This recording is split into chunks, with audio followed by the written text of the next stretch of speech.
How about now? Oh, there we are. There you go. There we go. Okay, so now I'm going to. How about now? Say, Oh, there we are. are we on? Excellent. There you go. Excellent.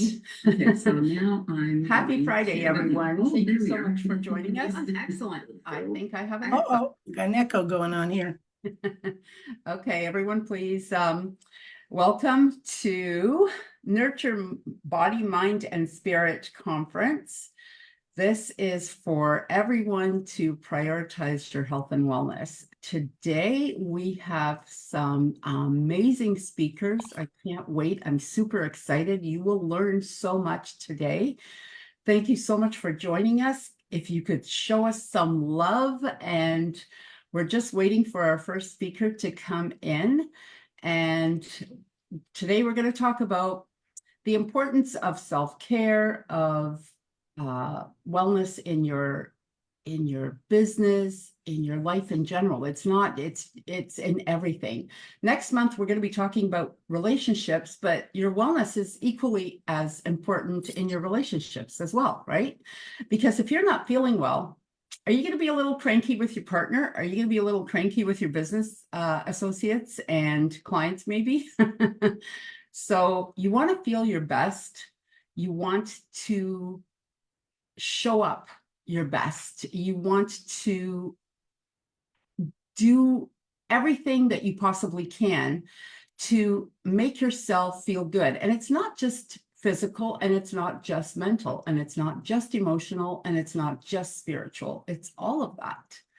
And so I can't wait till you see some of these amazing guests. They are going to rock your world.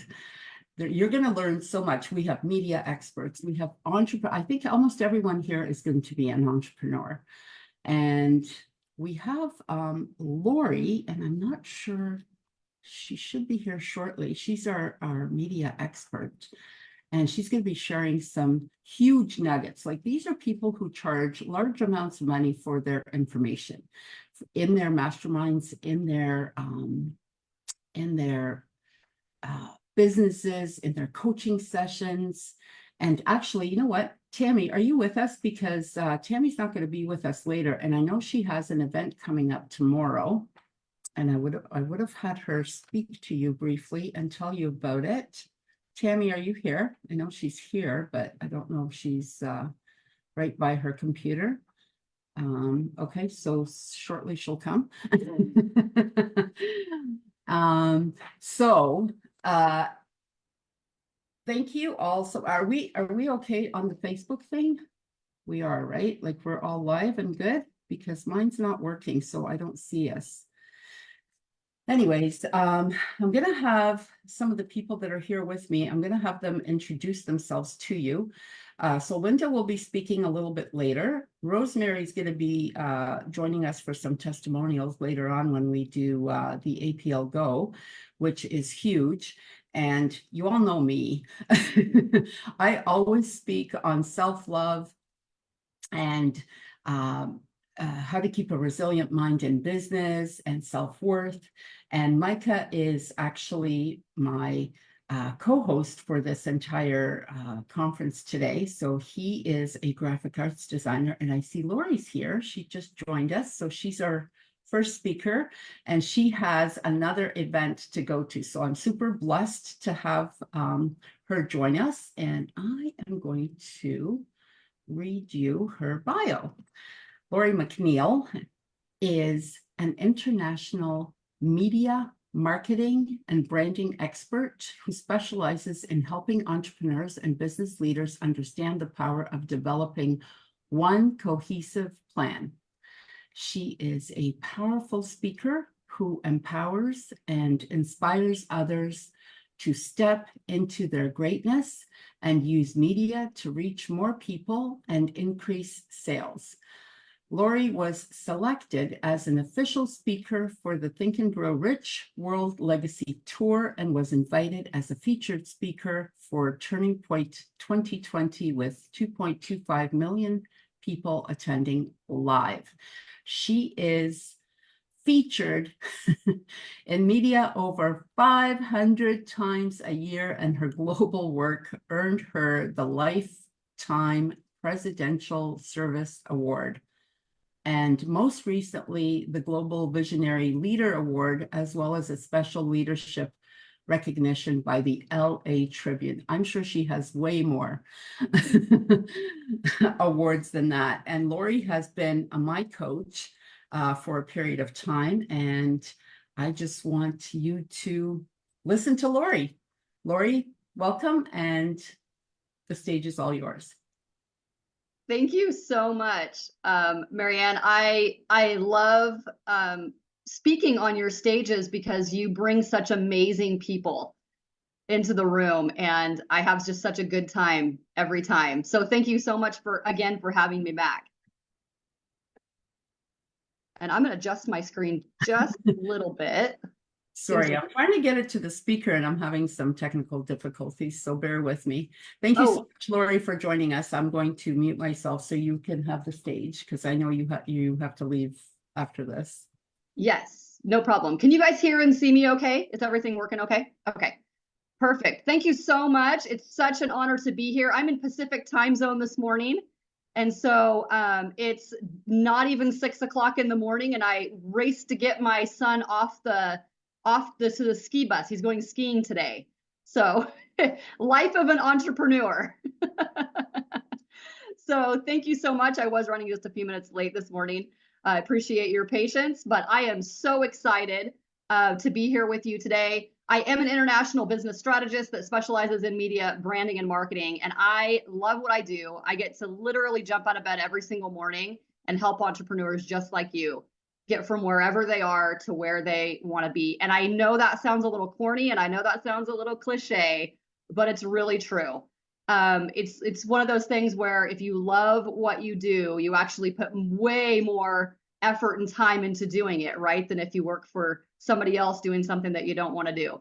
So it's a huge, huge difference when you step into your purpose and when you step into the greater version of who you are and who you were created to be in this world. And so every single one of you has that deeper desire, that deeper purpose to do what you really, truly want to do. And I want to encourage you guys to think a little bit differently about what you are doing now. What are you doing now? Because a lot of people sometimes get confused thinking, well, I have all these skills. I can do all these different things. And so I can help anybody almost with any problem, right? These are things that I hear on a regular basis. And the reality is that we might have a lot of different areas of expertise. We might have a lot of different skills, but we really were created for a specific purpose. And we need to show up in the world in only a way that we can. I always tell people that, and some of you have heard me say this before, that you have a unique internal toolbox that helps you solve external problems in only a way that you can. So although we have a lot of tools in our toolbox, although we have a lot of skills that make us who we are, right? We might have really horrible things that happen in our past. We might have amazing things that happen in our past. We might just have daily things that we know how to navigate better than other people. There's all kinds of internal tools that make us who we are, our different personality styles, different communication styles, whatever that is. Those are things that make us unique. We might not even realize how unique that some of our tools in our toolbox really are, but they are unique to us. Nobody can be us, no matter how much that someone tries to emulate us, no matter how much they try to completely copy us. The reality is that no one can be you. Now, following on the analogy of the toolbox, I want you to think about all of the different ways. Some of you have huge toolboxes in your garage. Some of you might just have a little toolbox that you use with some basic things to hang some pictures. Whatever that is, those tools in your toolbox, you have in that toolbox because you know how to use most of them, if not all of them. You know that those are going to be tools that you need. And a lot of times people build their toolbox knowing that they are going to need tools later, or they fill it based on the tools that they know that they needed at the time. So, oh my gosh, I need a hammer. I need a specific kind of hammer to do a specific kind of job. So you run to the hardware store, you grab that hammer, it then becomes that tool in your toolbox to be used later for the next time that you might need to get it so that you don't have to go get it. So I want you guys to think about the analogy of the toolbox and how you are so unique in what you do that no one will use that tool in the same way. Even if my toolbox and your toolbox has similar tools in it, I'm going to utilize different amounts of pressure. I'm going to use it in a different speed. There's different ways that I am going to use that hammer that are going to be different than the ways that you use your hammer. Okay, so I want you to think about this when you relate it to your own tools, internal tools in your toolbox. And the reason that this is important for you to really contemplate on today is that we live in a society that moves very, very quickly, where people are always trying to get the edge. They're always trying to get ahead. They're always trying to figure out what makes, right? You're asking yourself, what makes me different? What makes me unique? How can I best position myself to be different than the competition? First of all, it's perceived competition. I don't believe in competition because the only person that you should be in competition with is the person that you were yesterday. Okay, so when you step into that greater version of who you are and you understand your internal tools, it's a complete mind shift change of how you approach every single day, knowing that no one else can be you and no one else is even going to use the similar tools that you have, even if you have a similar story. Right? There might be more than one person here in the health space.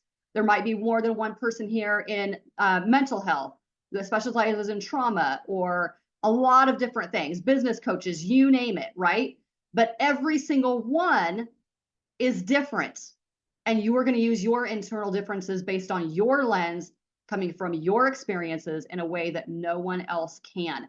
And this is so important, you guys. This is why I'm spending a few minutes on this today, because I talk to people every single day that they know that they have a passion. They know that they have a mission, but they're still a little bit stuck on their messaging, and they're a little bit stuck on their branding, and they're a little bit stuck on how to move forward with building their business because they haven't really tapped in to the deeper essence of who they are and how they're going to bring that out into the world.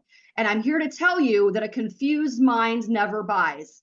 So if you are not crystal clear on who you are, who you serve, the problem that you solve, and understand the deeper essence of who you are at every level, then your ideal client and customer is not going to be clear on those three things. And I want you guys to write those down because they sound simple, but a lot of people are getting stuck. Who you are, who you serve, the problem that you solve. Those should be crystal clear across all mediums that represent you.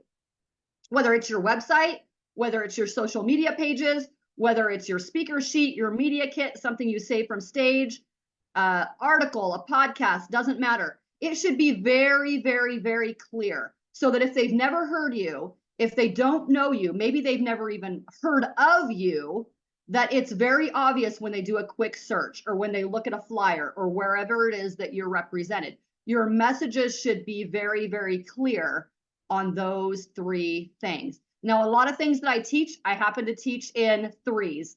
So who you are, who you serve, the problem that you solve. In your messaging that you have across the board, you should also have 3 to 5 main things. Now, I always teach people start off with 3 to 5. You don't want to have this big, long, crazy list because of everything that you're capable of doing. Okay, you've already narrowed that down to specific desire and passion and problem that you solve. When you start with 5, you will end up with 3. It's just the natural process of how you move forward in your business. So when you start, because I have a lot of people say, well, gosh, I feel like I have more than 3 messaging points. That's fine. I wouldn't go above 5, and you always want to work in odd numbers. So when you start with 5 and you have 5 main messaging points, as you move forward and as you more or less practice your own messaging and you gain more and more clarity on that, you will end up with 3 main messaging points. Now, why is this important? Because we do live in a fast-paced society and people need to know very, very clearly on who you are, who you serve, the problem that you solve, and the specific messaging points that you're all about. So they at least have an idea if they've heard a snippet on a podcast or if they see a post on your Facebook, whatever it is. It should be very obvious. It should be very quick. It shouldn't be a whole bunch of stuff. Okay. So I want you to, so you will end up narrowing down into 3 main things. Those are your 3 main things that you absolutely answer every question, answer no matter what the question is. Because as you're featured in media, people will ask me, or on stage, maybe you're on a panel, whatever it is, people will say, well, Lori, I'm afraid, what if I get asked a question I don't know? What if I don't know the answer to the question? And my response is always, the question does not matter. The question does not matter. And this is very important because this is a mindset shift, that it doesn't matter. They could ask you the weather on Mount Kilimanjaro. And if you are not crystal clear on your main 3 messaging points and the purpose that you were on that show to leave, the messaging points, then you will get rattled. That's why it's important that you understand, because you automatically know the job that you need to do before that time is up. Now, when I say that, you may speak from stage for 15 to 20 minutes, half hour, whatever it is. Your television show segment may be 3 to 5 minutes. Your different amounts of time are going to vary depending on the platform. A lot of podcasts might be 20 or 30 minutes. Radio shows might be 15. There's all these different amounts of time. When you are crystal clear on those messaging points, then you have that practice time within all those different points, and you already know the job that you are meant to do on that show and that time frame. So the question actually doesn't matter. With more practice, you have the ability to spin absolutely every question to relate to those 3 main messaging points. And the more that you practice this, the more that the question doesn't matter. Okay, so I'm mentioning things that I talk to people about every day that are stumbling blocks for people. I want you to be aware of the challenges, even if you think, oh, I've been speaking for years. I'm here to tell you that I talk to speakers who've been speaking for years and they're still not prepared for media, or they still don't understand how branding works, or they still don't understand all the pieces. So for those of you who have never heard me say this before, write this down. Marketing brings people in the door. Branding keeps them coming back. Very, very big difference between marketing and branding. However, they absolutely go together. So it's very important that you understand the difference. As you're carrying out your messages to the world, you need to have a strong marketing campaign. You need to have a strong branding essence and overall branding presence about you, so that you understand how those 2 pieces fit together. Marketing gets them in the door. Branding keeps them coming back. Now, here's the tricky, interesting part. When you are building that foundation for your business, and what I call the trifecta of branding, media, and marketing really are foundational pieces. Do not throw spaghetti at the wall. And if you have a little bit of extra time and you have a little bit of extra money, then you kind of implement, some random branding and marketing strategies. You don't want to do that. That's not a strategy. That's not a business plan. Not a good idea.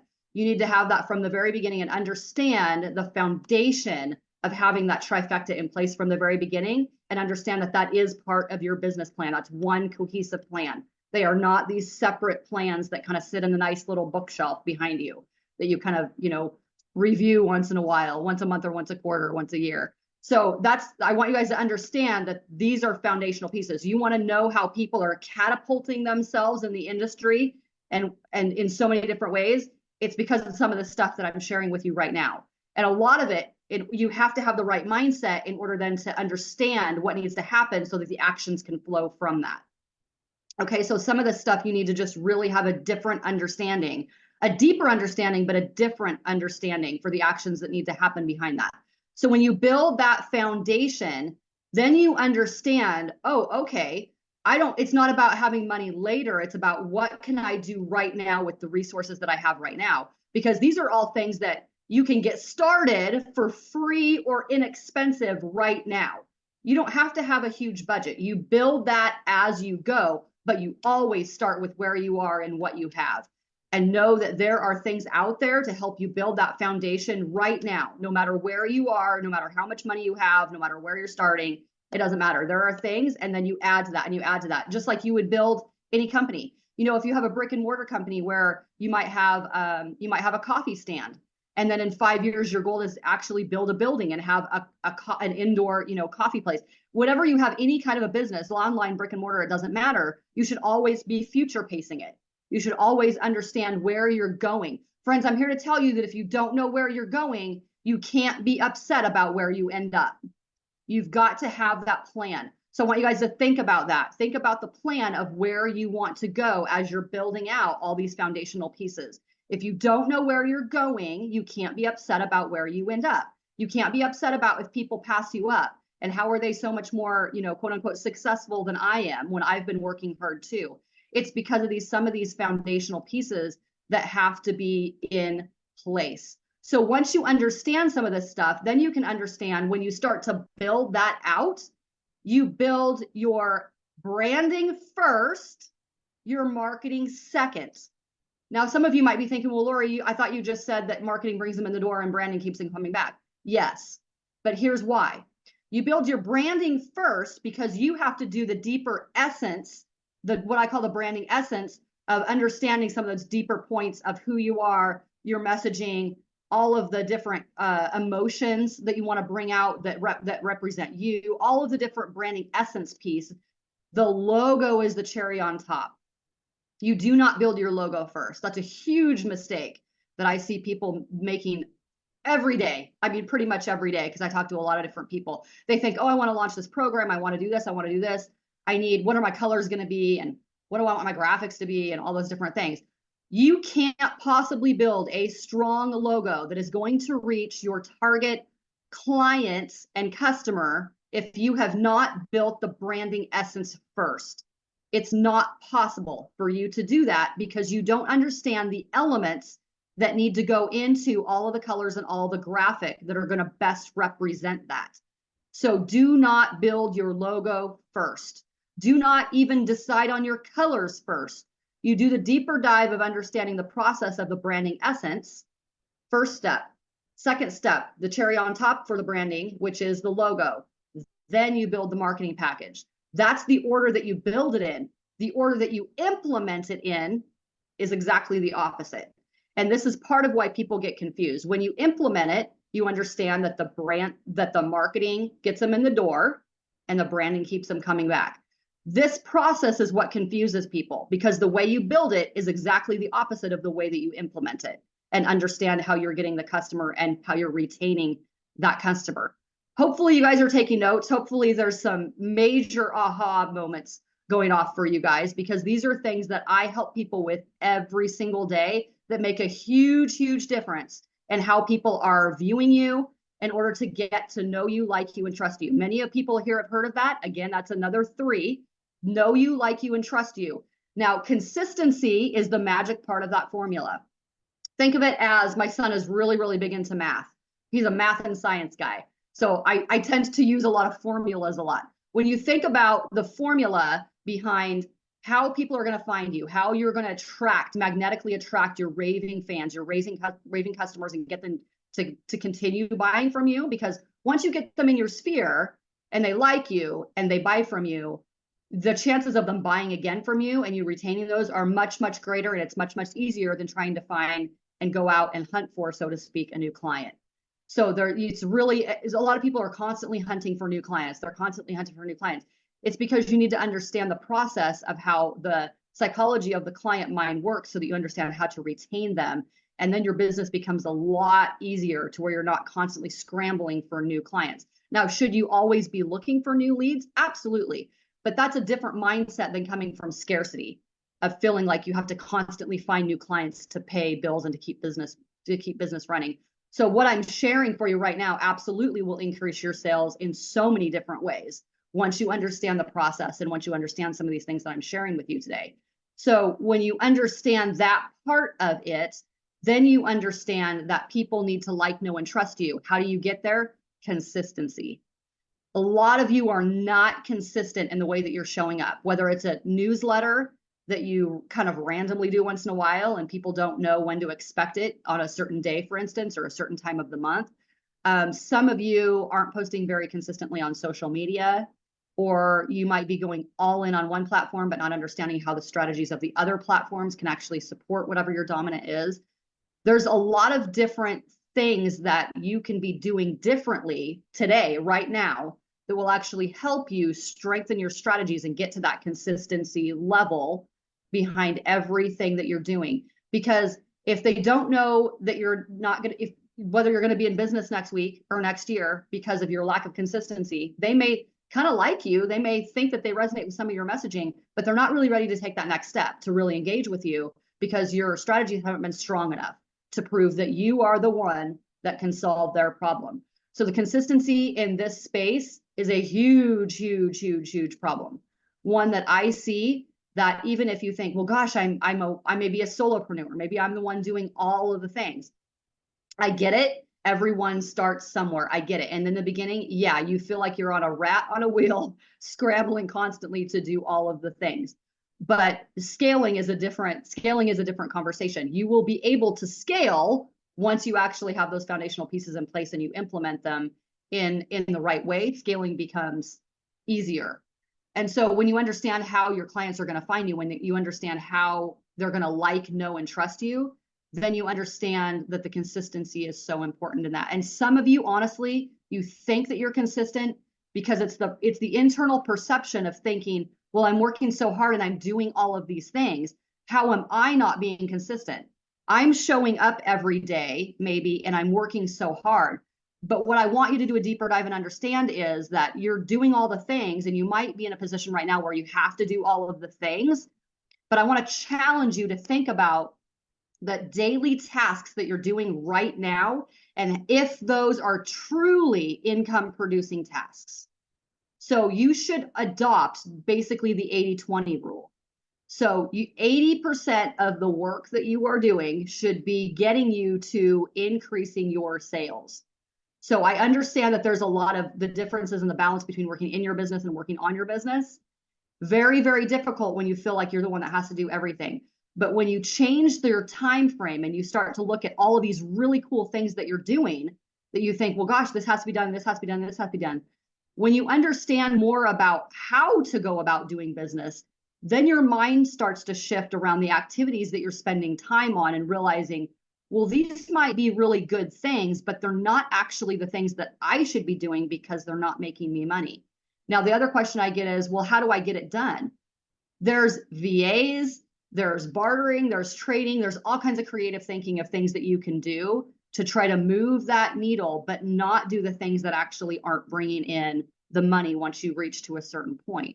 Some of you, like for instance, if you're spending hours on graphic design and graphic design is not your thing, then you're not actually spending your time on the things that you should be doing to bring in the money, to bring in the sales. There are graphic designers out there for $7, $10, like they're inexpensive and they're really good.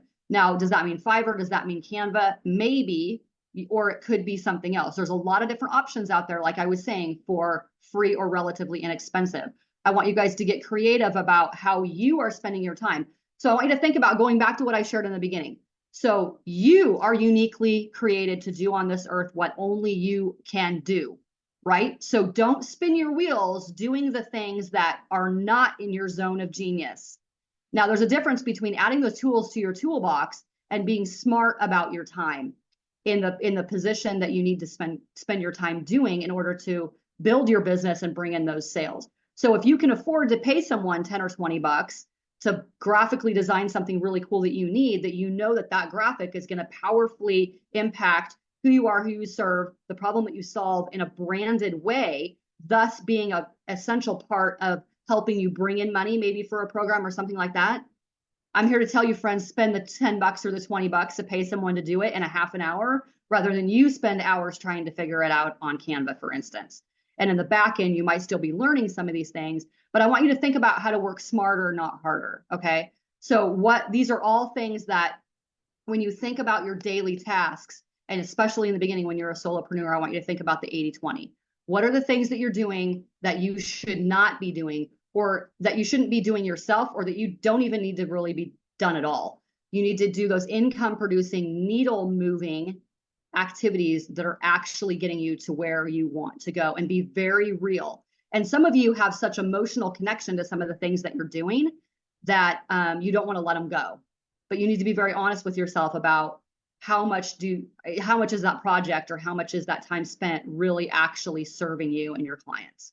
Okay. So when you think about implementing media, branding, and marketing, then you understand where your time is best spent. I have people ask me all the time, they're like, Lori, you are everywhere. Wherever I open social media, like there you are. How are you everywhere? It's because I understand the omnipresence strategy and the specific strategies of what needs to be implemented in order to show up on your social media feeds in the way that's going to get your attention. The strategies that I use on one social media platform are not the same strategies that I use on the other. It's very rare that I actually share the same post, for instance, on LinkedIn and Facebook, or Facebook and Instagram, or whatever. Because your demographics are not going to be the same, and the time that you're supposed to be posting are not going to be the same on those. So that once you understand that, it is a game changer. And once you understand how to better utilize your time in that process, you're not spending all day on social media. You're not spending all day trying to spin your wheels figuring out what to post. So it's really understanding who you are, who you serve, the problem that you solve internally, because that drives all the actions and the way that you think about those actions from that point forward. You guys, I want you to be more successful in 2024. I want you to absolutely hit amazing, amazing levels of success. And it starts with understanding your internal toolbox and understanding how the trifecta of media, branding, and marketing need to be implemented as one cohesive business plan. I hope you took notes. I hope that you have all kinds of aha moments going off in your mind right now. That's a good thing, because that means that growth is happening. I love doing what I do every single day, helping people just like you get from wherever you are to where you need to be.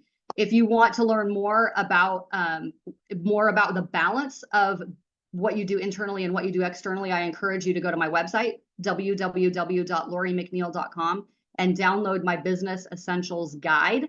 And you literally use that as a checklist to go through and just be honest with yourself on the things that you need to improve upon today. And on that checklist, I share with you very specific challenges that people are having and very specific tips on how to fix it. So lorimcneil.com, download my free guide, connect with me on social media, all that good stuff. If you have a specific need on how I can help you to be more successful in implementing the right strategies so that you're not wasting time, then definitely reach out to me and let's have a conversation. Thank you so much for having me, Marianne. Always a pleasure. Sorry, I muted myself when I'm talking. Lori, thank you so much for that. What I'm going to ask you to do is, if you don't mind, going on to my Facebook page where this is live, and put your website in there for everyone to see. Mm-hmm. And then they can did you want to discuss by any chance your events coming up? Oh, sure. So some of you maybe follow me on social media. And if you don't, I always have, and Marianne can attest to this, I always have a ton of things going on. There's always so many different things. So I have my global tour. I'm on a global tour right now where I'm literally hosting events all over the world. Super, super exciting. I do have a couple of speaking spots open right now for the Maldives, for Bali, and Greece. I have speaking spots left for Maldives, Bali, and Greece. So if you're interested in being a speaker, definitely reach out to me. Let's have a conversation, and I can tell you more about that. And then I also have a special collaborative book project going on right now with the LA Tribune. So very exciting, very, very rare, whether you live in the United States or not. The credential that you get in being associated with the LA Tribune and being critically acclaimed by the LA Tribune is a huge, huge opportunity and very, very rare.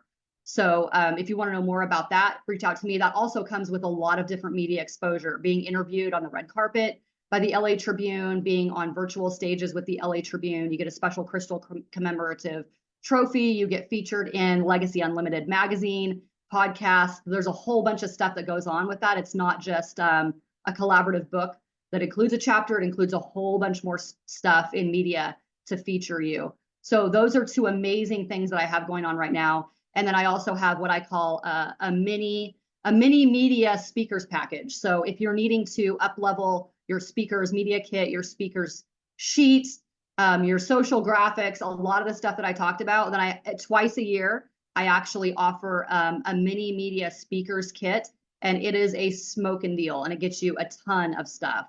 Gets you a strategy coach session with me. It gets you that speaker sheet, building up your media kit. I build out all of the assets for you. So graphically designed social postings. I design a 30-day social media strategy plan for you. It includes my social media strategy guide. It's a whole bunch of stuff for only $9.97. So if you're interested in that, and that's about a $5,000 package because of all of the stuff that I'm creating for you. So it's incredible. And so I have an offer today for $9.97. Everything is done, completed, delivered to you in a week.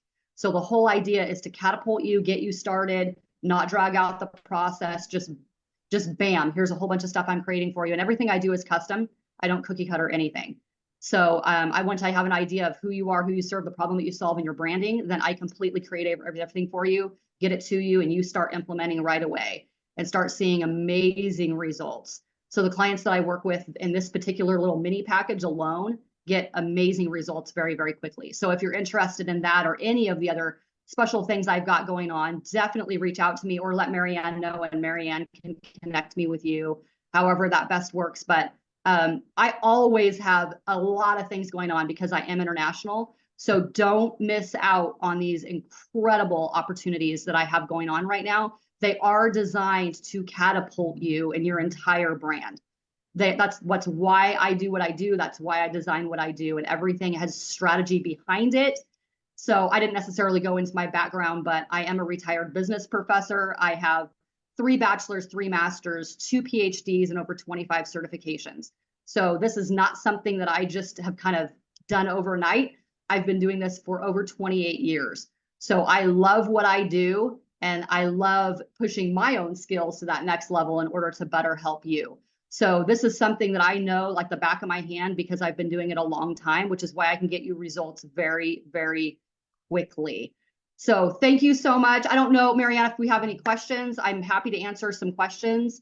But I know that we have an agenda and I don't want to take up any more of the next speaker's time. Let me just see if there are any questions on Facebook, because they'd have to ask them right here in the chat. So if any of you have any, oh, thank you so much, Ivy. Ivy, she's the best. She just posted your website in here. Isn't she the best? Oh, thank you, Ivy. I should seriously hire her as an official assistant because she's so good. Thank you, Laura. Amazing. Thank you. And I'm glad you shared all your stuff. So Lori does not look like she's been doing this for 28 years because she looks so young, but she has been doing this for 28 years and she's very good at it. And she's amazing. And she feels really good because she also uses these amazing supplements, right? Anyways, so Lori, thank you so much. I know you have to run to your next event. I super appreciate and love you so much. Thank you again so much for being here and blessing our audience. You got so many comments. I can't even keep up with them anymore in Facebook. I'm trying to keep them on my phone and try to keep you on time so you can leave on time. So thank you so much. And if you have any additional information that you want to add into the chat, feel free to do so. Thank you so much. Okay. Thank you so much. Have a beautiful rest of your event. Reach out to me anytime. Have a great day, Lori. Thank you. Thank And you. I see Jamie has just entered. Hi, Jamie. How you doing? Okay, so Jamie is our next speaker, and I'm going to read his bio. Just quickly, can you all hear me okay? Yes, darling, we can. Perfect. You have to love his accent. Jamie comes to us from the UK. Or where are you right now? Anyways, I'm not sure where you are right now geographically anyways, because he travels around so much. I do. I travel the world, which is very exciting. But currently I'm in my home city of Cardiff, which is of course the capital of Wales. So yeah, there I am in my recording studio. So we're in a good place. Okay, perfect. So I'm just going to read your bio. And so Jamie, I'm actually friends with his wife, Charlotte, who will be speaking next month when we do the relationship one, or maybe they'll both do it. We'll see. We'll see. Maybe we'll have a duet. So Jamie McCann, his life took a dramatic turn in 2014 when he woke up paralyzed. An event that profoundly altered his trajectory. Facing immense challenges, Jamie grappled with his new reality, leading to a heart-wrenching suicide attempt. However, this dark period marked the beginning of an extraordinary transformation. Now, as a survivor, Jamie has embraced the power of empathy and active listening, dedicating his life to helping others navigate their struggles. His journey from despair to hope exemplifies resilience and the impact of compassionate communication. Jamie's story is a poignant reminder that being a listener can be a profound source of strength and healing for both the speaker and the listener. Wait till you hear his story. Amazing. Jamie, the stage. Hello. Thank you. I don't feel like I need to do anything now. I feel like you've done it for me. I feel like I've been presented and I'm delivered. Yes. So look, I'm going to give you because obviously the idea of this event is around well-being, and it's around being consciously healthy and understanding your health and well-being. So I have had an interesting journey, and I am going to give you a bit of a whistle-stop tour of that. But I want to give you some very clear messages as I'm going through, and hopefully that will resonate with many people on the audience. But also it'll give you some food for thought, something to take away with you that you can remember when times become tough, because that's life. And in life, times get tough and we have to deal with those times. So my story actually starts way back when I was a young lad in school, trying to find my way around things. And I'm not very academic. In matter of fact, my maths teacher once told me that the only numbers I'd ever make up were numbers on the benefits queue. And my English teacher told me I had no concept of the English language. Now I'm very proud to say that I'm the founder of a global network, which is called See No Bounds. I am also my own global brand. And I also run a small business here in Cardiff as well, which is an office solutions company. So that's not bad for someone that was always told that he would never achieve anything. I've also co-authored a couple of books with members of our community, which is ironic considering my English teacher told me I had no concept of the English language. And the irony is, the greatest irony of all, is every teacher that's ever worked with me, ever in my life, always told me I talk too much. And now I get paid to speak globally. So sometimes when you face different challenges with different methods, it's amazing what you can achieve. Now, I went through my schooling life and I struggled, and I did the only thing that I thought I could, which was to join the army. And the army is an amazing career choice. It wasn't really for me. It's very masculine, and that I struggled with. It's very prominent and dominant. And again, I struggled with that as well. But what I did get out of the army was the realization that I live with neurodiversity, and I've been diagnosed with dyslexia and dyscalculia. And later on, I've actually also realized that I've got ADHD as well. So I've kind of been living with this neurodiverse space. But I've always had fairly good careers. I've always taken on my challenges. And even though in the army I was bomb disposal, later when I left the forces, I became a funeral director for a short period of time for 5 years. I've worked in the security sector for many years.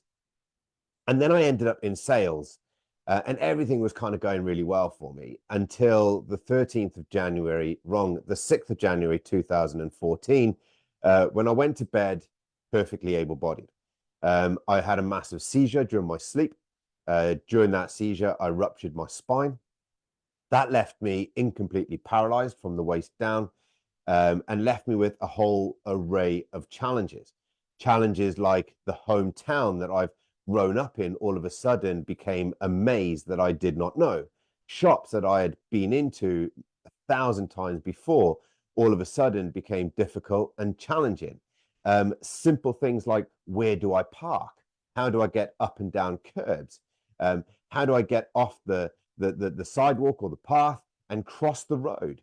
All these little things that people take for granted. And that's not even taking in consideration the fact that my house had stairs My cars were both manual. I had 4 motorbikes in the garage, and I sold motorcycles for a living. One thing that I did learn very, very quickly is no one wants to buy a motorcycle from the guy in a wheelchair. So now all of a sudden I found myself unemployed.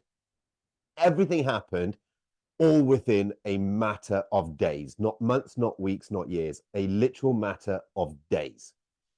And so I did feel like I was a burden. I felt like I was a burden on society. I felt like I was a burden on my friends and on my family. I felt like I was a burden on those around me. And I made a very conscious decision. And people have different opinions about mental health, but they also have different opinions about suicide. So when I used to look in the mirror and all I ever seen back looking at me was an image of a monster, someone that the world would be better off without. When I made a very conscious choice, I actually didn't do it for selfish reasons. I didn't do it because I was brave. I didn't do it because I was stupid. I did it because I genuinely thought it was for the best of everyone else around me. So I took a concoction of drugs. And that concoction led to an ulceration of the stomach, an ulceration of the both large and small intestines. And I ended up waking up in hospital with tubes down every orifice. I had tubes where I didn't even realize they could stick tubes. And I also had tubes where, trust me, ladies and gentlemen, tubes should not be put. Now, for any of you who have ever had your stomach pumped, you will know it is an horrific experience. But imagine how it feels when your intestines have returned back into your stomach. And when I had my stomach pumped, they literally pumped out everything that I had eaten and drunk for the last 48 hours through my nose. And that experience in itself was horrific. Now, that changed my mindset. You would think it would have changed it slightly in one way or another. But what actually happened is it actually made my mindset worse, because now I've gone on from just being a burden to now being someone that is living with immense guilt. I felt guilty that I had let my friends and family down. I felt guilty that I had not entrusted on those people who loved me. And I genuinely felt now even more of a burden on society, because now I'm on suicide watch. So my mindset has really kind of taken this roller coaster. And this is only a matter of weeks, not months, not years. This is now a matter of weeks, from this moment of just waking up and not understanding what's going on, all the way through to now lying in a hospital bed, effectively fighting for my life. Now, a friend of mine came in and sat down with me, and he asked me one question. He asked me, what have I been up to? And this is something that we can all learn from, because what he actually did was he did something that no one else had done. He'd actually asked me if I was okay, in his way, in his dialogue, but we don't do it enough. When something traumatic happens to another human being, the truth of the matter is we don't know what to do about it. So we try to shy away from that conversation. We try to stay away from it, or we try to say something helpful. Well, actually, the most helpful thing that you can do is just say, what have you been up to? Or how are you? Or shall we go for breakfast? Or let's go for a cup of coffee. Let's sit in a park. Let's sit on a park bench. We don't even have to talk if you don't want to. We can just sit there and watch the world go by. But you know how important it is to know that you're not on your own? Because that's the biggest thing that I dealt with. Loneliness. I felt isolated. Everything I had known had been taken away from me. Now, at the end of that 2.5 hour conversation with my friend, he said to me at the end, he said, have you ever thought about trying sport? I said, mate, what's sport going to do? He said, I don't know, but right now you've got nothing to lose.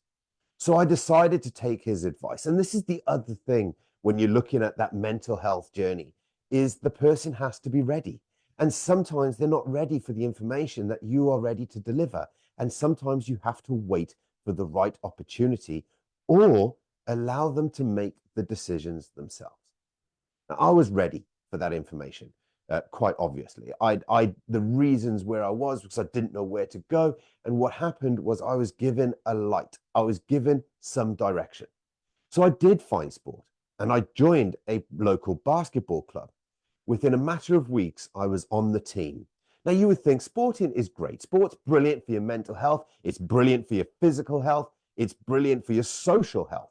But what actually happened was I was now in a network of people. I was now in a group of people that understood and empathized with disabilities. I was in a group of people that knew how I was, where I was going. They didn't know my condition. They didn't know how I was mentally or physically for that matter, because they weren't living my life, but they could help me with things like how to get on and off a curb in a wheelchair, how to move around a room easily, how to carry a cup of coffee, how to wash the dishes when the sink is higher than you actually are. All of these little skills that you take for granted were all the little skill sets that I was given in that time that I was a part of that network, because I had people I could ask questions of. I had people I could turn to for asking advice. From there, I was approached by a lady who asked me if I would like to play rugby. Now, I'm very much about, at this point, let's try everything. Within 8 months of my suicide attempt, I was playing wheelchair rugby for my country. I was capped for my country and I was playing again in a team. And this is the thing, it's all about teamwork. It's all about network. It's all about that principle of having the right people around you at the right time. And I still had my friends, don't get me wrong, but they didn't get me at that point. They didn't understand. And they were also going through it because they didn't know how to deal with a disabled friend. They were learning just as well as I was. And the point was, I wasn't skilled enough in order to support them. So even though they couldn't support me, I was unable to support them. And over time and over those lessons around being surrounded by the right people and the right network, what actually happened was I learned the skills to support people who want to live and be around people like me. And they had the support network in order to engage with me. And it's all around that network. And it's a very, very important aspect of what I talk about. So I did start playing rugby and that went really, really well. But my love has always been for the hills, always been for the mountains, always been for the great outdoors.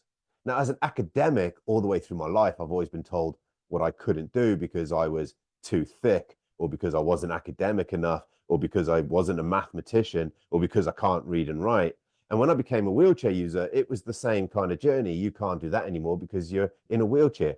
You have to take it easy now, Jamie, because you're disabled. Jamie, your legs don't work, so you're not going to be able to go and climb a mountain.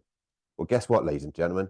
I took a wheelchair designed to be pushed around your local supermarket. I took a mountain bike designed for a 2-year-old and I cut the two of them in half and I welded them together and I made myself an off-road wheelchair. I then went back into the mountains. I went back into the hills and I broke my first record. I became the first person in a self-propelled wheelchair to push himself up Pennyvan Mountain, which is the tallest mountain in the southern hemisphere of the UK.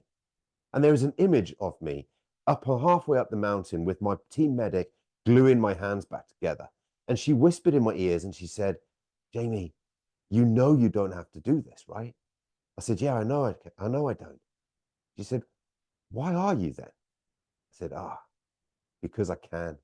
Because my whole life I've been told what I couldn't do. And here I was halfway up the tallest mountain in the southern hemisphere of the UK. And I'm still higher and taller and wider and prouder than anybody sat on the sofa watching the TV. And I did summit that mountain that day. It took me 4.5 hours. As an able-bodied man, I could get to the top and back down off that mountain again in under an hour. But I'm not able-bodied and I'm never going to be able-bodied again. So in January 2015, 1 year of the anniversary of my paralysis, I had a funeral for the able-bodied version of myself. And so many people have asked me, where was my mindset with that? And the answer is quite simple. We hold on to things. We hold on to the past. We hold on to the people we used to be, the person we once was, the skill sets we used to have. But actually, that person's gone. There's nothing you can do about it. You cannot change the past. You can only embrace the future. You cannot be the person you once were. You can only be the person you're going to be tomorrow.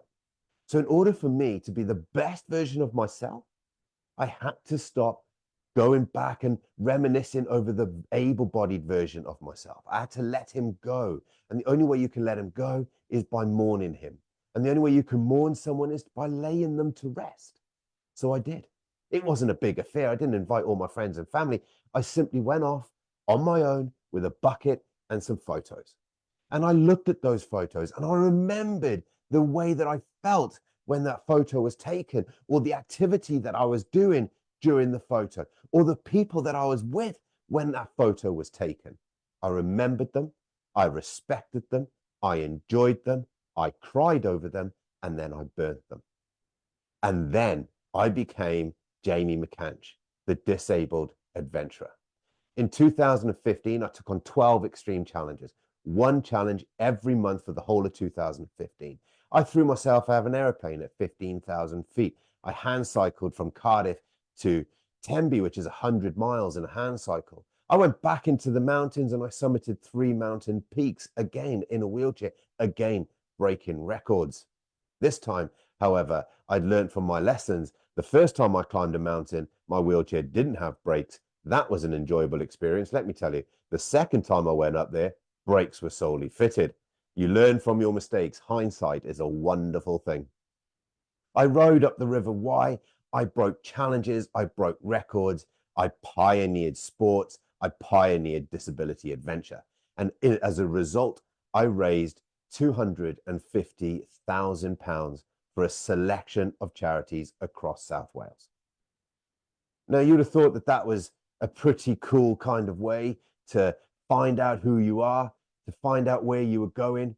But I also used my experiences and my skills to help others, to inspire young people to understand that sometimes out is not necessarily the only option you have. That we try so hard to thrive, but yet we forget to concentrate on how easy it can be to simply survive. And I know people that literally getting up in the morning is a challenge. So I try to inspire and motivate those people to understand their own value, to make people realize that every single one of us are beautiful human beings. Every single one of us has the power to not only change the way that we look at the world, but we have the power to change the world. My life was changed because someone was willing to listen. Since then, I've now raised over £250,000. How many lives have I touched? How many lives have I changed? How many people have I inspired in that period of time? But my love has always been the mountains, and my dream was always Everest. So when I went into my physiotherapist and I started my journey back up to walking, my physiotherapist said, Jamie, you need to have a goal. I said, I've got a goal. She said, brilliant. What's your goal? I said, Everest. She said, okay, maybe we get you standing first, Jamie, possibly walking across the room. I said, great. Then I'm doing Everest. It took years to achieve that goal. And even then, in 2017, my wife sat me down and she said, Jamie, we need to have a chat. And when a woman sits any man down and says, we need to talk, I guarantee you this, your life is never going to be the same again. So my wife sits me down. She says, Jamie, we need to talk. She said, I'm not in love with you anymore. I don't love you anymore. You're not the man I'm married. I want a divorce. I said, you're taking this New Year's resolution thing a bit far. That, gentleman, is also the wrong thing to say. However, what I also noticed that day, which is something that we don't do enough of, my wife was being completely honest with herself. She wasn't making a decision based on society. She wasn't making a decision based on what other people were expecting of her. She was making a decision that was the right decision for her. And I've always respected that. But that level of honesty, that moment where you actually do something that's right for yourself, that's good for you, is so powerful. Since then, my ex-wife has moved on, and now she has 2 gorgeous little boys. The miracles of life. Isn't it ironic to think that by being honest with yourself, you can actually create literal miracles. Now, me and my ex-wife are still friends, and we there's no real animosity between us. However, literally 6 weeks after my wife left, I went to the doctor and I was diagnosed with cancer. So now I've entered this whole new journey of chemotherapy and all the rest of it that comes with that, not including the fact that I'm going through a divorce, so the emotional challenges are there, and the financial challenges that actually led for me to go through bankruptcy. All of this is kind of happening at the same time. And as a result, I ended up living with my mother. 2 weeks after I moved in with my mum, I hear a noise downstairs, and there's my mum flat out on the living room floor. I'm working on my mum. I'm on the phone to the ambulance. Within minutes, my mum was in the back of the ambulance. It was her 66th birthday that day, and she got diagnosed with a 3.5-inch brain tumor. So now me and my mum have entered this journey of chemotherapy, of radiotherapy. And whilst I was having treatment, she wouldn't. That meant she was strong enough to look after me. When she was having treatment, I wouldn't be. That meant I was strong enough to look after her. And that's the value of teamwork, right? The value of bond between a mother and a son that I hope no one in this room ever experiences. But I went into remission in 2018, and my mum had her brain tumor removed. She was released out of hospital into my care, and I taught my mum how to read, how to write, how to put a pair of socks on, how to make a cup of tea, how to do the laundry, because let's be honest, I wasn't going to do it. But I had to teach my mum how to be independent, and that's the real story behind that. And it had its ups and downs. We laughed, we joked, we cried, we got upset, we got angry, then we laughed and we joked and we cried, and we went through this emotional cycle, but we did it together. I was there to support my mum. And I like to put a positive spin on things. I wonder if the only reason I had cancer was so that I would be at my mum's house at the time that my mum was to collapse on the floor. And if I wasn't there, my mum would have died. So by me having cancer actually saved my mum's life. Now, 2019, I met Charlotte, my now wife, and we'd been dating for a while. And I said to Charlotte, Charlotte, would you ever climb Everest? She went, oh my God, I'd love to. It's been my dream. It's been on my bucket list. I'd love to climb Everest. I said, wonderful, because I've paid for the deposit, I've booked the tickets, and we leave next May. Well, of course, we all know what happened in March 2020. It doesn't matter where you are in the world went into lockdown. But what actually happened was the world woke up paralyzed. And the irony is, I understood exactly how that felt. I could no longer go out and see my friends. I could no longer drive a car. I could no longer do all the things that I was used to doing. Does that story ring any bells to anybody? So that affected us all mentally. And we turned to what we knew best, our communities. We started to talk to our neighbors, people that some for many have never spoken to. And now all of a sudden, they were part of their direct network. We always revert back to network. We always revert back to our communities. Why? Because they are the ones that give us the most amount of support when we need it. So we came out of lockdown anyway, eventually, after years and years of being locked up and let out, locked up and let out. And Everest was allowed to happen. And in May 2022, myself, my team from the UK, and my specially adapted crutches took on the challenge of a lifetime. To get to Everest Base Camp, it's 14 days of hiking, it's 65 kilometers each way, and you reach a height of 5,364 meters above sea level. You have to fight things like altitude sickness, like savage fatigue. You get to a point where you even have to remind yourself to breathe. But you take yourself on a journey of understanding, a journey of experience, a journey of finding yourself. And it's something that you can't do anywhere else.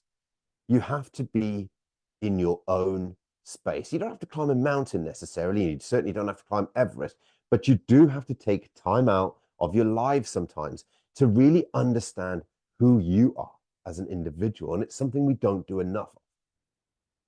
Now, for me, obviously, Everest was a hell of a challenge. And no one with CRPS, which is the condition that I have, has ever been in that level of altitude. So my condition now, complex regional pain syndrome, CRPS, it's a degenerative condition. Most people with the condition will lose a limb within the first 4 to 5 years. I am 10 years into my journey. I still have all of my limbs. However, you can't amputate from the spinal column. What will eventually happen to me is my internal organs will stop working. My diaphragm will stop working. Things will start to break down and shut down, and eventually I'm going to die. I know what's going to kill me. I know how I'm going to die. What I don't know is when or where that will happen. So I've decided to live my life with the greatest amount of energy that I can possibly put into it. I don't necessarily believe in religion, but I do believe in faith. And I believe in faith in myself. I believe that it doesn't matter when I go, it's something I can guarantee on. But the most important thing is that what I make of life whilst I am here. So when I reached Everest Base Camp and I'm there on this 3.5-ton graffitied rock, balancing on a 45-ton brown ice cube, basically surrounded by what can only be described as a glorified campsite in one of the most beautiful places on earth, and definitely one of the most dangerous places on earth, I realized something. This was the goal. Everest was always the goal. So what you do when you achieve your lifelong goal? Well, you've got to trek 3.5 hours back to Gorik Shep so that you can have something to eat and somewhere to sleep. And then the next morning, you of course wake up at 4 o'clock in the morning and summit another mountain. And for me, that was Kala Patthar. So I reached 6,000 meters above sea level and I was sat on a rock and I was looking out into the darkness. Now, I've had a poster of Everest on my wall since I was 7 years old. I have dreamed for years about getting to that place, to Everest, to touching Everest, to be in the highest place in the world, the rooftop of the planet. As the sun started to rise in the air, and you get that kind of almost impression that the black ink is dripping down the page, and all of a sudden you're seeing silhouettes. And for me, of course, the greatest silhouette of all time, the silhouette of Mount Everest.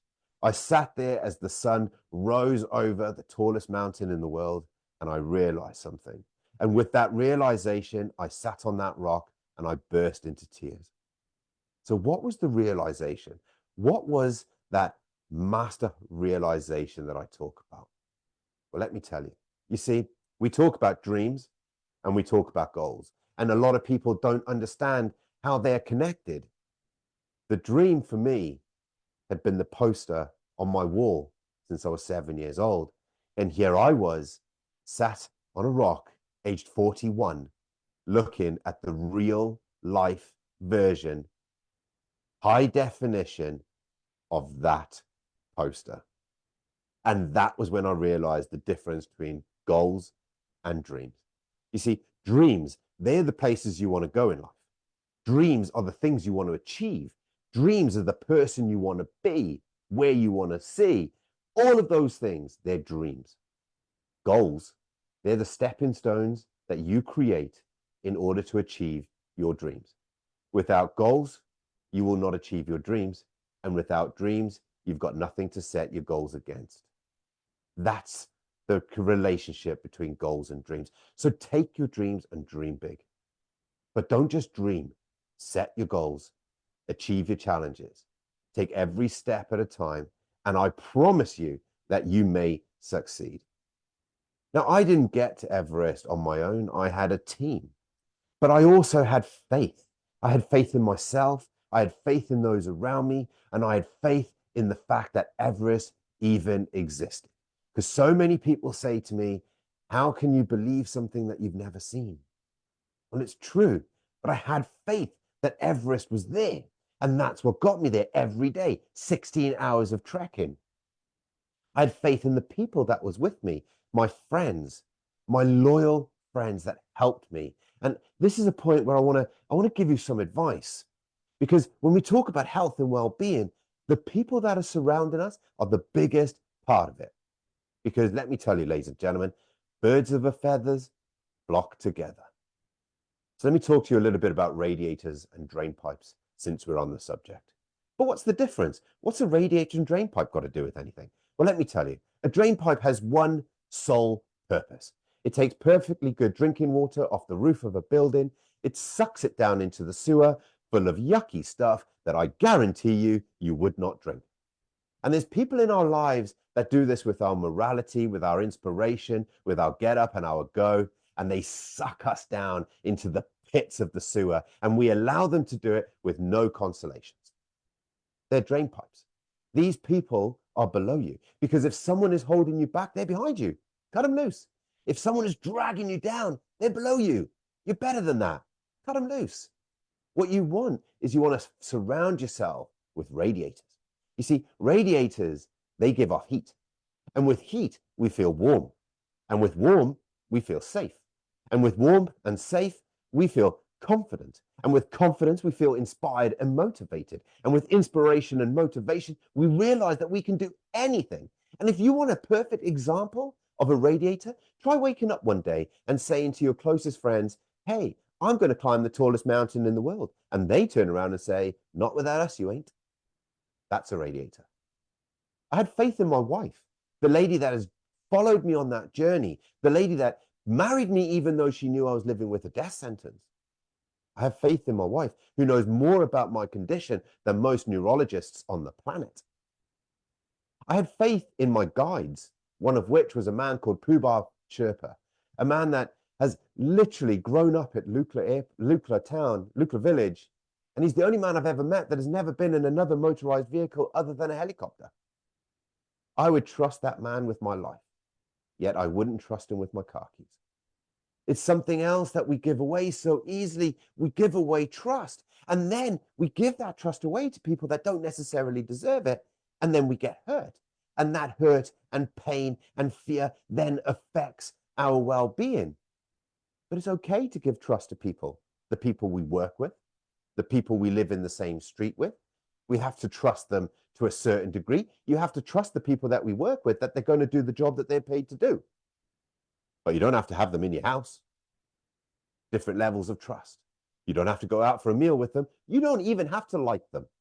But you have to trust that they can do what they're paid to do. Levels of trust that we seem to give away very, very, very easily. So I remember now, I talk a lot about my journey, and I remember so many wonderful experiences on that journey. But I often reflect, and when we talk about health and when we talk about well-being, I think it's only prudent that we talk about fears, because that gives us the most level of anxiety, is the fear. Depression is basically you living in the past. You're trying to understand and comprehend things that you cannot make any changes on. Fear is anxiety, and anxiety is the fear of the future. You start to worry about things that have never actually happened. And yet the greatest fear we have, ironically, is the fear of failure. And yet every single one of us is going to fail at some point of our life. It's a fact of life. Everything we know has been created through the lessons of failure. Everything we sit, everything we touch, everything we eat. Let me tell you, I love cake, but I bet you the first cake that was ever made was probably inedible. But that didn't say that the baker just stopped baking, right? He added things. He changed the recipe. And now you give me a Victoria sponge and I'll do anything. But that was created through different stepping stones of failure, the stepping stones to success. So why would I sit here now and be invited to come and do my talk? I mean, look, my journey is no different to anybody else's, okay? Everyone's had a life story. Everyone's had journeys. Everyone's had challenges. Everyone has suffered with some level of mental well-being, mental health, or even ill health.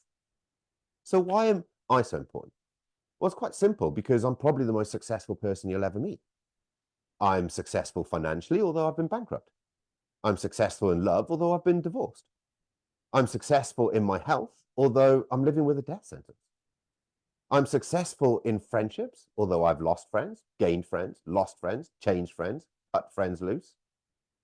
I'm successful in a way where I get a message every day from someone, somewhere, telling me that they have done something because of something I've said, or because they have been inspired by something I have done, and that's encouraged them to go out and do something that they've wanted to do. And that's why I'm successful. But that's not why I'm the most successful person you'll ever meet. I'm the most successful person you'll ever meet because I understand the value of failure. Because, ladies and gentlemen, I'm also the greatest failure you'll ever meet. And by understanding that I'm a failure is what makes me successful. Now, that sounds like a catchphrase that I feel I need to explain to you. As a sportsman, I've not always hit target. Hands up, I wasn't an elite, the best on the earth. And even the best players in the world have missed more shots than they've made. The money I've raised, the books I've written, all of those experiences, none of it would have been possible if I had not failed. Because you see, ladies and gentlemen, if I'd always been successful in everything that I've done, and I'd never failed in my life, I wouldn't be here because I'd have successfully killed myself. But isn't it ironic to think that actually my greatest success has been because of my greatest failing? And isn't it ironic to think that actually all of that was made possible because someone gave me a bit of time to sit down and have a conversation? Someone gave up their time to ask me if I was okay. How do we change the world? Simple. One person at a time. Because to the big wide world, ladies and gentlemen, we're nothing more than a grain of sand. But to each other, we are the world. So how do we make positive, impactful change? By simply being a good human being. So when next time you fall over, ladies and gentlemen, always remember this key message. Just simply get back up. Thank you very much.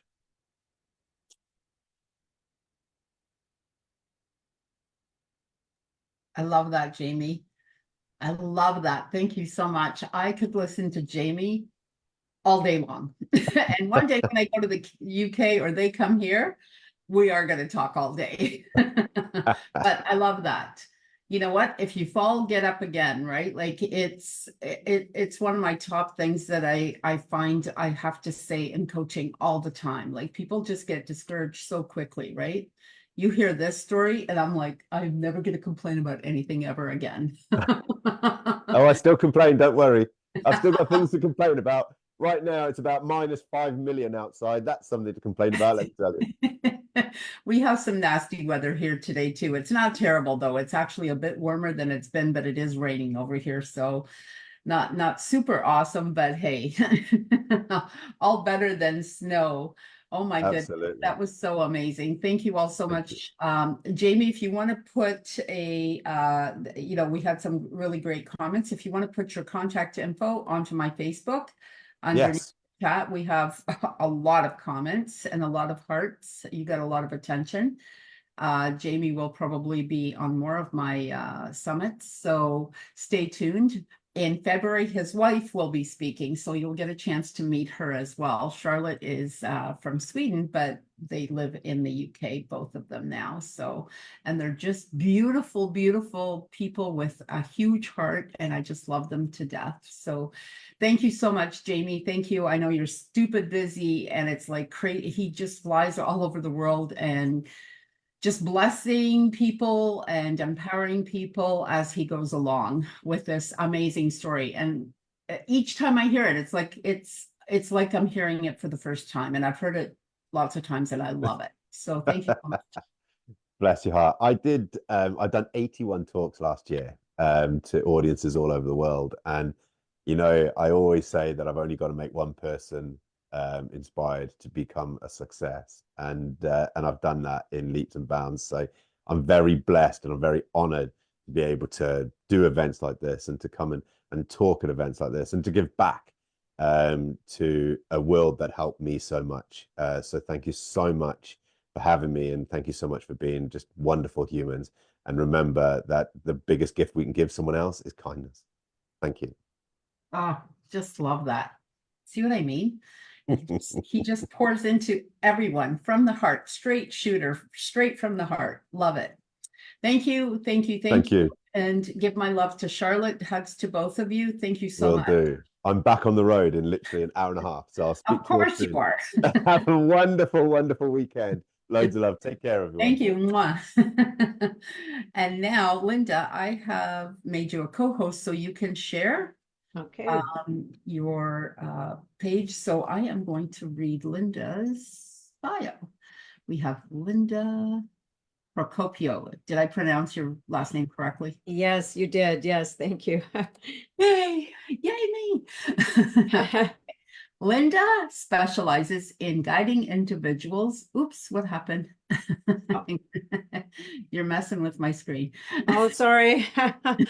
Specializes in guiding individuals towards a vibrant, lasting health as a certified metabolic balance nutrition coach, the author of Empowering Women to Succeed, and a culinary chef arts graduate. She aims to keep you inspired and support your journey toward holistic health. Her passion lies in being a skilled culinary food specialist, committed to enhancing well-being through nutrition, guidance, and teaching you how to prepare delightful, nourishing meals. With a profound grasp on how food impacts overall health, she empowers individuals and communities to make informed dietary choices that optimize both physical and mental wellness. She works with scientists to create nutrition programs that are very personalized to each individual, since she doesn't believe in the one-size-fits-all approach. I think that's a good idea.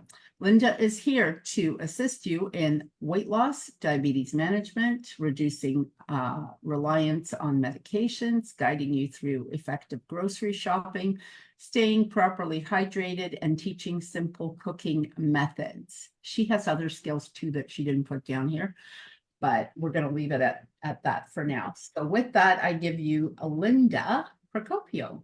Thank you so much, Marianne. So happy to be here today. And you guys can all see my screen? Yes, ma'am. Yes. Okay. Okay, great. Wonderful. Yes. So I studied to be a chef prior to studying holistic nutrition because I feel that the two go really hand in hand. And if you have a vision board or a dream book, or maybe it's all in your mind, everyone should really have a health goal that they're trying to achieve every year, year by year. And if for 2024, I would like to help you exceed your health goal, because this is what I do. And I'm very passionate about teaching people how to have these personalized nutrition programs created. I work with a team of scientists and doctors that will create these programs for you based on your blood chemistry, which you're going to learn all about. And I'm also going to teach you about proper hydration, as well as meal prepping, which really helps people achieve their health goals if you're eating properly. And I have a wealth of information of all these recipes in my mind since I create them myself. And I'm going to share those with you too today. So just a little bit, a picture here of my family. I've raised 3 beautiful children and have had 25 years of cooking healthy meals for my family. And that inspired me to study the culinary arts even further, as well as to start helping people and encouraging people to transform their bodies and their life, because we should not only have just business goals. Like I said, we should have the health goals as well. And we'll talk about the water sommelier too. I really like that title. So Metabolic Balance is the program I'm going to teach you about today. And it is an innovative all-natural nutrition program that brings balance to your hormones. If you've ever heard of it, just type in the comments, whether you're on Facebook or on this group chat. I'm just curious to see. But it's based out of Germany. And the doctor that created the program was actually diabetic type 2. He was obese, And he created this, a heart surgeon as well, and he created this program all around balancing our hormone, which is the hormone that is the insulin, which is the fat storage hormone. So we have 50 hormones in our body telling us what to do all day long, and it's very important that they should be balanced. So this program is all based around that, and I'm actually going to give you the 8 rules that he created that will be all in line with doing that. It's backed with over 25 years of scientific studies, and it's actually creating personalized nutrition programs, which will basically be created through going to a lab to have a very comprehensive blood test created, as well as taking into consideration the medical history and personal likes and dislikes of your foods. So it's so, if you're confused about what to eat, if you're experiencing any kind of, roadblock when it comes to your health, this program will really work for you, because you'll be, you'll understand what foods are right for you specifically. So it is all natural. There's no prescribed injections. There's no pills, no shakes, no proprietary foods. It's not a fad diet where you're counting calories and keeping track of points, that type of thing. You're finding the foods at local grocery stores, farmers markets, and they're just basically wholesome, whole foods.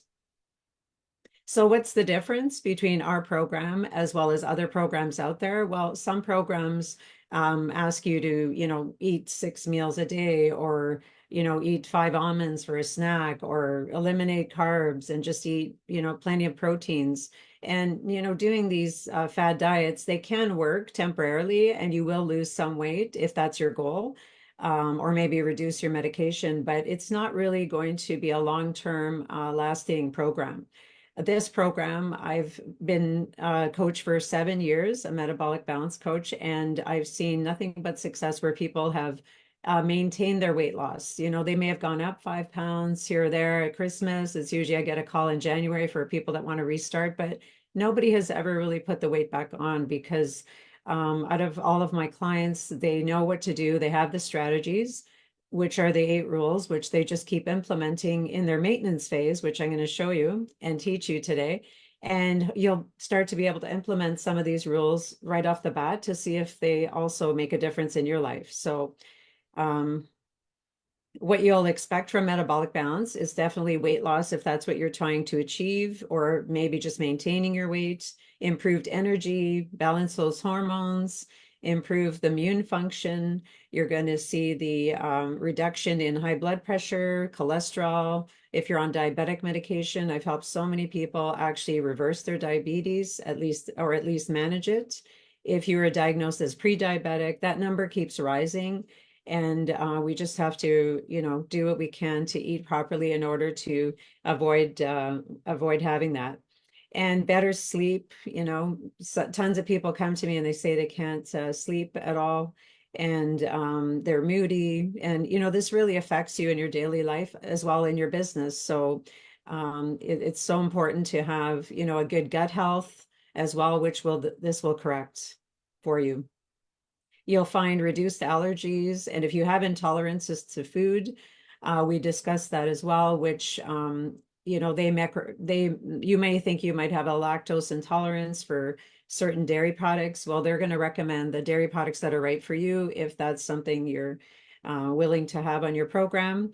And I've helped people with POS, if you have, if you're going through menopause, if you have bloating or any kind of gut issues, like I mentioned before. If you are dealing with inflammation or joint pain, that could be really uncomfortable, and this will help you with improving that. So you'll find that you save money on your grocery bills. Who doesn't want to do that nowadays with the expense of food? And you'll find that it just pays for itself in a few months. And there's no excessive heavy workouts. We don't ask you to do any boot camp classes to lose weight. We actually recommend 0 exercise in the first 2 weeks. And there's a reason for that, because you need to focus your energy on the new program and balancing your meals that you're having, and your body's going to be, the energy needs to be devoted to that. in creating the better metabolism, and then being in the fat burning stage, which I'll teach you in a few moments, with the slides coming up. So which approach for weight loss? There's the low fat diets, the high carbs, 5 to 6 meals, like we said, low calories. And ever since they introduced the low calorie diet, the obesity rate skyrocketed. So that was something that was studied or introduced back in the 70s, 80s. And now there's newer studies and newer approaches, such as the Metabolic Balance Program, which will be much more useful for you to try. It's the no fear of fat. We recommend the good fats for you to have in this program. We recommend fewer and high quality carbohydrates. So you will be having like rye bread. Like, have you ever seen a program where you actually are allowed to have bread at every meal almost? So this is something that you're allowed to do on this program, which I love because that's my weakness, is bread. And you're having 3 meals divided throughout the day. They're very healthy, nutritious meals where you don't feel like you have to snack in between. And all you really should be doing is drinking water in between meals in order to balance that insulin. Otherwise, it will keep spiking throughout the day.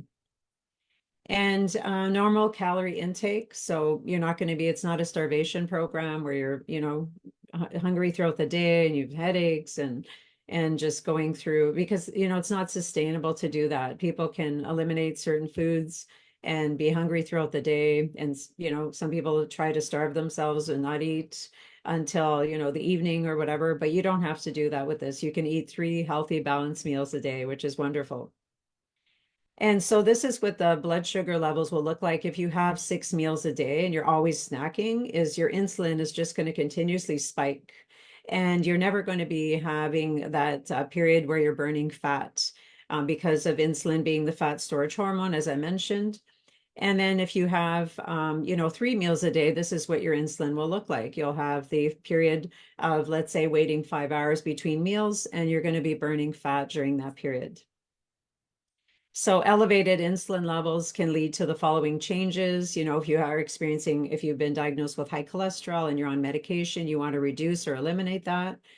We can help you do that. The triglycerides are increased, your adrenal, your stress hormone is increased. Everything just pretty much can have that snowball effect where you're going to start feeling sick and no energy and tired, midday crashing. So many things can lead to that if your insulin is constantly just, like a roller coaster. But and the fat will build up, of course. But if your insulin is balanced, then you're going to experience better sleep because the melatonin will be naturally created in your body. Your growth hormone is going to be balanced, as well as you're going to be breaking down the fats. So this is what our nutritional pyramid looks like. I know you may have seen the Canada Food Guide, which was revised, but I feel still wasn't revised enough to be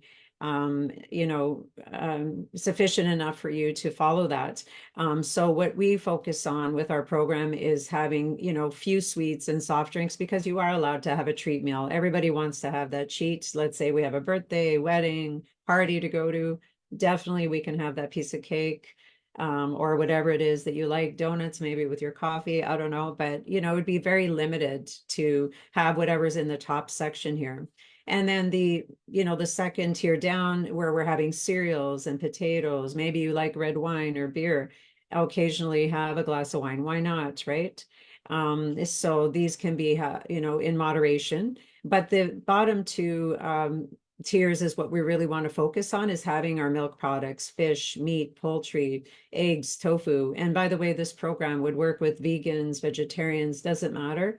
We customize it for you based on what your blood values are and what our intake form that we would create together and talk about what your food likes and dislikes are. So fresh fruits, vegetables, salads, prepared with healthy oil. We have to make sure we're using healthy oil, such as olive oil, a really good quality olive oil, not just any olive oil. But, rather than using the high saturated fat oils like sunflower and vegetable oil, canola oil, those are all oils that unfortunately restaurants are using as well, which, you know, can be very harmful to our health. So, you know, it's very difficult to find, you know, if you're ordering takeout food, a restaurant that uses mainly a really good quality olive oil because it's expensive. So that's why it's important to meal prep and prep your meals at home as much as possible. And the rye bread, like I mentioned before, and I'm going to show you a specific rye bread that's good for you. And potatoes with the skin on actually are much more beneficial than without. And of course, drinking enough water. It's so important to stay hydrated. And it's doing a simple calculation that will calculate how much water you need to have for each person, because they've told us 8 glasses of water are fine to have. But we're all different. We all have a different body weight, and that's how it should be calculated. So how does Metabolic Balance Program work? As I mentioned before, you go for a very comprehensive blood test first. We send you to a lab, whether you're located in any part of the world. We would send you a requisition form with a doctor's name on it, of course, that will have everything checked off. All the boxes are checked off on that blood work form, where you would be testing your cholesterol, your inflammation marker, which is your CRP, your TSH, which is for your thyroid. We're going to check your creatinine. We're going to check, you know, so the liver, what's going on with the kidney. We're going to look at your blood sugar levels. We're going to look at your hemoglobin, you know, if you have enough white blood cells that are keeping your immune system strong, red blood cell count, everything is checked, which is awesome. And then the nutrition program is created based around that, as well as your personal information that you give me, such as your height, weight, measurements. And we talk about your medical history. We talk about, you know, whether you have, you know, any kind of medication that you're on right now that might impact your nutrition. All that is taken into consideration, which is so awesome because it creates that plan for you that's personalized to you. It's not that one size fits all approach. And so this is the 4 phases to the program. Basically, phase 1 is 2 days where you're eating lighter meals than usual, but it's not like you're starving again. You're eating the 3 full meals. And that's when your body actually gets rid of any cravings for sugar and carbs. It's an amazing scientific result that you will achieve after those 2 days, where you'll get rid of those cravings if you have them. And phase 2 consists of 14 days. Now, this is more of a strict period where, you know, you're not allowed to have anything outside of the meal plan that's created for you. So you'd be following a food list, which I'm going to actually show you an example of. And it's a 16 days in total. And then phase 3 is where it's more of a relaxed phase, where you move into introducing a few other foods that are maybe not on your program. So, and when I say foods that are not on your program, it could be like I have broccoli on my program, but you might not have it on yours. And it's not that it's bad for me, it's just that it's not my superfoods. So the foods that would be listed for you are your superfoods that are going to provide you with the most nutritional value. And then the maintenance phase is the last phase, where you're actually going to be following those rules that I'm going to share with you. And you're just maintaining the weight loss if that's what your goal was to achieve, or maybe by then you've reduced your medication. Maybe you've just maintained your weight and you're just not confused anymore, and you got rid of your bloating and your gas. So you're going to follow those rules just to maintain whatever health goal it was that you achieved at that time, which is so great. So these are the rules. If you want to take a picture of the screen as the rules come up, or if you're making notes, write them down, because these are the rules that you can start implementing right away. And I even like to call them strategies as opposed to rules, because they're just fantastic. So eat only 3 meals per day. Do not eat more or less than the plan prescribes. There's no need to snack during the day. If you're eating the balanced meals, you shouldn't be searching for snacks, you know, and scrounging like I used to do in my desk when I worked in corporate. All afternoon, I'd be looking for, you know, whatever I had in my desk to scrounge on. And make sure that there's a 5-hour break between meals. That's when you're allowing the insulin to balance. The only thing you should be having in that 5 hours is water, not even mints or gum or, you know, coffee break. You do have an hour to complete your meal. So you can have your coffee or your tea, whatever it is, during that hour while you're having your meal or after your meal. But, during that other break, you shouldn't be consuming any coffee or anything like that.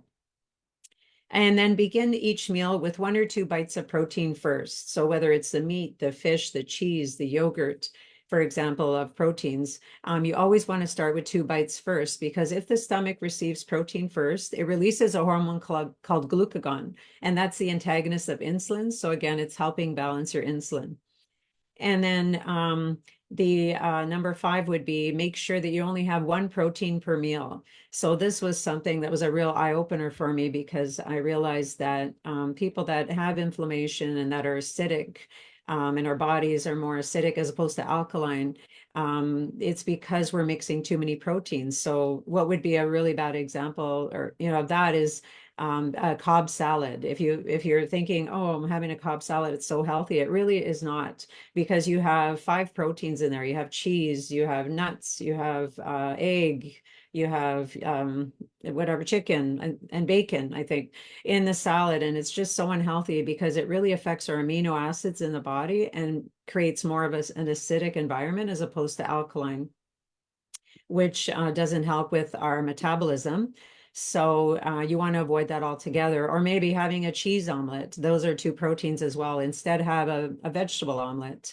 And don't mix your nuts with your yogurt. Just have the yogurt, because yogurt is 1 protein. And then also, when you're having your meals throughout the day, you're not having, the same protein twice. So some people will have chicken for lunch, and then they're like, oh, I didn't finish it, I'm just going to have the rest for dinner. You should switch up the proteins and have something different for dinner, type thing.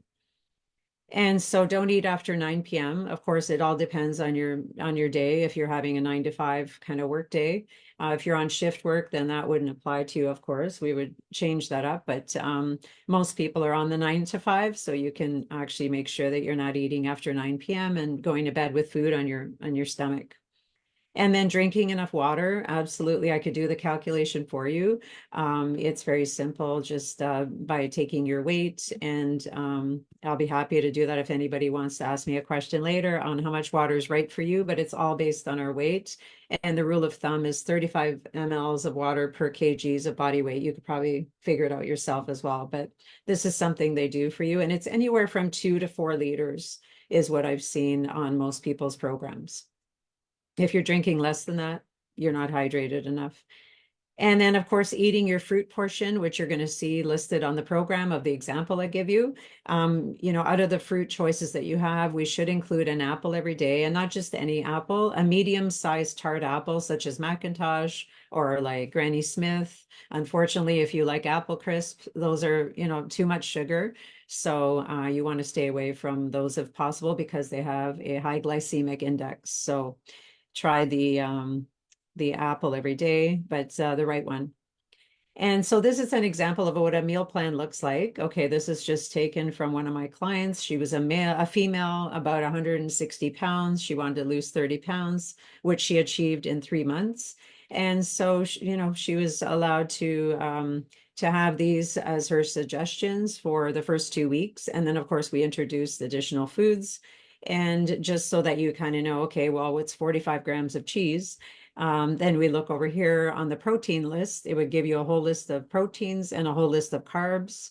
And going back to the proteins, so we look at her cheese choices, and she actually has feta sheep cheese. Some people might have even more than that. I had mozzarella on mine. I had, what else? I had goat cheese on mine. So many cheeses could be listed there. But in her case, after the scientists viewed their blood test results, this is the cheese they determined was right for her. Just to give you an example, as well as the other proteins you see on the list, these are the foods that are going to give her the most nutritional value that she needs, that will maybe correct her high cholesterol, or correct her blood sugars that are too high, or maybe her white blood cell count was low, or maybe her, she's dealing with inflammation in the body. We had a huge CRP marker, which showed that she had a lot of inflammation, for example. Then she would have totally different foods on her program. But you can see you have a lot to choose from. And if you tell me you don't eat meat, then, that would be eliminated totally off this program. And it would just indicate, other foods that that you actually enjoy eating. And then we have her vegetables and we have bread. So the bread is allowed, you know, as you can see, almost every meal, bread, bread, bread, which I loved about this because I said that's my weakness, especially when it's hot out of the oven. Who doesn't love that? And then, so we have a list of her fruits as well. So she has quite an extensive list: apple, blackberries, mango, such an amazing variety of fruits that she could choose from. And oh my goodness, sorry, there's a little announcement going on here in my condo. I apologize. May I have Oh your my attention, goodness, please? this is May like I a have your speaker's attention? nightmare of an alarm We are going on. now conducting the monthly fire alarm inspection. Whoops. Once again, we are now conducting the monthly fire alarm inspection. Oh, Okay, Please just keep disregard talking. sorry about the that, phones. It is Marianne. only a test. It's I'm okay, supposed just keep talking because we Should I can hear you. continue? It is Okay, only a test. okay. In And case of an actual emergency. so you we guys will can be still hear me? notified. Okay, okay. In case So of an this is the actual rye bread emergency, that we will is be allowed in the notified. program, and rye Once the crackers. test is And these are complete, just some people that have had wonderful results that I wanted to share with you. This gentleman lost 32 pounds in 10 weeks, and this younger gentleman lost 50 pounds in 4 months. So, you know, the average weight loss is about 8 to 10 pounds. And again, I apologize about the fire alarm thing. It was rescheduled and it wasn't supposed to happen today. So I wanted to talk to you a little bit about water too and meal prepping, because staying hydrated is so important. And like I said, I'll be happy to calculate the amount of water you should drink if you're curious. So you could send me a message later and we can connect. But this is a pH chart, as I mentioned before. And, you know, there's so much water out there in the grocery store. I was just like, you know, that's a picture of me going, oh my, like, I can't believe all the water's out there. And I've tested them all. And I found that with using pH drops, you can actually see if the water's acidic or more alkaline. And most of these that I've tested on the shelf, especially I used to love Evian, for example, and it's a little bit more expensive than the others, it was very acidic. I was very surprised. And most of these waters too are really just reverse osmosis that they put in the bottles like Dasani, and it doesn't taste very good. And believe it or not, it comes out very, very acidic. It's more on the yellowy, greeny side as opposed to the more alkaline. So not only should you have an alkaline diet, but you should also consider the right water that is going to, you know, help your body with inflammation and even the diabetes. It really works with if you're having more of an alkaline body, there's no way a disease can exist, and you won't be developing these metabolic syndromes such as, you know, the high cholesterol, high, you know, pre-diabetes, etc. So I researched for many years because I did have the reverse osmosis system in my home, and I realized it was acidic for my family, and they didn't even like the taste of the water. My children, you know, had me buying bottled water because they were all athletes as well. So, you know, I was buying the Kirkland water bottles. I was buying whatever was on sale. It was crazy, and didn't realize that it was doing more harm than good. So the Kangen water, I'm not sure if you've heard of it, but if you want to type in the chat, or maybe if you've heard of this water, if you know of it, if you have a system, I'd love to know. And it's a machine that hooks up to any faucet in your home, and it basically transforms your tap water into this beautiful ionized water that will provide you with the best hydration. It penetrates right into your cells. It goes through a double carbon filter, as well as it gets electrolyzed, which makes the water alkaline. And it has, you know, not only the benefits of the different pH settings on the machine that will give you the best drinking water, but it also provides you know, water that you can be used for watering your plants, using as toner on your face. It also provides an acidic water setting, all these different buttons that you press. It just creates, you know, the acidic water that you can use to clean your household. So I'm chemical free in my house. I make my own laundry detergent with it. I save a ton of money not having to buy bottled water, let alone carrying those heavy cases. I also produce my own hand sanitizer with this, because the acidic water setting that comes out of this machine actually creates an acidic water that you can collect to use as hand sanitizer, and it won't dry your hands like you're using the Purell and stuff like that. So I really love it that it washes the pesticides off my produce. which is incredible. So there's so many benefits to having this machine. I'll be happy to book a free complimentary call where we can talk about what water is right for you and your family. And this would be my choice. Sorry about that.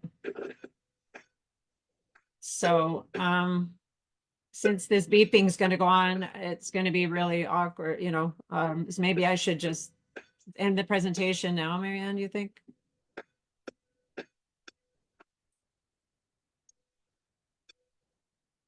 Marianne, what do you think?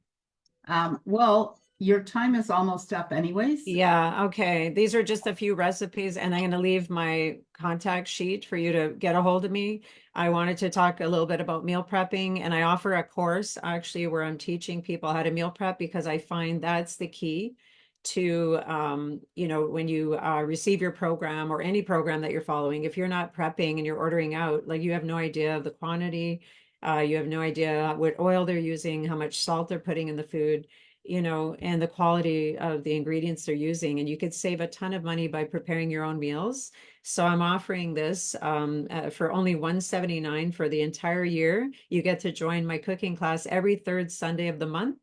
And you get to learn how to make these wonderful meals. You can prep along with me because on Friday you would receive the grocery list. Saturday you get the reminder email. Sunday we join at 7:30. And within 1 hour, I will teach you 4 different meals that you can have prepared live on YouTube. And if you miss the class, if you're not available that Sunday evening, you can always go back and watch it. It's available for the premium members only, and it's privately recorded. And I want to offer that as the introductory rate still. I'm offering the 25% off.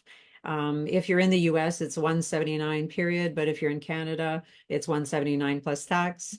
But that's the 25% off that's going to be automatically deducted for you when you, this is the link to my website. And if you click on that, member/Linda, livelightbylinda.com/membership, then you'll be taken right to the page where you can actually enroll in the program. And I'd love to have you on there and teach you all of these skills that will help transform your body and your life and keep you healthy, because that's my passion. And if I can help you with any health goals that you have, whatever your health goal is on your if you have one on your vision board or in your dream book or just in your mind, like I mentioned earlier, if I can help you achieve that goal and exceed it, please feel free to book a complimentary session with me. There's my calendar link, and I'll be happy to chat with you about anything I talked to you about today. We're okay for time, so our next speaker is a little bit late, and then of course we went over, so you started late. So if you want to share anything else, by all means, and of course your information. Linda? Yes. Can you hear me?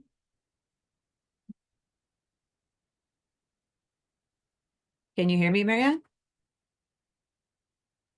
Can you hear me? I can, yes. Yeah, please continue because our next speaker's not here yet. So, Oh, okay, because we okay. started a bit late with you and you wanted to share a recipe or something? Oh, Yeah. yes. Okay, you know what? I'll go Please- back to please. that then. Yeah, sorry. I didn't know if this alarm was going to be, I can't believe that happened just earlier, but anyhow. So yes, I wanted to let you know as well. I created these recipes. These are some of my favorites. And what I would like to do is offer you a free e-recipe book that has, I'm not sure if you could see some of these because it's probably a little bit small.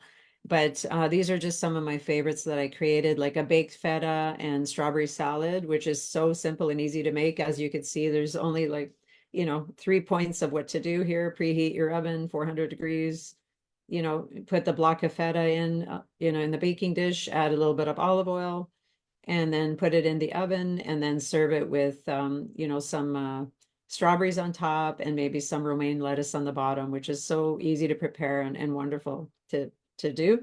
And then the caprese salad would be the tomatoes and the bufala mozzarella, which you can just slice up and add. Here we have edible flowers, which are cool, but you don't have to have those on there. But you can make a homemade pesto sauce with your basil and add that on. for flavor, or you can even just, oil and just put a little bit of oil and some balsamic vinegar, salt and pepper, you're good to go. And these are one of my favorites too. Lamb meatballs are so easy to make, and you don't really need the egg. Like, you don't have to mix the egg in with the meat in order to create the meatballs, or the breadcrumbs. They actually hold together very nicely. I found in the past, when I used to do this, they felt very heavy and I couldn't digest them properly. And I guess it was because I was mixing the proteins. And I discovered this even with chili. I used to do chili with the ground beef and the beans, and that's mixing two proteins, and then put cheese and sour cream on it. And I wondered why I felt sick every time I had chili, and it was probably because of all the mixed proteins. So now I just make the chili with one protein, and it's so much better, as well as the meatballs. And then we have herb salmon, which can be very easily made as well. And these are just some of the recipes I'll be showing you how to prepare. And if you have any questions, I can answer them if we have a few more minutes.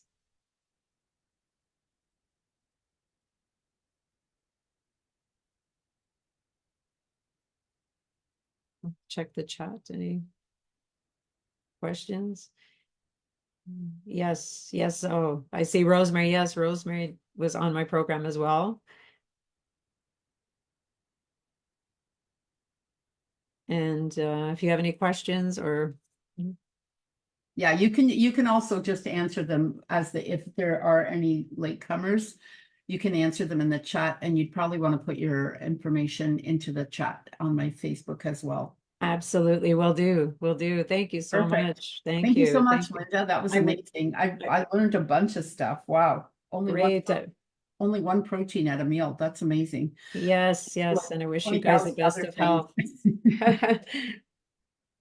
Okay, thank you so much. Thank you. I'm going to, if you could just remove yeah, and then I'm going to disable you. Well, not disable you, but I'm not sure. I see Daniel is here. Daniel D, are you going to be doing a PowerPoint? Do I need to make you a co-host? No PowerPoint, just me talking. Okay, perfect. Love listening to you talk. I am going to read Daniel's, we've fallen a tad bit behind, and I'm just going to read your bio.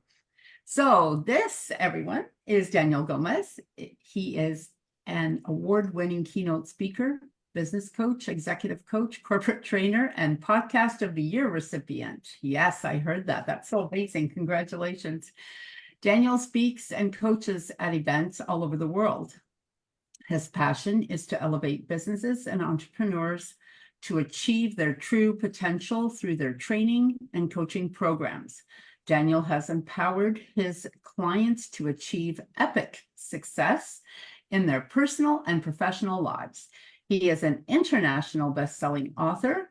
Daniel's book, The Makings of a Millionaire Mind, which I have somewhere autographed, was published to give people the right approach, the right attitude, and the right heart in becoming a millionaire God's way, so they don't self-implode or self-destruct. I love that.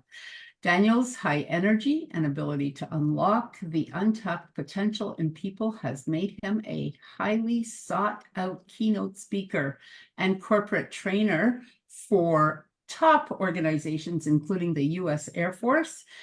He was honored with the best of 2019, 2020, 2021, 2022, and 2023 awards. For his training and business coaching, he and his wife, Marie Gomez, believe in giving back and supporting women whose lives have been impacted by breast cancer through their 501c3 nonprofit, the Mary Strong Foundation. I hope I pronounced that right. Daniel is a true professional and easy to work with. And with that, I present you with Daniel Gomez. We are so lucky to have him here today. Well, thank you for having me. I'll tell you what, I'm excited. I'm grateful to be here. And I'm just going to really pour my heart out today because life is too short. So ladies and gentlemen, everything that she just read that's me. But above all, I'm a loving father and a loving husband, and I love people. And in 2017, I had a epiphany of life-changing moment in my life when my wife was diagnosed with breast cancer. And I thought I had it figured out as an adult. We had money in the bank. We had all these things. Our house was paid off. But there was a part of Daniel Gomez that was empty inside. I didn't realize it though. Because so many times in life, we have all this pain, we have all this hurt, we have all this shame as men, and we don't realize it there, and we try to cover it up with whether it's through drinking or shopping or whatever it may be that's not healthy for you emotionally and physically. And then as my wife was recovering from her double mastectomy because she made a decision to have one, she got depressed on me. Then I was sitting next to her on the recliner, getting depressed myself. You see, because I was always used to being busy. How many of you out there right now are just always busy being busy because you can't sit still in your own presence? So I want you to do me a favor. I want you to put a 1 in the chat or put a 1 on the live here in the live stream. Put a 1 if you really came here to leave a different person, to really take away something from this conference, from this summit, that's really going to help you go to the next level in 2024. Because one thing that I realized is this, is that we have the mistake in our thinking that we have a contract for life to live. Let me say it again. We have an error in our thinking that we believe somewhere in our thinking that we have a contract to live forever, and we don't. The truth is, tomorrow's never promised. The truth is, we might not even see the end of till today. So many people I see walking around with masks when COVID was happening, they live in fear. But then somebody who doesn't even have the fear of COVID, they walk outside and boom, they get hit by a truck. That's how quickly life can change. That's how quickly millions of people did not wake up here in America, if you're here in America. So the fact that you're watching me here on this amazing summit, the fact that you're here with all of us, is there's a reason for your life to hear what we're about to say. So I want you to do me a favor. Nothing's going to happen today as I continue to speak and continue to talk. If you don't open your heart, you need to open your heart to the new. Write that down. I want you to take notes as I'm speaking, because when you write down, it registers to your subconscious mind and everything changes internally, right? Your outer world, the world you're living in right now, comes from the manifestations of the inside. So right now, if you're looking at your desk as you're watching us here on this amazing summit and your desk is all messy, well, you know what? It might be a little bit messy because there's probably a mess inside of you right now. But maybe you're one of those that your desk is neat. Well, that's because maybe you got things a little bit in order right now. But I want you to understand that key component. So many times we look outside to solve our problems. We look outside for the solution, and the problem's not outside. The problem is inside. So my presentation today is, write this down. It's called The Power of My Seeds. The power of my seeds. What are the seeds that you are sowing on a daily basis? Think about that question for a moment. What are the seeds that you are sowing on a daily basis? So many times we don't realize that we self-sabotage ourselves because we're planting the wrong seeds. What do I mean by that? Well, back when I was 18 years old, I remember I was hurt. I was lonely. My mom had passed away at 10 years old. She died from breast cancer. I remember we were moving from house to house. We didn't really have a home. And I remember at the age of 18, all of a sudden, life caught up to Daniel Gomez at my senior year. And I tried to take my life. I shot myself. And the truth is, Micah, I always wondered why I lived. I always wondered why I lived, Rosemary. I said, my God, why didn't you let me die? Because now, not only am I in the hospital for 3 months, I can't eat, I can't drink anything. I'm NPO. And it's like, I come to myself and I'm like, what the heck did I do? Because now for the first time after trying to kill myself, I see this big old scar from the top of my, right, from the top of my chest to my bottom of my abdomen. And it's an ugly scar. And then after I'm released, Micah, from the hospital, now I'm brushing my teeth, getting ready, and the scar is still there. And for so many times, I saw this scar as a scar of shame, as a scar of disgrace. Like, how can you be so stupid? I would tell myself, Linda, like Tammy Williams, I would tell myself these things. And I realized I started smoking more, I started drinking more just to cover the pain. But unfortunately, these became bad habits. So write this question down. Am I sowing seeds of bad habits? Am I sowing seeds of bad habits in my life? right? Because if you sow an orange seed, what are you going to get? An orange. If you sow a banana seed, what are you going to get? A banana.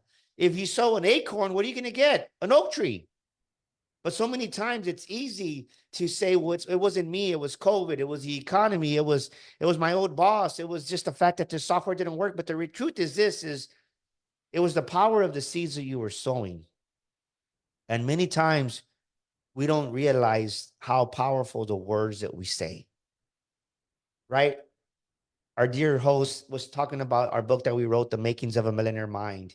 But when I really wrote this book, I started taking notice at a deeper level. And this was just 2 years ago when it really blew up back in 2022, in the beginning of 2022.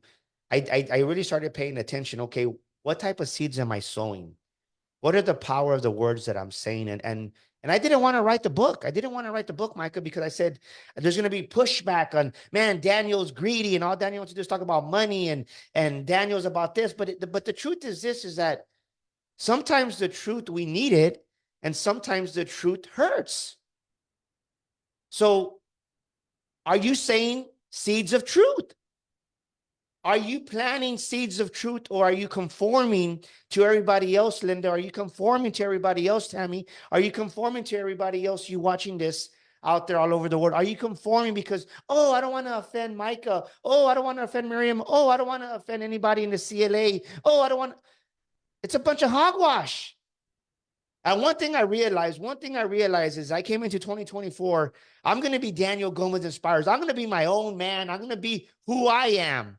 I'm not going to look to the left. I'm not going to look to the right. I'm not going to care what he's doing, what she's doing, what they're doing.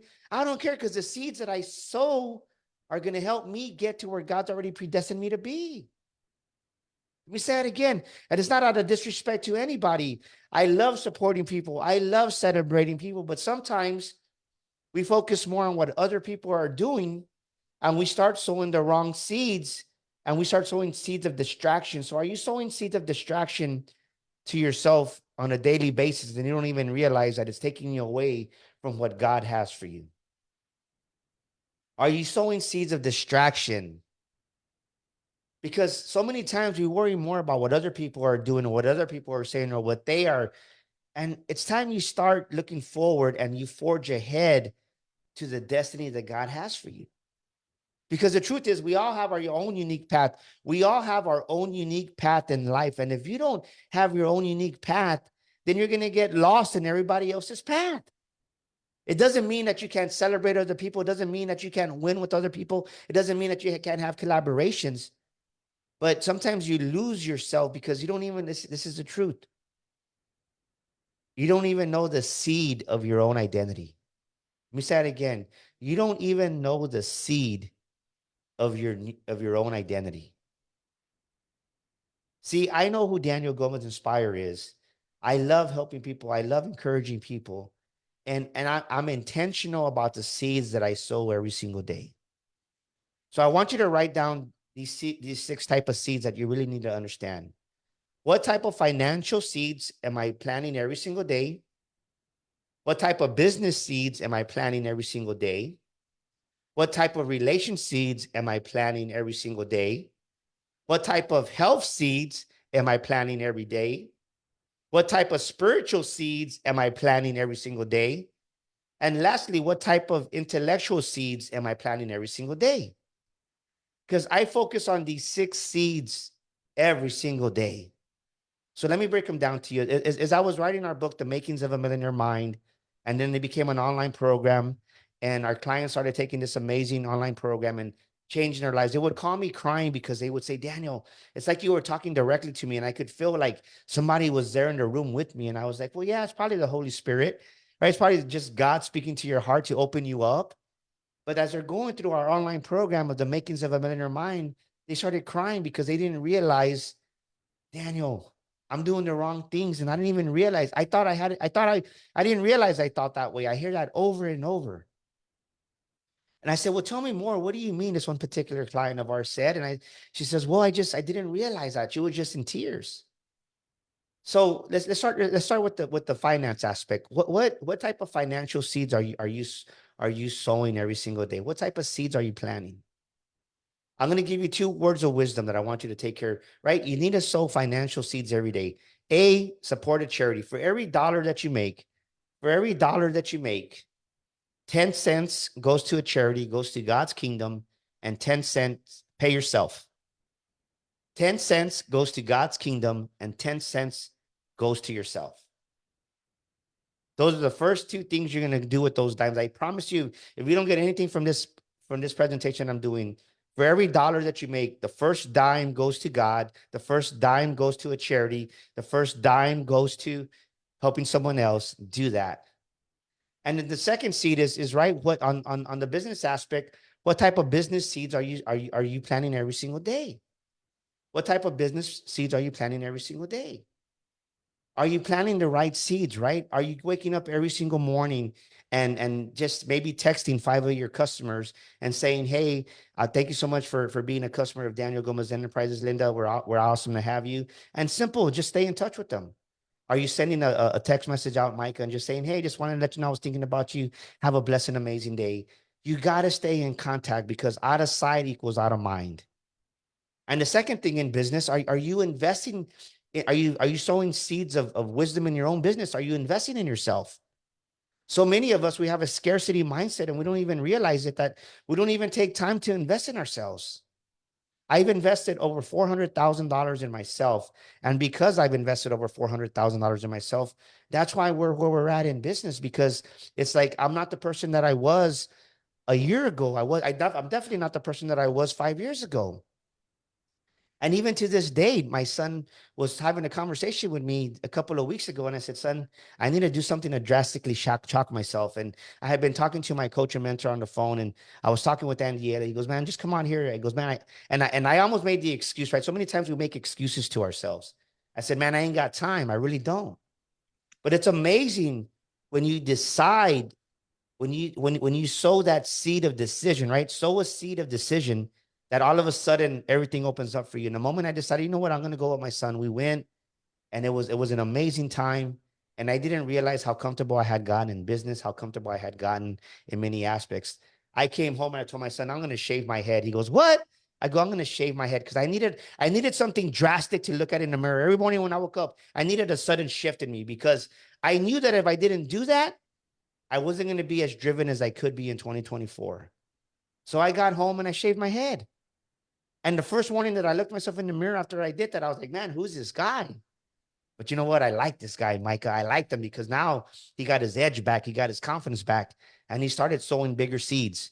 Some of you just got to sow bigger seeds in your business. You're playing too small because you're scared. You're worried about what they're saying on TV. You're worried about what they're saying about the economy. You're worried about what they're doing and they're doing and doing. Who gives a crap what they're doing? Focus on what you're doing. And then as you're going down your path of business, when the opportunity arises, you collaborate with people, you help people, you celebrate people, and you care about people. Because one thing I realized in life is you can't win in life, you can't win in business without people. And that's one thing that I really learned, just being in this new environment, investing in myself in the business aspect. As I was there in the Lions, and I was like, man, this guy has a sales team. I need a sales team, right? Because I don't want to be doing all the work myself. So as I came home and shaved my head, I outlined everything I was going to do. And guess what? We've had our record-breaking January, and it's been an amazing month because God's grace has just opened it up, because I started sowing different seeds within myself. I started changing the seeds. This is huge for somebody. Somebody needs to hear this. If you keep sowing the same old seeds, you're going to keep getting the same old fruit. Somebody needed to hear that. If you keep sowing the same old seeds, you're going to keep getting the same old fruit. So think about it. We'll go into the health seeds. What health seeds are you planning for yourself? Are you waking up? Are you walking at least? Are you working out? Because the truth is this: your old behaviors ain't going to get you new results. Write that down. Your old behaviors are not going to get you the new results. You have to change the behaviors that you have. If you don't change them, nothing's going to change. And one thing that I realized in my own health, I needed to push myself because I had plateaued in my workouts also. So shaving my head drastically changed the way I saw myself. And They have this new thing coming out that's 100 days straight that Andy Elliott's doing. And I say, you know what? I'm going to do it. Why not? I'm going to do it. I challenge myself even more. There comes a point in your life and your business where you have to challenge the seeds you've been sowing. Because if you keep sowing those same old seeds, like I said, you're going to keep getting the same results. And what type of relationship seeds are you sowing? Are you sowing those seeds with your wife, with your husband?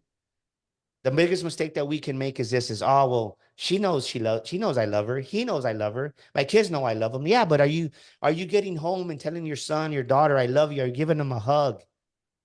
Going back to what I said when I started, the biggest mistake we make is we think that we have a contract to live forever, and we don't have a contract to live forever. You're going to die. The truth is this, is you're going to die and you're going to pay taxes along the way. We can't control the taxes, but you can control what you're going to do along the way. So why are you playing so small in life? Why are you taking it for granted? You're not going to live forever. The truth is you're going to die. So why start living when it's too late, when you should start living now? I know many people that I come across at the airports and at these different events. They're like, man, I need to start living. I'm like, well, you need to start living 25 years ago because you died 25 years ago. And I can say that with confidence because that was me. Because I was stuck in an old identity, the Barker life, right? I was riding my Harley, drinking beers and doing these things, but it wasn't serving me anymore. But I was still stuck in that identity, and I didn't realize how much I was dying inside. And the truth is you're going to die, so why are you going to wait to die? Make something of your life. Make something of your business. I challenge you. You know, I meet so many, this is a true business fact. Over 90% of businesses never make $50,000 in revenue. Over 90% of businesses never make $50,000 in revenue. That's most entrepreneurs. Why do I bring that up to you? Because the truth is this: half the BS you see out there on social media, on Instagram, on Facebook, on Twitter, on Snapchat, it's not even real. Think about that. If it's a proven study that over 90% of businesses are not making $50,000 in revenue. And many times we see things on social media that they hinder us, they affect us because we see somebody win big. And instead of celebrating their win, you start to think like, man, I'm not doing good enough. You start being hard on yourself. When the truth is, half the stuff that you see out there isn't true. And I say this because I speak at many conferences around the world, at many conferences, and I see when they get off stage and I look and I'm like, man, what that guy just talked about, he's not even living.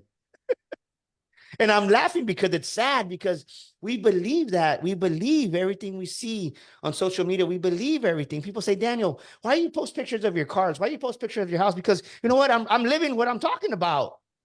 I am living what I'm talking about.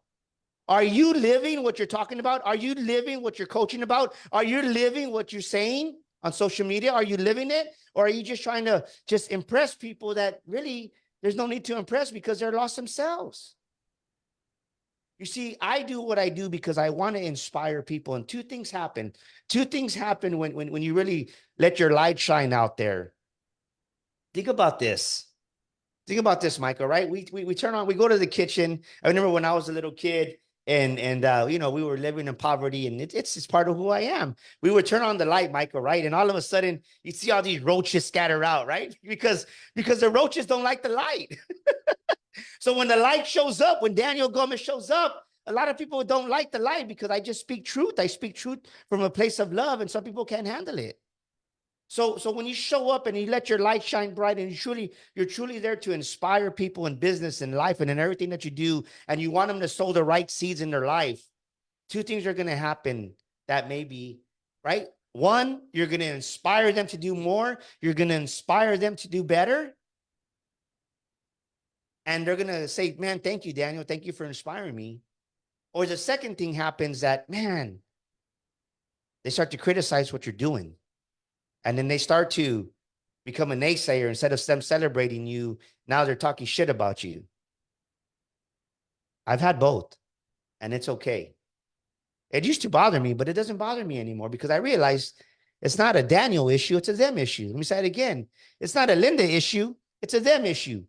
It's not a Jose issue, it's a them issue.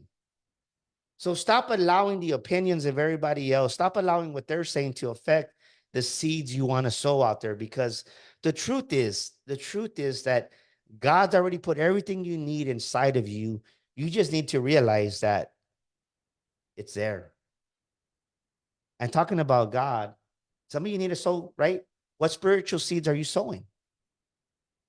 We already talked about the business. We talked about the financial. We talked about the relational. What type of spiritual seeds are you sowing? Do you think it's you? I thought it was me. Quickly that I learned, as quickly as you can make it, you can quickly lose it. I learned that in 2017 when I almost lost my wife to breast cancer. But what has helped Daniel sustain, right? And I look back at my life and I look back to 2023, like we had a stellar year. We did pretty good considering all the stuff that came our way. But this is the thing is that can you win in any season? Can you win in any season? And the truth is, I can say I can win in any season because God is my CEO. And if you're not sowing spiritual seeds on a daily basis, spending time with God, getting in his word and in prayer. And I'm not talking about religion because I hate religion myself. So don't even think I'm being religious because I hate religion. I'm not about religion at all, but I am about having Jesus Christ in my heart. Am I perfect? By no means am I perfect. But I'm just telling you what's helped me to get to where I'm at, to build our Millionaire Mind brand, to be successful, not just in any season, but in all seasons, is that putting God first, then business, then, right? God, family, then business last. God, family, then business last. Daniel, that doesn't make sense. It's not supposed to make sense. You know, we just took one of our clients. They were doing well. They were making some money, right? I coached a lot of high executives and they were doing very fantastic. They flew me into Florida and they were making over $10 million. Next thing you know, they doubled that. Why? Because there was a spiritual element that was missing. And if you're not seeing it, it's like I write in my book, right? The whole reason I wrote my book, right, was this: to give you the right attitude, Micah, the right heart, the right approach, Tammy Williams, to become a millionaire God's way, Jose. So you don't self-implode, so you don't self-destruct. How many people do you know, man, they make it to the top real quick, but they don't have the foundation and then they collapse because they self-destruct and they self-implode because they don't have the substance deep down inside and they don't have the character to handle the blessing. I know because that happened to me many, many, many years ago. So that's why I can coach a lot of these people because I went through that over a decade ago. But I was just fortunate enough that I repented and God helped me along the way. And a lot of the clients that we help, we take them from never hitting 100,000 to making 100,000 because many times it's the spiritual seeds that they're sowing are wrong. And maybe you need help with that. But I want to encourage you, out of all the 6 different pillars that I'm talking about, the different seeds that you need to sow, the spiritual element is bigger than you think. So I want you to understand this. So go back at the 6. Let me tell you the 6 again, right? What type of seeds are you sowing on your financial? What type of financial seeds are you sowing? What type of business seeds are you sowing? What type of health seeds are you sowing? What type of relational seeds are you sowing? What type of spiritual seeds are you sowing? And what type of intellectual seeds are you sowing? What do I mean by intellectual? Are you trademarking your stuff, right? We trademarked the makings of a millionaire mind right there. Trademarked. Sticker shock. With Jose Escobar and the CLA, they're the official sponsor. We're honored to have them there. We trademarked it. Why? Because you need to trademark your stuff. You need to protect your intellectual property. You have to. And you're saying, well, I don't want to pay this. You're dumb not to. And I'm going to use that word. You're dumb not to, because then somebody else can use your intellectual property. And then what are you going to do? So I want you to understand that your intellectual property has value in it. Maybe you think, well, Daniel, do I even have intellectual property? I can guarantee you most people that I coach along the way, they have more intellectual property than they realize. You just don't understand it. And you can't take the poor man's way of just trying to get copyright and all these things. No, like, go out there, go to the USTPO, trademark your stuff, because that's what millionaires do. Millionaires protect their property. You have to protect your property along the way. And I want to give you this free gift. We have a Millionaire Mind PDF. It's an amazing PDF. It's beautiful. And many, when you come to our Millionaire Mind Bootcamp, we give it to them framed. I want you to text the word millionaire right now. That's the word millionaire with no S, millionaire to 210-942-5059. That's my gift for me to your people, Miriam. Thank you so much for having me, right? 210-942-5059. Text the word millionaire. And I want to give you this PDF because you need to start changing the words that you're speaking to yourself every day. You need to start changing the words that you're talking to yourself when it comes to your finances, when it comes to your business, when it comes to your relationships, when it comes to your health, when it comes to all these different things around you, these 6 pillars. What type of seeds am I'm sowing?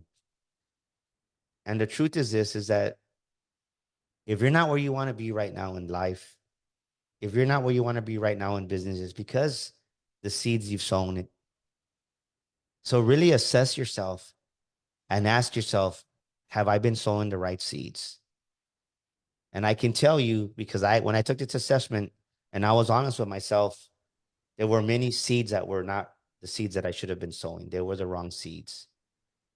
So take inventory of the seeds you've been sowing and know that there's nothing out there that you cannot accomplish when you put your heart, when you put your mind, when you put your soul to it, because all things are possible with God. And I wouldn't be here without God in my life. And I'm who I am because of him. And I'm not embarrassed to say that.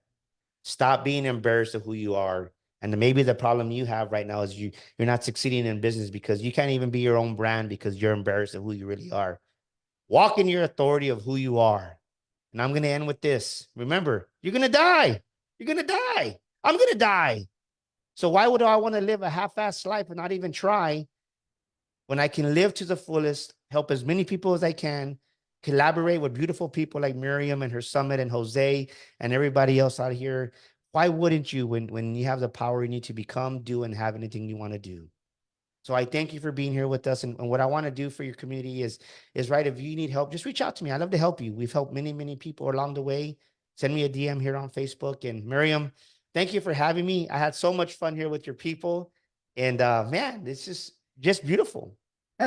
Thank you so much, Daniel. I am going to ask you when you're done, or if you have your own people, if they could just put your info, whatever contact info you want, like your phone number. I think I saw Ivy posting it already. So they can, whatever contact info you want to put it into the chat in Facebook. Okay, I'll do They that. won't see it if it's on here. It's not that kind of setup. So thank you so much. Oh my gosh, so inspirational every single time. What can I say? So amazing and super busy. Thank you so much for taking the time out to come and speak on this amazing summit. You are always amazing. I love his messages. I love it when he prays over me. Do you want to leave us with a prayer? Yeah, I could definitely do that Just for a you. quick one. You don't mind? Yeah. Yeah, no, please. Just a quickie. Sorry. Heavenly Father, Lord, we just lift up all your children on this call today, on this summit today. I release an anointing of God's grace. I release a new anointing of God's strength over all the businessmen and women here on this summit. May the favor of God protect you. May the favor of God bless you and guide you. And may God's favor surround you as a shield for you, your family, and your business. I declare increase and promotion over every single one of us hearing this. In Jesus' name, amen. Amen. Shivers every time. Amen. So thank you again, Daniel. And now our mutual friend and one of our favorite people, Jose Escobar, is next. And I am going to read his bio. So thank you again, Daniel. Have a great day. And don't forget to put your info in my Facebook page in the chat. So I am now going to tell you about Jose Escobar. Jose Escobar is an award-winning, nationally recognized personal development speaker, 9-time published author, sales professional, husband, and father of 5 children. Yep, you heard that right, 5 kids. He leads compelling high-level communities consisting of entrepreneurs and advanced leaders through 2 multi-6-figure business models that have now surpassed 7 figures. Yep, you heard that right, 7 figures. The Entrepreneur's Bookshelf and the Connected Leaders Academy. Jose's magnetic personality shines in his presentations, where he has reached audiences collectively over 30 million and radiates throughout his dynamic coaching programs, inspiring his international 350 plus entrepreneur and executive clientele to master their personal and professional excellence. His past sales experience led him to amass over 30 million in revenue for the companies he served, and this family man's sales and coaching in the martial arts industry has positively affected the lives of over 500,000 families for the better. Learn more about Jose's products and services at www.connectedleadersacademy.com. We will get someone to put this into the chat. Ivy, if you're with us, could you put this into the chat, please? That would be great. Thank you so much. And I am going to try to see this now. Jose, are you with us? Yes. And with that, I give you the stage, Jose, my amazing. Okay, so can everybody hear me okay? Thumbs up? Yes, great. All right, so we're gonna, full disclosure, 3 disclosures. Number 1 is I'm gonna end my talk at noon because I am leaving town. I'm leaving this weekend with my wife. It's my birthday weekend. My birthday was yesterday. I turned 41. Yes, happy birthday to me. Still celebrating. It was my my birthday eve on Wednesday night. We celebrated Wednesday into Thursday into the weekend. It's actually my birthday month, so I might continue until February. We'll see. But anyways, that's disclosure number 1. Just kidding. Disclosure number 2 is that little sound in the background is my candle, my wood chip candle. So it's not my microphone in case you hear a little noise. And then number 3 is if I look tired, it's because guess what? I am tired. Okay. You might notice some grocery bags under my eyes. It's because I slept very late last night. I had a couple of people come over the house, local CLA members that are dear friends of mine. And we had Nick Coquinos in the house. We had Henry as well. We had Raul, the wise wolf. Many of you might know Raul. He was here as well. And then we had Jettison in the house with his wife, Jackie. They came over.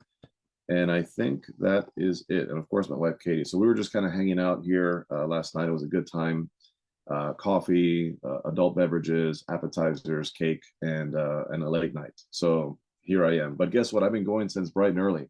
So if any of you are out there and you're wondering, I messaged Jose, I texted him, I called him, whatever, Tuesday, and I still haven't heard back from him. Let me tell you, I've been going at 100 miles an hour since Monday, right? Every single day, back-to-back meetings, meeting after meeting after meeting after meeting. My wife is like, Jose, you know you need to eat lunch, right? I'm like, oh, that's right, yes. And then she says, Jose, you know it's probably a good idea to come and relax and come downstairs and chill for a little bit. I'm like, yes, you're right, absolutely. Self-care, I forgot, right? So this week has been absolutely crazy because I was off the map Thursday, Friday, and Saturday last week. I was at 2 events. Actually, this noise is bothering me. I was at 2 events. So I said, you know, when I'm gone off the map, all of a sudden, everybody wants to get a hold of me. So Monday, Tuesday, Wednesday was slammed. All good things, happy problems, right? All good things. I'm not complaining. I'm just venting. But I know there's a lot of you out there that are like, hey, I messaged you. Are you going to get back to me? So yes, you know who you are. There's many of you out there that are waiting to hear back from me. Don't worry. I have seen the message. I just haven't been able to click on it to respond. So I will try and get to that as soon as I can by Monday, right? If not sooner. So there's that. Now I say all that to say, one of the secret sauce, ninja secrets to success in business is hard work. It is hard work. I mean, so many people try to shortcut the shortcut, right? And they say, okay, and if you shortcut the shortcut, you short circuit. Let me be very clear on that. There is no shortcut to hard work. You have to put in the work. You have to put in the work. Many people don't see the hours that I put in, the things that go on behind the scenes. Like, for example, there's a few people waiting on me to respond to them right now. They're assuming that I'm just ignoring the message. No, I am literally in meetings nonstop, literally, right? And that's what it is. And then as soon as I'm done here, I got to go. I have an impact. And my wife is waiting to walk out at 1 o'clock, for us to get out of Dodge, right? So, but the hard work has to be put in. And I am not afraid to put in the hard work. Are you afraid of hard work? Ask yourself that question and be honest. Not everybody loves the hard work. I don't love it, but I'm willing to pay the price. And the price has to be paid. You're going to pay now or you're going to pay later. But the pay part has to happen. So I might as well voluntarily put in the work now and pay the price now voluntarily. Because otherwise, if I don't do it on my own accord, life is going to have its way of hitting me in a different way, right? I'm going to pay the price eventually later. And that price is not one I want to pay. So voluntary discomfort is something that I think we should all sign up for in 2024. Sign up to be intentionally, voluntarily uncomfortable throughout the year and put yourself in a position to learn new things, to experience new thresholds, to go through some pain voluntarily. What kind of pain am I talking about? Well, try working 12 hours in a day. If you're used to 8, try 12. See how that works out. If you're used to getting 8 hours of sleep, try 6. If you take nice, warm, cozy showers, maybe take a cold shower. If you go to the gym once or 3 times a week, try 5 times a week. If you go on nice strolls and walks in the park, maybe try jogging. Ask yourself, how can I push myself to another level? And let me tell you this, and let me be unequivocally clear. There's always another level for everyone. I don't care how successful you are, how wealthy you are, how smart you are, how many great relationships you have, how well connected you are. I don't care your zip code or where you live. It doesn't really matter. At the end of the day, none of us have arrived. This many people have arrived. 0. It doesn't exist because success is a lifelong journey. So I want you to challenge yourself to get uncomfortable intentionally this year. I want you to ask yourself the tough questions. Are you afraid of hard work? Are you willing to put into hard work? You should, right? A lot of these things are important to consider. So I'm going to tell you a couple of things that I think are beneficial in the business journey, right? First of all, I'm a white belt. I'm a white belt at life and in business. 15 months, 7 figures organically, that's cool. That's awesome. I'm actually kind of tired of saying it, but I say it because it's part of my message, right? And my message is that anybody today, right now, can go from wherever they are in their business and they can 10x it. You can literally 10x, and I have 10x tattooed on my wrist, right? That's how much I believe in the idea of 10xing your life and your business. And don't forget, there's 10 life domains, 10 areas of your life, and they're all interconnected. So don't just 10x financially, you got to 10x spiritually. You got to 10x in your marriage, in your parenting, in your health, in your intellect, in your emotional state, right? There's a lot of different areas we got to 10x, but understand that you can go from wherever you are right now and you can 10x it if you so desire. It is up to you. It is an inside job. I committed to 10xing my life 2 years ago. And I did it because I was committed. And commitment is a word that not many people are tripping over these days, right? There's a lack of commitment in society. Too many people are decision makers. I decide today I want to do something, and I decide tomorrow I don't feel like it. I decide I'm going to start that business, and then I decide, wait a minute, I'm too busy. I'll put it off until 2025. I decide I want to write a book, but I never actually execute on it. Stop deciding and start committing. Can I repeat that again for you? Stop deciding and start committing, because commitment moves the needle. Decisions come and go, just like your feelings. How many people are feeling their way into acting versus acting their way into feeling? Stop waiting until you feel like doing something. Who cares how you feel? I'm sorry to be tough, but that's called tough love, right? I'm trying to show some tough love right now. Who cares how you feel? The only person that cares how you feel is you. Now, people around you can empathize with you and say, hey, I'll pray for you. I feel for you. I get that. Okay, that's nice and it helps. But so many people are being led by how they feel. And you got to start being led by acting, by taking massive action, not action, massive action. Have you noticed there's a difference between action and massive action? Just like there's a difference between ordinary and extraordinary. Just like there's a difference between focus and laser focus. Just like there's a difference between growth and exponential growth. And good and great. Good is the enemy of great. How many of you have heard that? I've heard that many times, and it's true. So it's time to start doing some things differently. It's time to realize that the life that we want, the goals and the dreams that we are passionate about and envision are at the end of your own arm. They are achievable. You can have those things that you want. You can. I know. I'm on the journey. I'm on the path. I know what it takes. And by no means have I arrived. Didn't I say I was a white belt?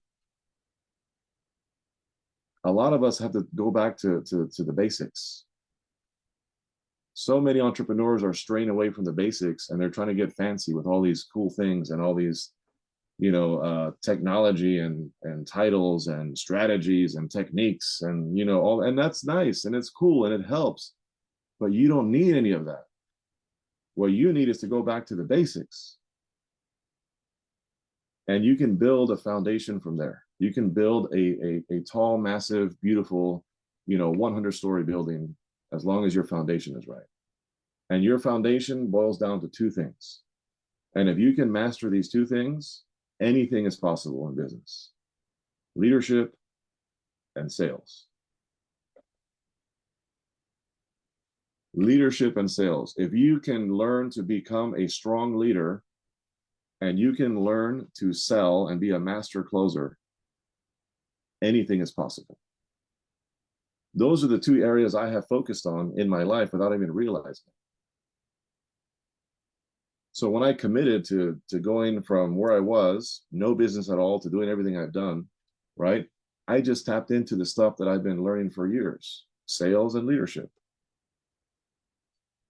So ask yourself, on a scale of 1 to 5, 5 being the best, 5-star, 1 being I need a lot of work, right? There is no star. It's either 1 or 5 stars. Where are you in leadership? Where are you in sales? And let me tell you something, sales is a skill. Daniel Gomez can tell you, he's a master salesperson. Sales is a skill. And skills can be, can anybody finish my sentence in the comments? Skills can be what? Skills can be learned. Thank you, Marianne. I read your lips. So skills can be learned. Any skill can be learned. You just have to put in the time to develop mastery. Bruce Lee talked about it. Bruce Lee said something to the effect of, I'd rather learn 1 kick and do it 10,000 times than learn 10,000 kicks. Something to that effect. I'm probably butchering it, but you get my point. Why? Because there's mastery in that. The 10,000 hour rule. How much time are you putting into developing the craft, the art of sales? How much time are you putting into developing leadership? I'm telling you right now, and I will say this until the cows come home, and I will triple down on what I'm saying. If you just focus on leadership and sales, you can start climbing ladders like you wouldn't believe. But you got to make sure your ladder is leading on the right building.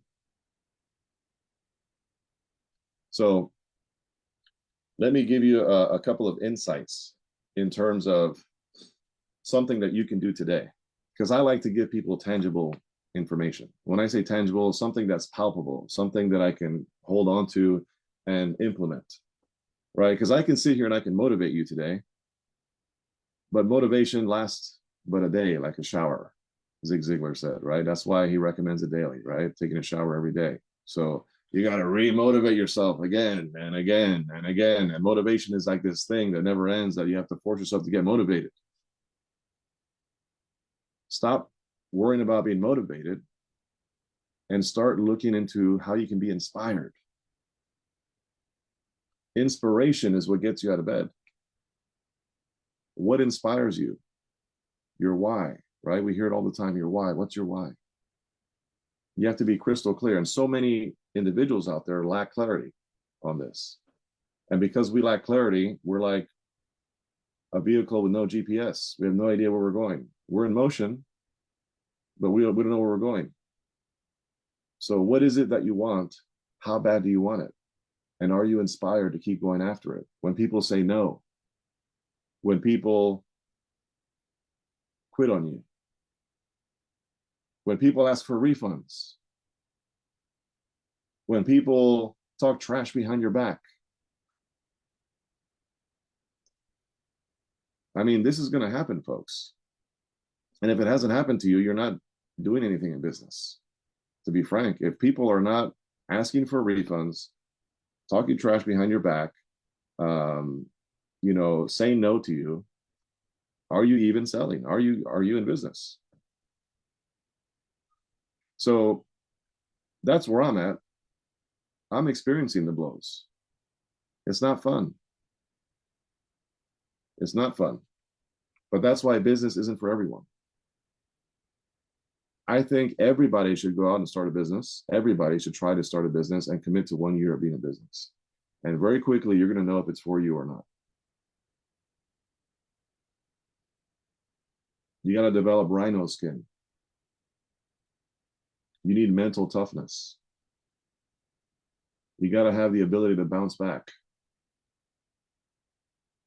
Grit, perseverance, follow through, accountability, integrity. These are powerful words. But so many folks are disconnected from those words. So anything that I'm telling you here, I'm not coming, by the way, let me clarify. I'm not coming to you from the pulpit. Like I've arrived, listen to me. No, I'm talking with you because I'm in it. I'm in the game, folks.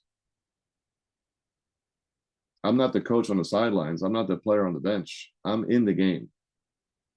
Starting lineup. Are you in the game? You got to learn to fail. You got to learn to take the hits and keep coming back stronger. But that requires you to put on the attire. You got to put on the armor and the breastplate and the shield and the helmet. You got to be ready to go to war. And war is a daily thing. And war goes beyond business. There's a guy, Patrick Bet-David, says business is war. To a degree, I agree with that. I love that saying. I wear his hoodie, t-shirt, or sweatshirt. It says business is war. But war goes way deeper than that, folks. It's called spiritual warfare. And that's a daily battle that we must fight every single day. But you got to be dressed up appropriately for that. You got to be ready to go to battle. And again, business is not for the faint of heart. It's not for everyone. So I encourage you, if you're an entrepreneur, if you're a business owner and you're watching this, part of the secret is putting yourself in voluntary discomfort all the time. John Maxwell says it best, everything worthwhile is uphill all the way. If you're coasting, you're roasting, right? If you're on a plateau, that means you're not pushing yourself. You're getting stagnant. You're getting stale. What happens with a metal pipe if you leave it outside forever and if it rains on and years go by, it gets what? Rusty. What happens when you haven't had a professional wrestling match in a long time, and then you want to get back in the ring? They call it what? Ring rust. Are you rusty? Think about envision a mosaic, right? When you look at a mosaic, what is it?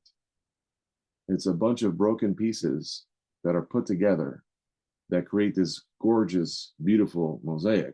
But what people don't realize is broken pieces to create that end result. You're going to be broken along the way. You are going to be broken along the way. Business has not been easy for me. People just look at social media and say, oh, Jose has it put together. Oh, he's at the spa this weekend. Oh, he's always traveling. He's doing this and that and that. They don't see the time that I put in, all the no's that I'm getting, all of the financial things that have come into play, the challenges with Stripe and, you know, and this person and that person coming to me saying, hey, do you mind if I can get money back for that? And this one here is saying the same thing. This one over here is saying something similar. And then all of a sudden Stripe holds your money and you can't get your money. And then all of a sudden you have an event that has to be postponed. And then you have, I mean, I can keep going on the stuff that I have to deal with in full transparency that I deal with on a regular basis. But guess what? I am not phased. I am not phased. I will not cower down. I will not lay on the floor. I'm either up or I'm getting up, but I'm never down. Let's repeat that one. As Dr. Obam would say, that's a writer downer. I am either up or I'm getting up, but I am never down. You will not see me whining and crying on the floor. You will not see me hanging out in a corner saying, hey, let's have a pity party and do that. No, no, no. I have no time for that. The train keeps moving. I call it the 24-hour rule. I think I got that from either John Maxwell or somebody else, but it's, you have 24 hours to pout, be depressed, upset, anxious, miserable, frustrated, resentful, bitter, pissed off, whatever. You have 24 hours to be in that space. And then you better get your butt up and start moving. And equally on the other side, you have 24 hours to celebrate a victory. I got this award. I hit this milestone. I hit this threshold. I closed this massive deal. I launched this new program. The book just launched. Whatever it is, that's cool, awesome, celebrate. It's okay. But you have 24 hours to hang out there because you're only as good as your last performance. Too many people spend way too long in the negative side or the positive side. And both of those are going to cost you. Because what happens when you spend too much time in the negative? Well, you lose momentum. And once you lose momentum, and trying to regain it is like going up an escalator backwards underwater. Not easy. So don't lose momentum. You lose momentum, you lose excitement, you lose traction, you lose focus, you lose energy, you lose all of the mindset of a winner. You lose everything when you sit there and hang out in that negativity. On the same opposite side, if you're celebrating too long, you start to read your press clippings. And then you're like, oh, I'm doing some things. Look at me. Oh, look at me. Look at me. And when you start doing that, you start to do what? Let your foot off the gas. And you don't even realize it. You start to downshift. And you don't even realize it. Before you know it, you're in neutral. And before you know it, your car is in reverse. So you have to, it's okay to feel. I'm not saying don't feel, we're human. It's okay to have these emotions and these things that happen, but just know, don't be led by it. Don't hang out there. The work has to be done. You got to keep it moving. You got to stay focused. You got to stay on the course, right? So in terms of business, I have what I call a core product. And I'm going to tell you right now, and this is my last 18 minutes, and I'm going to go throw a lot at you right now. So I hope you have a pen and a pad. I hope you're ready to digest 2 steaks at one time, because I'm just going to give it to you direct. Okay. What is your core product? Do you know what a core product even means? Your core product is your baseline foundational product that you build off of, right? Where everybody comes into this core product. My core product is the Connected Leaders Academy. And if you have no idea what that is, go check out my website, connectedleadersacademy.com. www.connectedleadersacademy.com. Go check it out if you have a business. So a core product, everybody that I talk to, I don't go out there and say, hey, by the way, I have this, who wants to do all these different things that I offer? No, I say, hey, I have the Connected Leaders Academy. Come into my world. Let's have a conversation. They come into my world. The Connected Leaders Academy is an affordable product, 10x value. I charge down here, and yes, I am severely undercharging, and I'm very aware of it. And it's intentional because it's a core product, and I give 10x value all the time. Over deliver, under promise, over deliver. So people come into my core product, and then what do I do from there? I end up saying, hey, by the way, have you read my book? You need to get my book. Oh, you haven't read the book. Oh my gosh, you need to get the book. Hey, are you aware that I co-authored 8 other books here? Do you have these? Oh my gosh, you're talking about leadership. You got to read this book on leadership. Hey, you want to enrich your spiritual life. Hey, you need to read this, Our Conversations with the Divine, right? I co-authored with Marianne Pageant and a bunch of other amazing people, including like 7 or 8 CLA members, right? So, and then if they get the books, right? And then I say, hey, by the way, you got to wear the swag, come on, you got to drink your coffee out of this mug. You got to wear my t-shirt, my hoodie, the hat, the journals, the pens, So I have different things that spoke off of the core product. And I'm going to elaborate on that in a second. But just know that, take this golden nugget here. It is 10 times easier to sell to a customer than it is to sell to a prospect. I'll say it one more time. It's 10 times easier to sell to a customer than it is to sell to a prospect. If somebody already put money in my pockets as a CLA member, first of all, thank you. I appreciate you. And I'm in your corner and I'm here to serve you, right? And I actually see 4 of them on my screen right now. Shout out to Micah Yacht, Linda Procopio, Linda McBee, Marianne Pageant, Daniel Gomez, all CLA members. What happens? You've already paid money. The know, like, and trust has gone up, right? What is the likelihood I can sell you this book now? It goes up dramatically because you already know what I'm about. I already have rapport with you. So now I get you the book. You get the book and you read it. What is at the back of this book?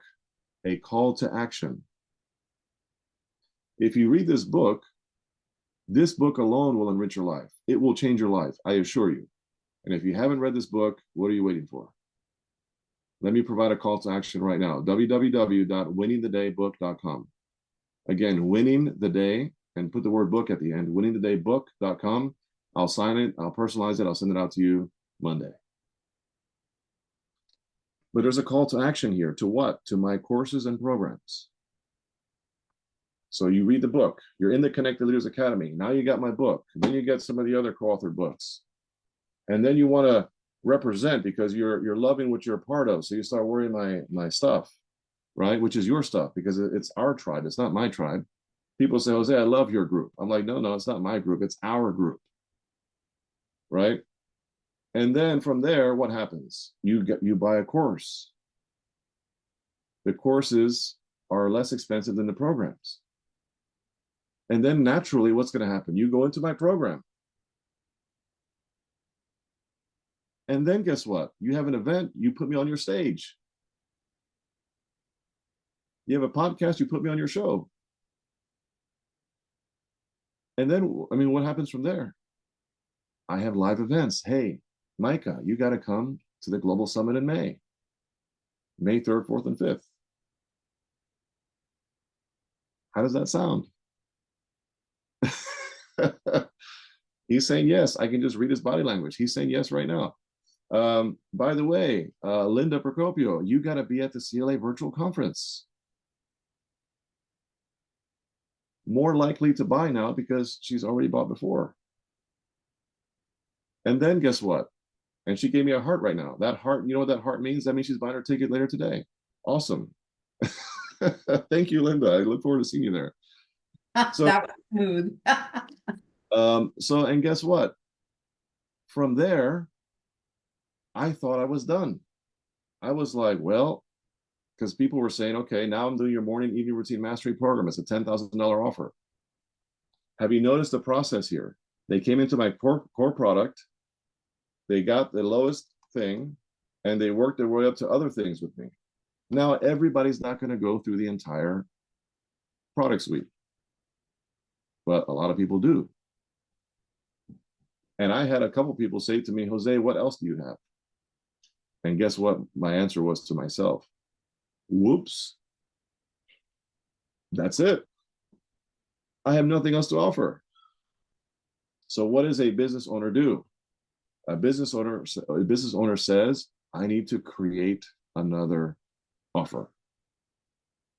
I need to create another product. I need to create another entity because we are always evolving as entrepreneurs. So I said, I know what I'm missing, a mastermind. I don't have a mastermind. There's a lot of masterminds out there. I don't have one. So I said, let me create it. So I got in the lab. I sat down in my trusty office that I love dearly. I lit a candle. I got a whiteboard and I just started mind mapping on there, brain dumping all these ideas. And the idea came because of two things. Number one, I realized people said, do you have anything else? I said, no. I said, that's a problem. Red flag number one. Red flag number two is people were saying, Jose, oh my gosh. Once I went public and said, 7 figures, 15 months organically, people were like, what does that even mean organically? How'd you do it? Can you tell us more? Can you help me? I said, maybe this is an opportunity. And it was. So I said, yes, I can help you to the tune of $35,000. And I launched a mastermind where I help people over the course of 12 months to add anywhere from $250,000 to $750,000 to get to their 7 figures using my methods. Like what? Launching your own paid community, launching courses, programs, high ticket sales strategies, organic marketing strategies, my networking strategies, all of these things. So I launched that offer, and guess what? Would you believe what happened? I enrolled 27 people in that offer in 5 months. Now, I say all that to say, all of these people in that mastermind, do you know where they came from? Can anybody guess? The Connected Leaders Academy. I sold tons of these books. Do you know where most of the sales came from? That's right, you guessed it, the Connected Leaders Academy. The morning evening routine mastery program, 10K offer, did multiple 6 figures when I launched it in 2022. Do you know where most of those people came from? The Connected Leaders Academy. And I can keep going and going and going. Because once somebody puts their money in your pockets once, they will do it again and again and again and again, assuming you are a person of integrity, you have deliverables that are of value, and you show up for them and they will show up for you. And that's all it comes down to. So I say all that to say as I close here, I just got a reminder from my wife saying, hey, don't forget, we're leaving at so I'm coming.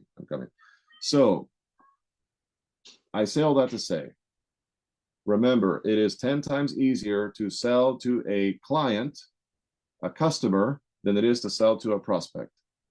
What is a core offer designed to do? A core offer is designed to create a client database.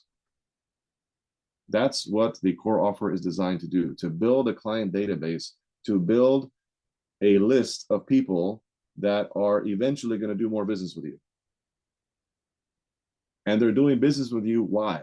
Not because you're a good salesperson and because you're smooth and suave and have 24-inch pythons like these. I'm just kidding. They're not 24 inches. They're like 16. But they're doing it because you're serving them, because you're adding value to their lives, because you're helping them.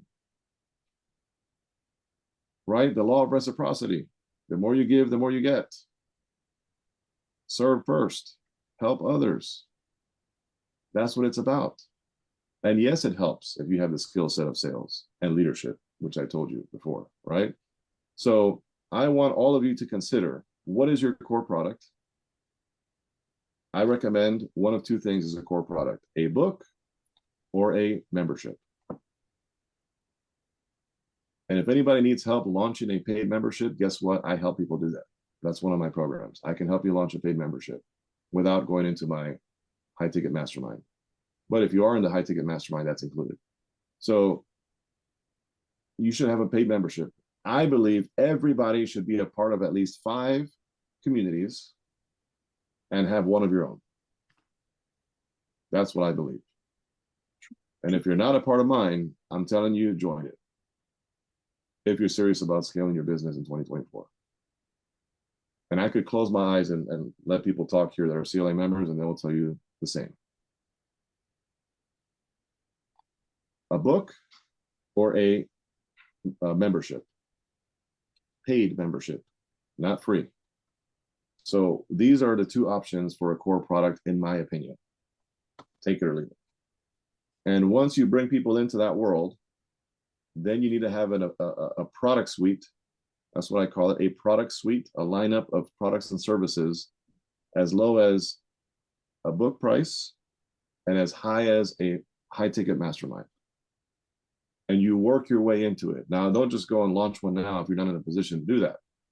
You got to work your way into it. It's the next logical step. That's the question. What is my next logical step? Right? I had a membership. I said, okay, great. Awesome. I have a morning routine mastery program. Awesome. Those are the 2 products that I came out with at the same time in 2022, January 15th. Then I said I should write a book on the program. That made sense. And then I said, okay, well, what are people going to wear? And when we come to my live calls and stuff like that, oh, they should wear my merchandise. So I got swag and merchandise, right? While I'm speaking on everybody else's stages, I might as well create my own stage. Live events. It just makes sense. Courses, programs. Well, people are asking me, can you teach me how to launch a membership? Oh, bingo, that's another product. Let me create a program to do that. Jose, you're such a great salesperson. Oh, I should create a program on teaching people sales. You know, so just ask yourself, what are you good at? Where do your skill sets lie? Where are your talents? Where are your passions? Combine your skill set, your talent, and your passion, put them together, mesh it, and create a product. And then make an offer to people. And if you're doing this, guess what's going to happen? Your product suite is going to expand, and it all goes back to your core product, which is whatever you choose it to be. And what happens to your bottom line? It starts to go up, up, up, up, up. And the more impact you create in people's lives and in this world, the more money you're going to make. And that's just what it is. That's just what it is. So in the beginning, Bill Britt, I used to be a part of Amway, 15 years. Bill Britt said, I joined Amway, and he had this like thick Southern accent. I don't even know if it's Southern. He's like, I joined Amway, folks, because of 5 reasons. And this is a big burly dude. He's like, money, money, money, money, and guess what? Money. That's why he started the business back in the day, right? That's why I started what I did in the beginning, because I wanted to make money. I was tired of being broke, robbing Peter to pay Paul, drowning in debt, more month than money, right? Paycheck to paycheck, the rat race, all those things. I was tired of it. And eventually people get sick and tired of being sick and tired. And you got to do something about it, right? My wife hated her job. She was an educator. She was for 12 years. She was tired of it. She wanted to be a stay-at-home homeschool mom. I was tired of having somebody tell me when I can go on lunch, when I can go on break, what time I can go home. how often I can take a vacation. I got tired of it. I said, I want to roll over instead of rolling out if I choose to. I want to be able to look in the mirror and say, Jose, I think you deserve a raise today, and go get it. That's called being a business owner, an entrepreneur. So that's what I did. That's and all of you can do the same thing, and whatever it is that you're doing, whatever it is that you're doing. So I end with, if you can't tell, I'm passionate about what I'm doing and where I'm headed. Why? Because I'm convicted. Because I know that what I'm doing is meaningful and worthwhile. What I'm doing is helping people change their lives. And when I help people individually, one person at a time, change their lives, they change their entire family dynamic and their legacy. And if you help enough people do that, you're changing the world. You're making a dent here. And everything I do is not so much for this world, it's for the after world, right? The after, the afterlife, the kingdom, as they say. That's more who I am.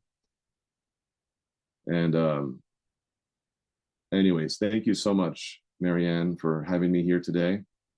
It's been an absolute pleasure and honor to be on your stage and serve your audience, share some of my story, and give some value. I hope people walked away with something to implement or consider or think about.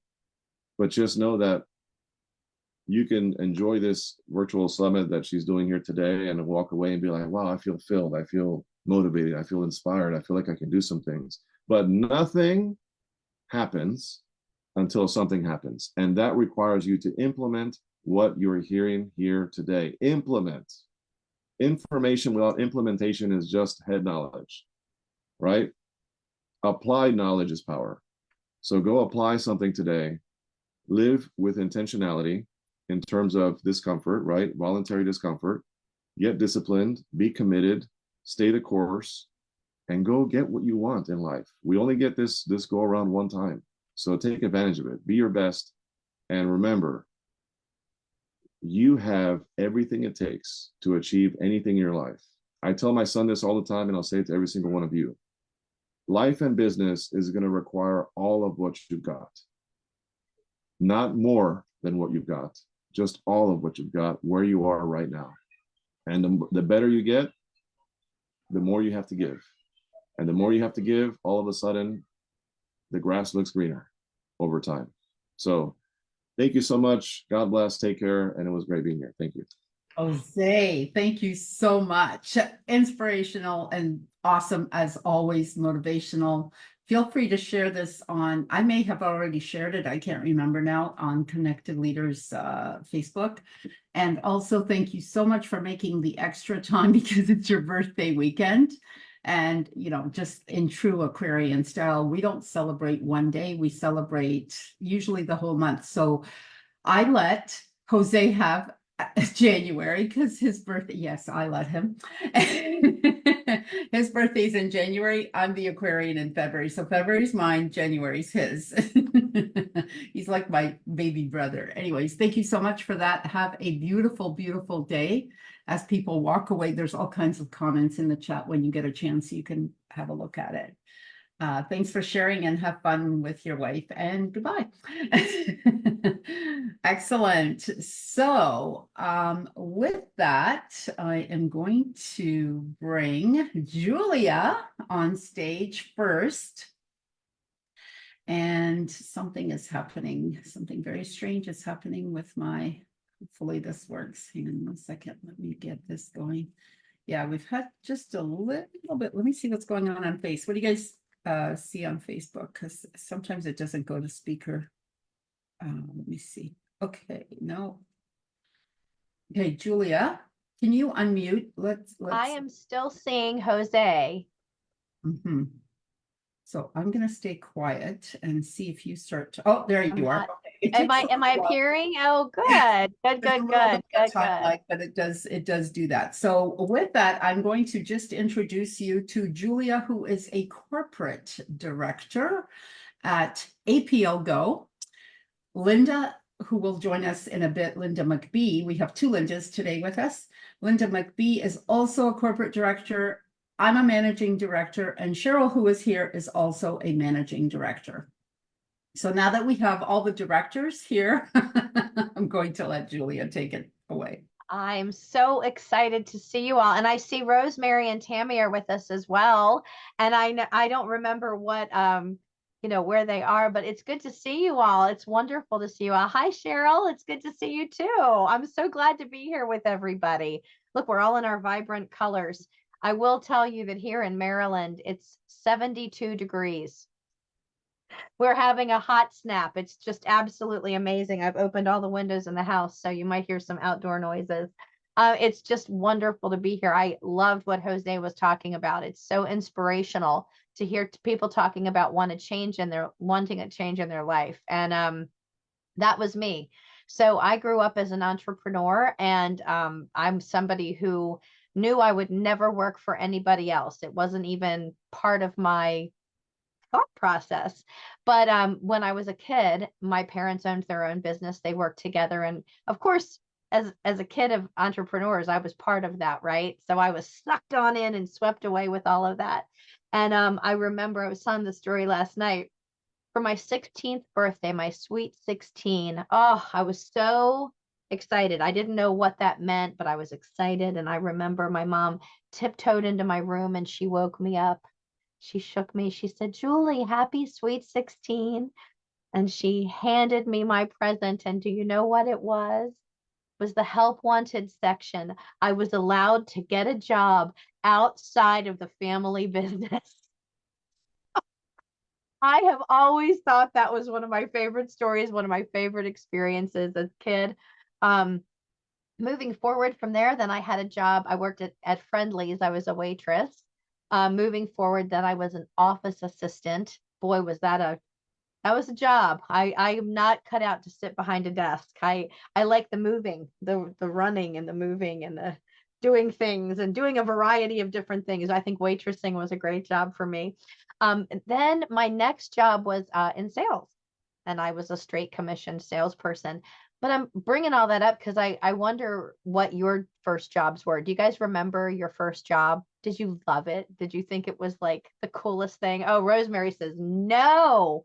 No, she didn't love it. How about you, Micah? Yes, no, you loved your first job? No. Cheryl says no. Absolutely not. Did not. No, you did not. What did you guys do? What were your jobs? I was doing piecework on a Bix pickle, a pickle line. It's stuffing jars with cucumbers. You stinky, right? Oh, Like that. and Stinky. 120 degrees, like forget it. Oh, it's awful. It is. That does not sound fun. Okay. No, you might win. You might win the prize. You might win the No. gold. I'm gonna win because I was okay. You know when your house coat has a belt, one of those material belts? Yes. I worked on the little thing that turned it inside out. So I did this all day long. Oh, I I put it sew on. and I hate doing That was that. first, and my second job, which was equally as crazy, was I worked at a boat steering wheels for boats. So I had a knife, an X-Acto knife, and I had to, when they pressed it, you know how it has the little plastic things? I removed that. That was my job for 2.5 months during the summer, full Yeah, time. but Cheryl's job was stinky. So far, Cheryl's still in the stink seat. Yeah, that was Word. stinky. Well, mine was stinky because it was plastic, but not as stinky Oh, as pickles. not, yeah, the All chemicals. yours. Got you. And Rosemary, what was your job? I was the wonderful waitress, Oh, working like me. so hard every day. My manager used to say, just put on your running shoes because it's rush hour and you're going to be busy. I love that. I had to wear. Now, Micah, what was your job? What was your first job? I'm dying to hear from a guy's perspective, right? Yeah. I was about 12 and I worked at a golf course handling garbage and cleaning things. It was awful. PU. Okay, you and Cheryl both win the golden pickle. PU. Although I will say Rosemary and I definitely had our fair share of stinky days. Being a waitress, yeah, that could be a job.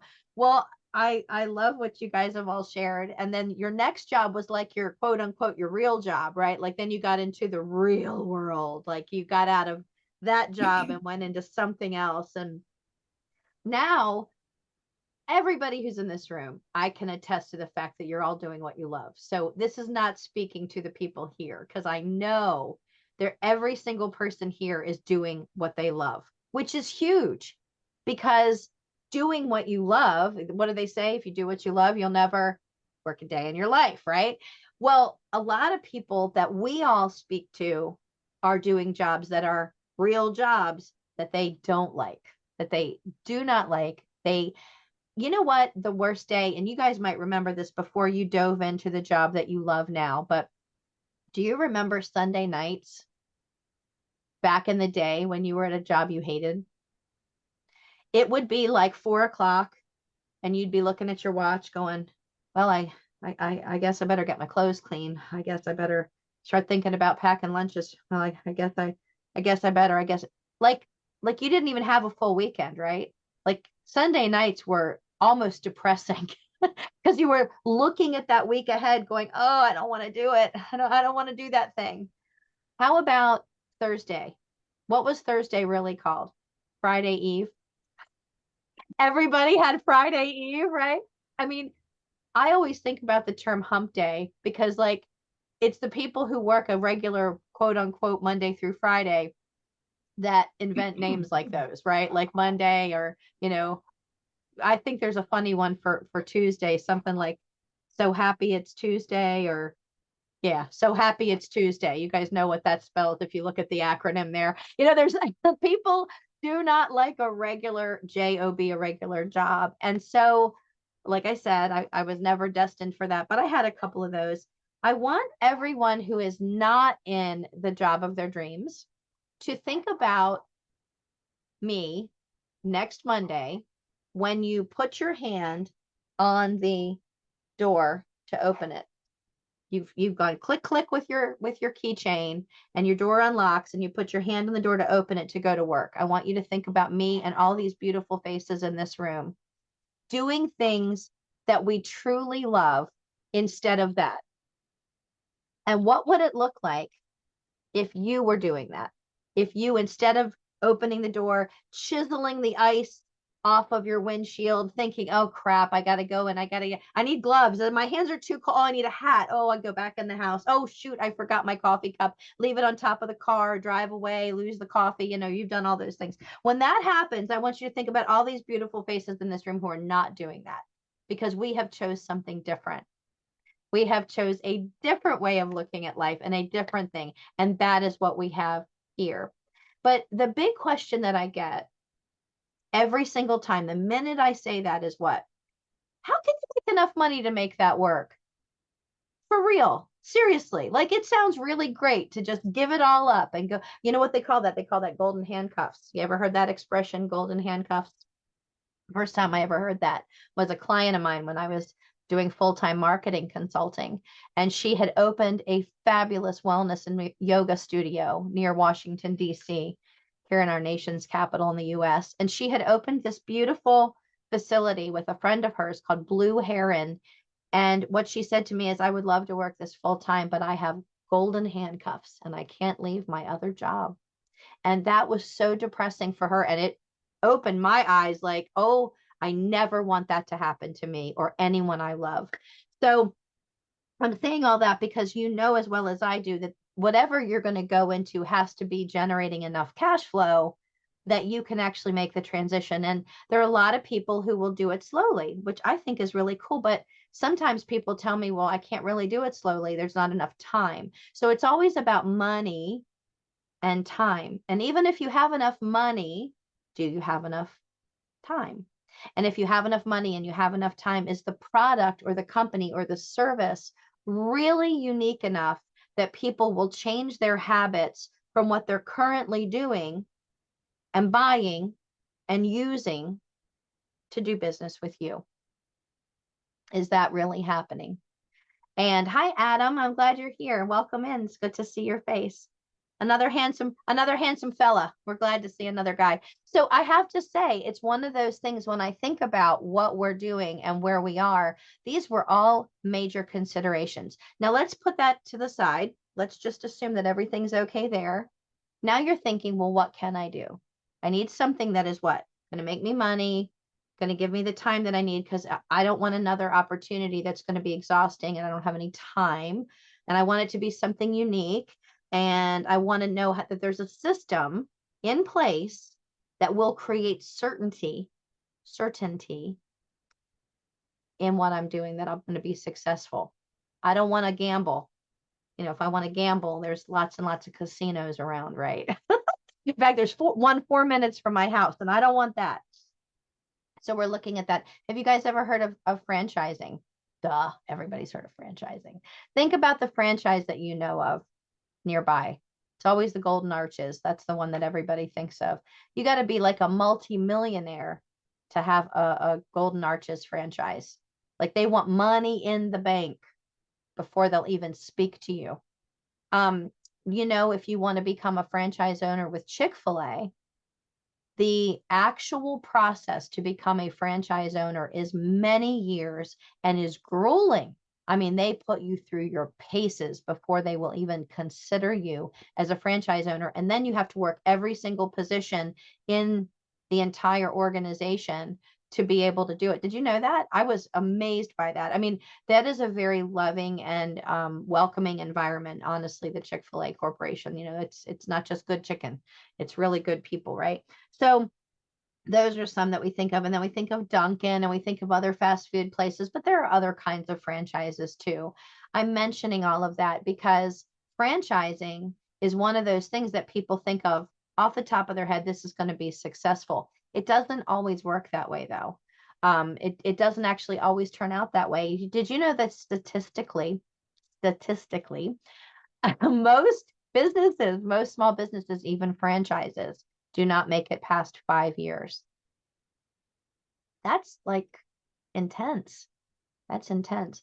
I'm mentioning all of these wonderful facts to you because these were the things that I absolutely had front of mind when I started with the company that we're going to talk about a little bit today. I had to know with certainty that this was going to be a successful thing. I already had a 22-year-old marketing practice working with dentists and doctors. That was what I've always done. You know, for me, my biggest decision when I was doing that, my company is called Word of Mouth. My biggest decision was, did I want to take on somebody who wasn't a dentist? Did I want to work with a transportation company? Did I want to work with a computer company or a general contractor? Those were my big decisions. So when someone brought this to me, it was brought to me and I was very, very skeptical. Then they wanted to tell me about the product. Now, like I already told you, the product has to be what? Unique enough that everybody isn't selling it at the CVS and the grocery store and the, you know, at the mall. And number two, that it had to be something people would be willing to change their habits to do. But here's something else, because I promise you, my BFF over there, Linda, is going to tell you that she and I were actually part of a company previously that met a lot of those criteria. But here was the biggest problem. The product itself didn't work the way we thought it would, and it had a really short shelf life. It only survived for 18 months. So I was excited about it, but that was the time frame, 18 months. I had 18 months to make the money, and then it was gone. It evaporated. That's pretty crazy, isn't it? So I'm telling you all of that because I found a product that is really cool, high tech, high touch, unusual, different, works. People want it. People are willing to change their behavior to use it. And there's a system and there's a great compensation plan. Now you're thinking, I know what the catch is. I know what the catch is. This thing costs a fortune, right? Is that where your brain went? Because that's where my brain went. Oh, great. All that sounds really, really cool. I bet it costs $1 million. And again, I have a story for you, Linda, and I had an opportunity like that not too long ago. was going to be the coolest thing. High tech, high touch, was going to work great. They changed the formula. The product didn't work the way they said it would.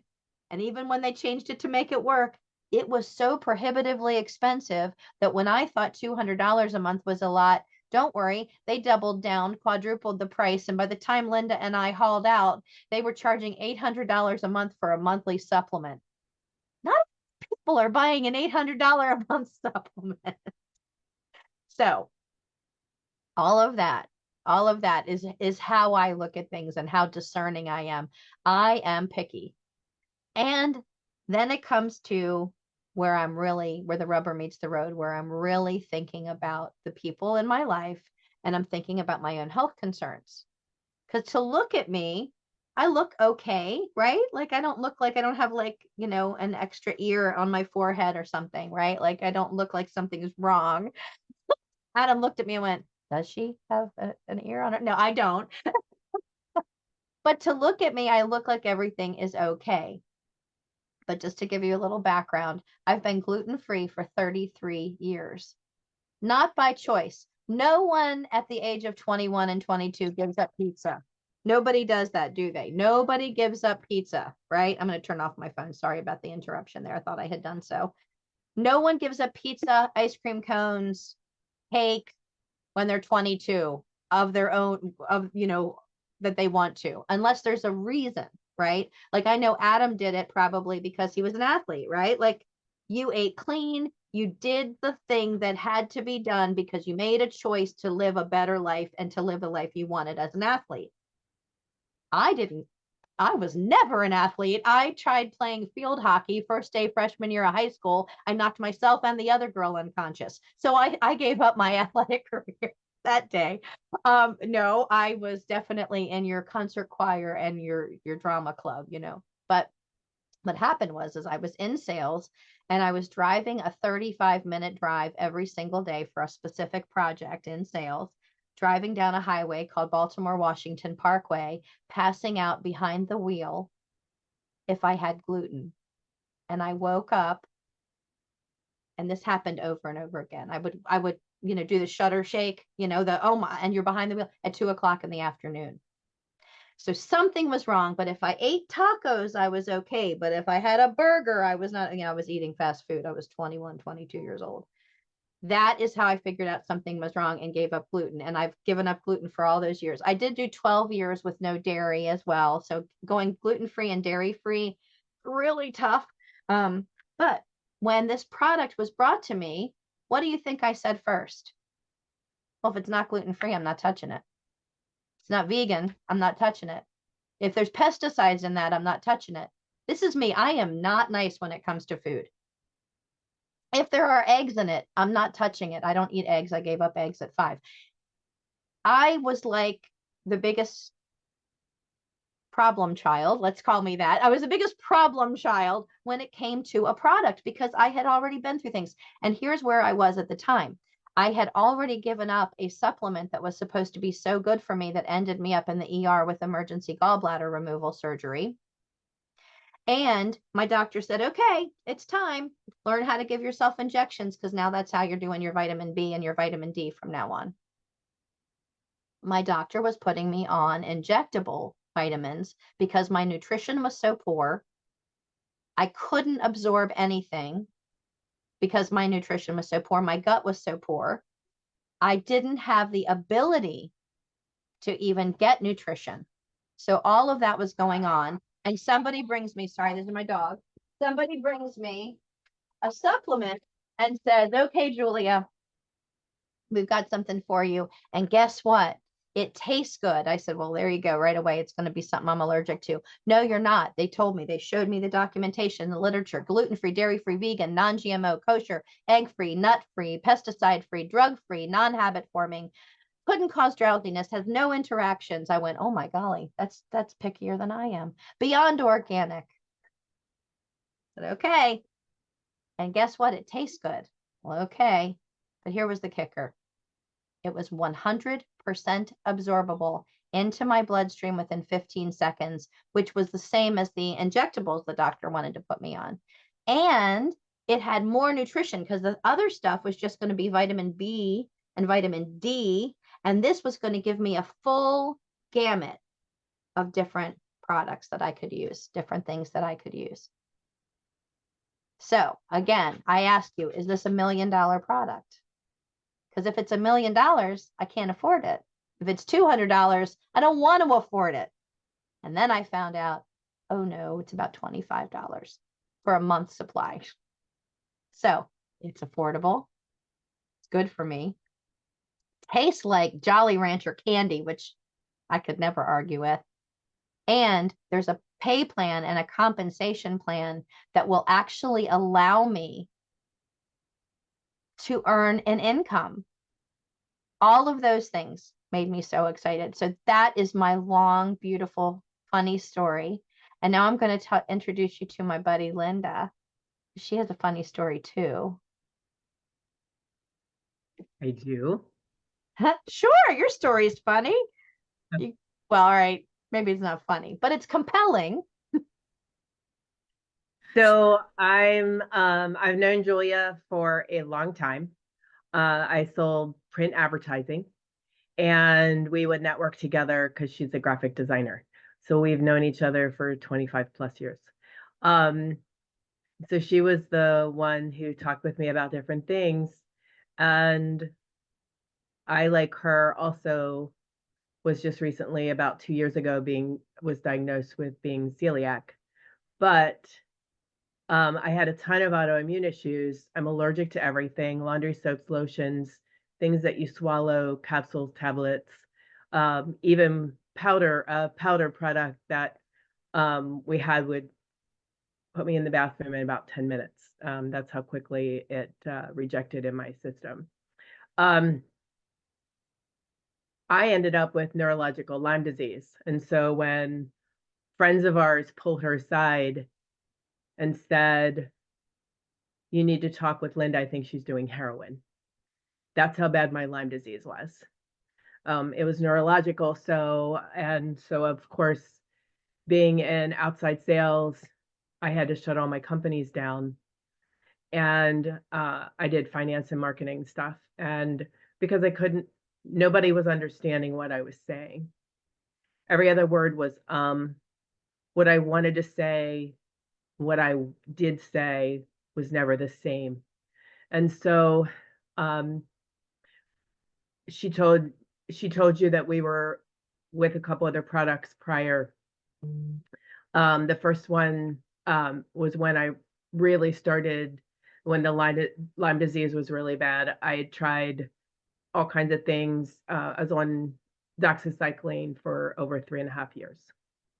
So imagine what being on an antibiotic does, and you can't be out in the sun with that. And when you're in Maryland, you have sun about 9 months of the year. This is about 3 months over the winter is about the only time that you don't have sun exposure. So I would be out in long sleeves and try to escape and come back. And one of the products is for parasites. It literally got me out of bed and back on my feet. And so I could have easily gone back into what I used to do. But instead I took my background. And if you were on the call prior with there, Marianne's holding it up, with Jose, and he was talking about, as a business owner, you either are looking at adding different products and services into your repertoire. I took my background in outside sales and specialized with wellness centers and doctors and those types of clients so that they can have a unique additional product line to add into their system to help more people. Because when I say that this addressed parasites, I actually did an interview yesterday for a magazine. I don't know whether I qualify because I never went through all the Lyme tests to prove I had Lyme. And if you've ever heard of anybody that's doing that, insanely expensive, and it's not very accurate if you had just been on an antibiotic. It throws the results off. I was literally educating the person writing the article about Lyme and said to her, how many people have you interviewed for this? She's like, oh, I'm just getting started. And I was like, oh, goody, I'm number one. I didn't say that to her, but I wanted to. I'm like, oh, wonderful. Well, let me help you out in educating you about Lyme disease and what happens and some different things. And some of the comments, she was like, oh my, like, yeah. But, and so that's how, when I heard it was a lozenger that would dissolve in your mouth, I was excited because I was like, great, maybe I won't get sick from it, because literally everything, capsules and tablets, I would immediately get nauseous from. But not only that, every food that I would eat, I was also getting, because of the Lyme, had really thrown my whole body into just stress, that everything I would eat would also make me nauseous. And that it would not matter if it was clean or if it, now gluten was a whole different issue, but even if it had sugar in it, it didn't matter. I would get really nauseous from food. But this product literally saved my life. It gave me opportunity to share with others.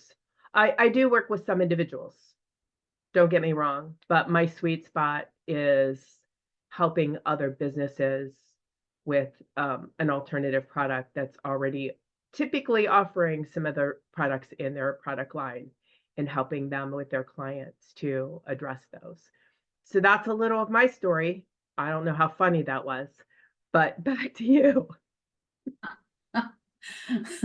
That is very fun. Yes, not funny, but compelling. You're right. Yes, heartfelt and compelling, not funny. That's so true. That's so true. Okay, that's hilarious. Not the story, but that it's funny. Yes, so that's a pretty big deal, everyone, for the people who don't understand what Lyme disease actually is. Like, that's huge, huge, huge, huge. I mean, we could say things about this product all day long, but I'm just going to say, so I met Linda. This is just an awesome group. So Jose, who came on here prior to us speaking about it, and he had to go. He was actually going to do some testimonials as well, but then of course it's his birthday, so he's got to celebrate. And so I was in Jose's mastermind group, and so is Linda. We're both still in it, of course. And so we had what Jose refers to as a virtual coffee, which is basically a Zoom call. And we started speaking, and I was already in another MLM company, and I was kind of getting tired of it. I've been doing quite a few different MLMs, and some were good and some were, this last one was pretty good. I had I was in a pretty good place. It was a good product. It was a really good product with 73% absorption. And Linda comes along and says, we're talking, and she's lovely, and okay, she's telling me about herself, and and gets to 100% absorption. And I'm like, what? I'm sorry, back up just a sec. What? Are you a liar? Like, that doesn't even exist. And I'm like, 100%, she for real? Then she says, oh yeah, no, it's made from the DNA of the plant, which is what makes it 100%. And I'm like, whoa, what? DNA of the plant. So I had just started putting together a meditation, because I teach meditation, and so I'm always immersed, and I'm always experimenting with meditations, and I'm always trying to figure out healing ones, of course. So I started putting together one that goes right into the DNA of the cell, and it goes right inside the mitochondria. And so when she said DNA, I was like, what? This is like super aligned with what I'm doing. And then I had just, I'm listening, and she's talking, and I'm going, oh my God, I'm gonna have to, order some of this. I'm just sorting out in my head automatically, how much should I get? And she says, it's infused with negative ions. And I'm like, it's infused with what? Did you say negative ions? Like most people who I talk to, like 99.9% of the people don't even know what that is. And if you've ever been in Niagara Falls and you just want to stand there, that's negative ions. Hopefully you've never been hit by lightning. That's a lot of negative ions all at once. But when the lightning hits the earth, it actually regenerates it with negative ions. So I'm just like, I had just purchased a device that spits out negative ions and does healing on people. And wow, that's 3 things that are all aligned. And then, of course, back we go to the 100%. And I'm thinking, yeah, all of that makes sense. If it's made from the DNA of the plant and infused with negative ions, it really should be, 100. And then she goes, oh, yeah, no, it works in 15 minutes. I'm like, 15 minutes? What? I'm thinking either this woman is full of it or this is the greatest product that has ever hit the earth. And so I'm like, okay, give me a minute.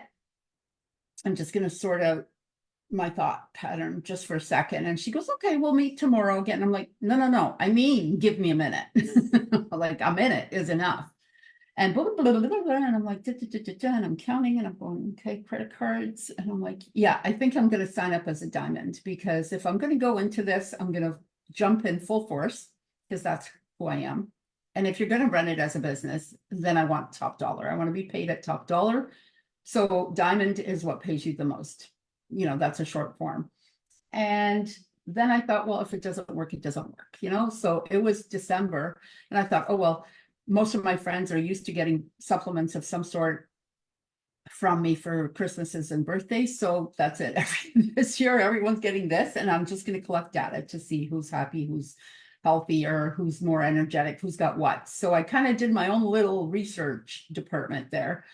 And oh my gosh. So finally, the product arrives, and the day before, so it arrives Thursday night. And I had to go pick it up pretty late because my Thursdays are pretty long. And I'm like, okay, I'll open it out tomorrow. It was a big box. I'm like, I just don't have the energy to deal with it now. I'm going to go to sleep. I wake up and I can barely talk. I have a sore throat. I have that tickle, when you get that tickle and you're just about to get the cough. The cough's coming, right? And my sinuses are plugged. I can barely breathe and I can't hear. Usually my ears don't even have this issue, but I can't hear on both ears. I can barely hear what people are saying. Like the TV's like full blast. I'm listening to the news going, what in the heck? And I call up Linda and I'm like, Linda, I can't, this, what do I do? Which one do I take and how much? And she's like, take the alt. We didn't have air back then. So take the alt and take 5 or 6 of them. When I'm like that, this is how she phrased it. When I'm like that, I take about 5 or 6 of these. And I'm thinking she's a smaller person than I am. I'm going to take 8. And so I did 2. And then, later on throughout the day. Anyways, by the end of the day, I swear, the one ear fully unplugged. There was no sore throat. There was no cough developing.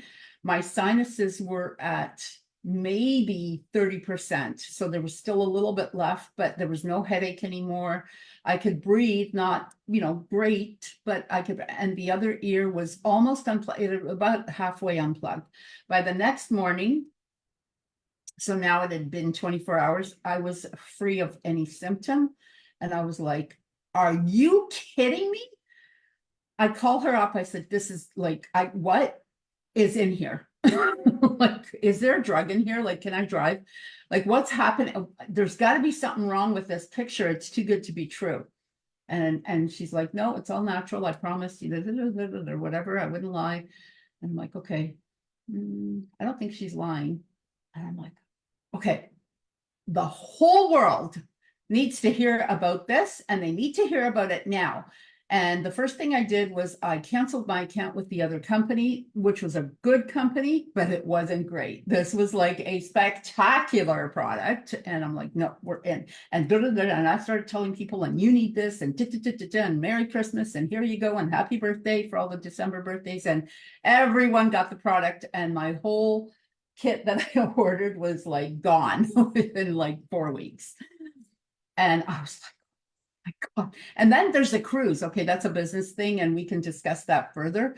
There's a cruise. There's a cruise? Where's the cruise going? We don't know. Okay, I like surprises. It's a cruise. I like cruises. Let's go. And then I got the cruise. You have until the end of May. I joined in December. I had the cruise by February. So that was good.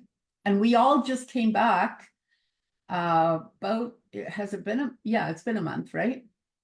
We all came back. Guess where the cruise was?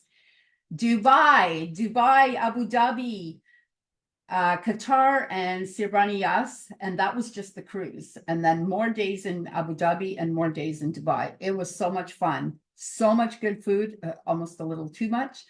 However, we do have a product. Where is it?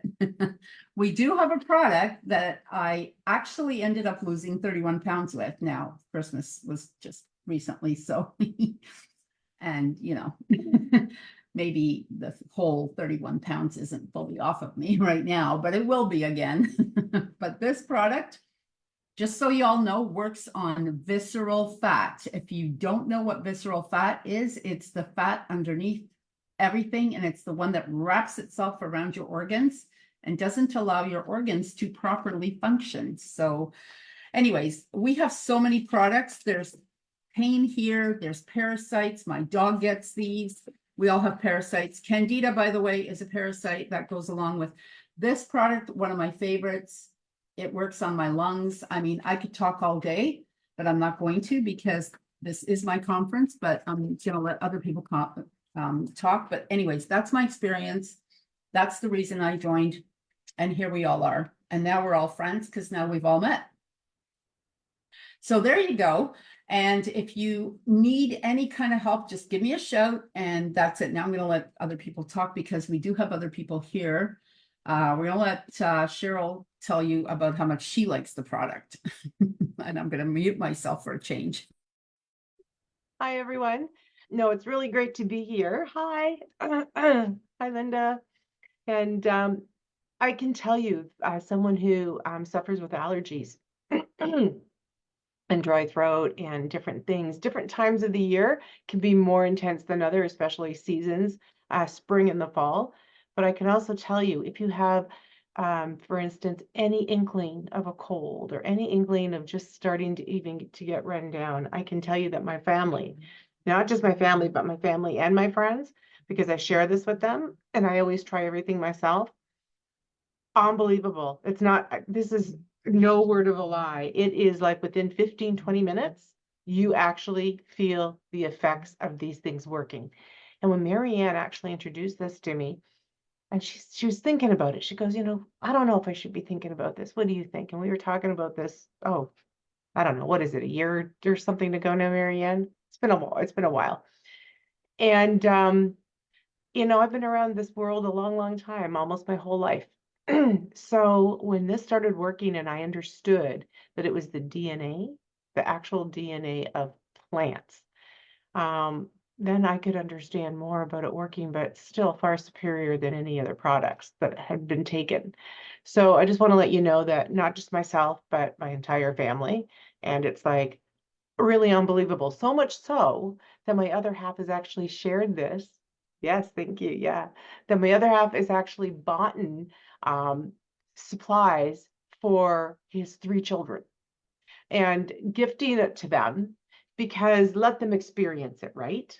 And then they're going to come back and they're going to say, you know, I can't find these. Like, where'd you get these? Like, you know, they're going to go, oh my gosh. So that's a testimonial from our household and our family. And also I want to tell a little bit about the microbiome one, which works very, very, very efficiently. So if you're looking for a healthy microbiome, healthy gut flora, there you go. Yes. And you're looking at a real difference. I kid you not, you need to be careful with these. They're so effective that you might want to, and in my case, It's not something I take every day. It's something I need to be aware of, because in my body, I may only require one once every 4 days or something like this, or maybe once a week. So that's how effective these beautiful supplements are. So I could go on and on, but there's other people here. So thank you. That's amazing. I guess I do the longest testimonials ever, but I'm probably the crazy one that goes on and on about these. So next I'm going to put on Rosemary, because Rosemary, I love her high heel testimonials. So there you go. Rosemary, take the stage. It's all yours. Everyone. I'm not going to go into all of the stuff that's already been said, because, you know, I went in skeptical, figuring all this out and trying to decide. I'm one of these people that have a lot of health issues. And one of those is weak bones. So I have it over the years, broken bones quite a bit. Anyway, just to kind of cut to the chase, my testimonial has to do with what happened after I started taking these products. Like I mentioned, I had weak bones, so I never wore heels at all. And once I started taking these, I was starting to feel better. My immune system was better. My breathing was better with the air and the alt, absolutely phenomenal. But I also was feeling stronger with my feet and my legs. And I was going to a big event. And one of the things I wanted to do was I wanted to experience heels. I never experienced heels before. So I went out and I bought a pair of heels. And I thought, in the past, I would wobble, you know, your ankles were just too weak. This time I decided I'm going to wear them. I'll see how long they last, maybe half an hour if I'm lucky. So at the beginning of this conference, I actually put them on, and the conference proceeded and things were happening. I was up and I was walking and I was sitting and I was standing and all of those things that you do at a conference. And it was about mid-afternoon that a colleague, a mentor, and a coach of mine said to me, Rose, you look absolutely phenomenal. You're incredible. But she said, more importantly, I've never seen you in heels before. Oh my gosh. At that moment, I looked down at my feet and I realized I was still wearing these a good 5-6 hours later. So that for me was phenomenal. I wear heels now all the time and I feel great. So that's my piece of what APL Go has done for me, as long with a lot of the others. So I will leave it at that. Thank you very much for allowing me to talk about that. Thank you. Wow, I have such polite people here, taking no time. By all means, talk about them. As the more stories, the better, because I want everyone to understand that this product is literally for everyone. I mean, I know in business, they always say you should specialize, you should gear to this person. It's hard to gear to just one person. This works from like kids to pets to seniors to midlife to hormones to everything. So with that, I am going to now pick on Adam. Adam. Oh, I'm going to read his bio later, but I'm just going to tell, well, you know what, Adam, sorry, I'm going to read your bio now. Adam's like, okay, she's going to do whatever she wants anyways. Why does she tell me these things? So you will hear from Adam a little bit later. Adam Geddes is an ex-pro football player who has played for the Tampa Bay Buccaneers, New York Giants, Washington Redskins. At the time, I know now they're called Red Commanders because several people have corrected me, and Atlanta Falcons. Adam is now an insurance agent and a father of 2 beautiful children and a wonderful husband of an amazing wife. He is also the co-founder of the Men's Den Mastermind with Marianne Pugin. That would be me, and we will talk about that a little later. But he also has taken the products, and there's something specific that I wanted you to know what he did. What he did for a living was the pro football player, which is what he's going to talk about because of the several concussions and so on and so forth. With that, I am going to mute myself, and Adam, take the stage, please. Thank you. Thanks for having me. I just wanted to come and thank you for putting me on, because there's one product from APL Go that I really love, and it's the brain product. You know, a lot of these football players, I say these football players, a lot of football players, a lot of my colleagues, you know, we take these head hits. We're hitting each other's heads 24/7 every day, you know, depending on how long you play. You know, I played 8 years, so I was banging my head against the wall literally for 8 years. So, you know, over time, you know, it affects the way you think. It affects, you know, neurologically the things that happen. So for me personally, you know, it's not for everybody, but for me personally, in there and being able to focus, happen. You know, guys are starting to develop CTE, the price, but when I take the brain, so for me, I take it usually before I get to work. So I usually really get down to studying and, you know, getting into my business, and I'm able to focus so much more. And I can just sit there and read and do my work, and 2, 3, 4 hours straight. You know, for me, it takes 2, and they like you said before, they taste like freaking Jolly Ranchers. They're amazing. I want to take like 8, but I don't need 8, but I usually do 2, depending on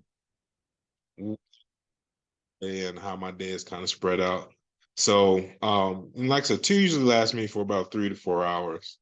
So being able just to sit there and to concentrate and be able to get work done, oh my goodness, that's one of my, Marianne already talked about the alt. Alt's another one of my favorites too. Just, I live in Texas and I'm from Chicago, so the atmospheres are just completely different. I don't know, you know, pollen or whatever. I don't know what I'm allergic to.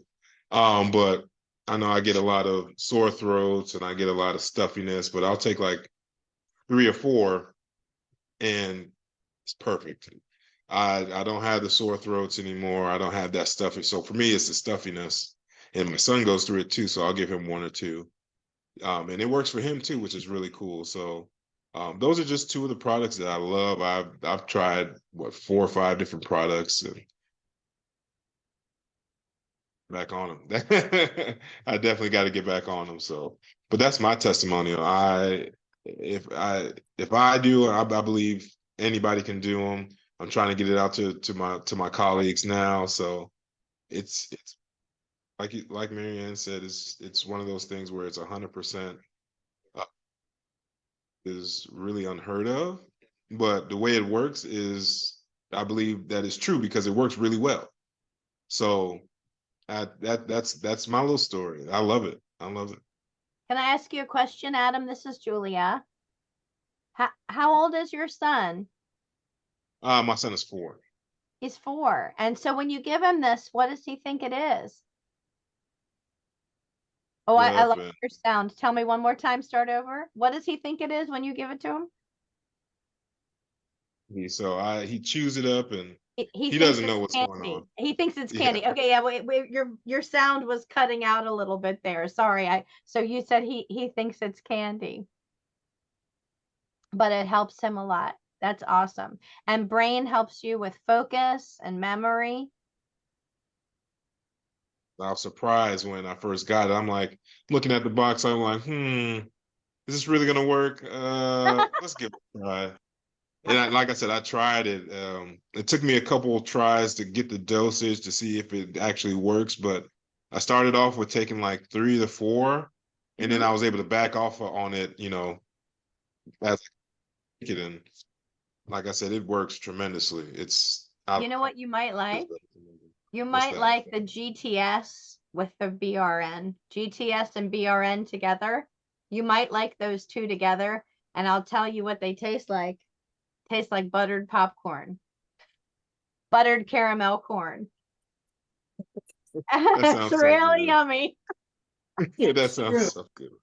Now I'm going into the Jelly Belly flavors. But That's thank you for answering that, Adam. I appreciate you. Thank you so much. Adam, just so you know, your sound, like you go in and out a lot, and it does that same dancey thing. I don't know if there's anything you can do about that before it's time for you to actually speak, and when we do that, because it's a little bit longer. But yeah, I don't know if there's anything you can do about that. Hopefully, we'll have to piece it together, I suppose. Okay, so thank you so much, Adam, for that. Very useful. So for all you professional, and he's not the only professional athlete I have, he's just the only one that gave me permission to talk about him publicly. A lot of concussions with a lot of professional athletes of all kinds. Hockey players here in Canada, hello. Lots. So our next wonderful speaker is also a sponsor, and I'm just going to let her tell you all about her, and that is Tammy Williams from T Ventures. Tammy, take it away. Hey, everybody. Happy to be here. I've been popping on. Oh my goodness, so much more testimonials that I can cut and clip and share. Marianne, gosh, you did it again. And you just keep doing it and doing it and doing it all night long. I think there's a song there. So, I am, very simple for me. I work in a space with helping women understand stuff about real estate. And I'm not the expert in that. I've done some things and I've lost money, made money, but there's some people that are really, really doing that. Founder of Women Champagne in Real Estate. I helped educate women with cryptocurrency because there's so much things out there with people not understanding. And no matter what people want to think, you've got a, KPMG, if you know anything about the financial world, Linda, they're involved with the blockchain. It's more than crypto. It's about the blockchain technology. And as an entrepreneur and also a mom and a mom of three and still make my husband's lunch and doing jobs and, getting contracts and stuff like that. That's me in a nutshell. For me, what happened with this product was, I'm that girl who didn't think there was anything wrong with her. Marianne's like, what am I going to give Tammy? So she gave me a couple of things. I don't even know what they were, 2 supplements. Okay, so I felt a little something, but I am that black energizer bunny. My friends tell me this. They're like, where do you get the energy? At 4 o'clock in the morning, I already made supper. I made breakfast. I made lunch, and I'm going out the door to drop my kid off to school. And I'm showing up. So I don't know. But one thing I can tell you, the STP, when Marianne and I got on some of these calls and listened to the training from Julia, my husband's a truck driver. He is steadily, his arms are not able to move. And already truck drivers. So he had experienced a little bit of pain on his side. And I said, try these. And his pain went from, or the discomfort rather, went from a 10 down to a 4 or 5. That's a great day in my house.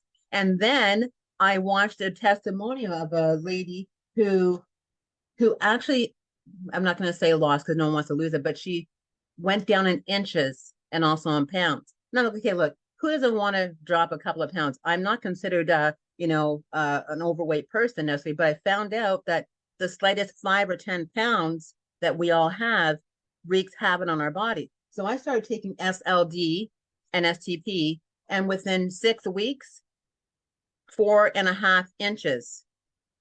So guess what? I did the metabolic reset. I'm using TFT. I'm out of it now. And who doesn't like shopping in their closet? Hello. So I'm wearing clothes that I couldn't zip up before and button up. And I hate to say this, but if you like coffee, I'm talking about when I say double D, able to button up clothing. That's a beautiful thing. And my best friend, because I love a good piece of red velvet cake, is NRM. So I don't actually stop from eating the things I love. But what I now have done was I have more of an intention as I'm eating food and working with women who are in a space of making tons of money, who have spent so much hours and days, sweat and tears, building wealth. And they are a lot of them. And they have neglected their health to only have to circle back to spend the thousands and thousands that they were earning now to try to repair their health. So this product resonates with me on so many levels. It gives me an opportunity to share with people who are making all kinds of money and who established himself in the world of what they consider success. And now I can share this without selling, because I'm a product of the product. And when you have a mom, I have to add this, my mom had knee replacement surgery. She's over 70. So her health is not the greatest. And we have stairs. And when she visits us, she literally has to stay in her bedroom sometimes for a couple of days. And I go up and down to make sure she has snacks and food. And I'm getting emotional. And she has to use a cane. She walks down the stairs backwards. After taking STP and SLD for just 3 days, she was getting up out the bed without using the cane. And she didn't understand. She looked at me and she goes, "Is it because of these?" "No, it can't be." I said, "Yes, Mom, you didn't eat. You didn't eat what I gave you this morning. It's because of these." So when you see that, you already know, without even having any ailments yourself, the amount of people that this can help. So I love this, and the leadership, look, I've been around, so I understand leadership. And when you get around people who really want you to succeed and win, you just, without even these things tasting so great, you get hooked and addicted to a Linda McBee and a Julia Weir and a Marianne Pageant and just because, they're feeding your soul with so much inspiration and direction. So I just want to say thank you so very much. I love everybody. You have to cut me off. And look at this dress. I mean, I'm sorry.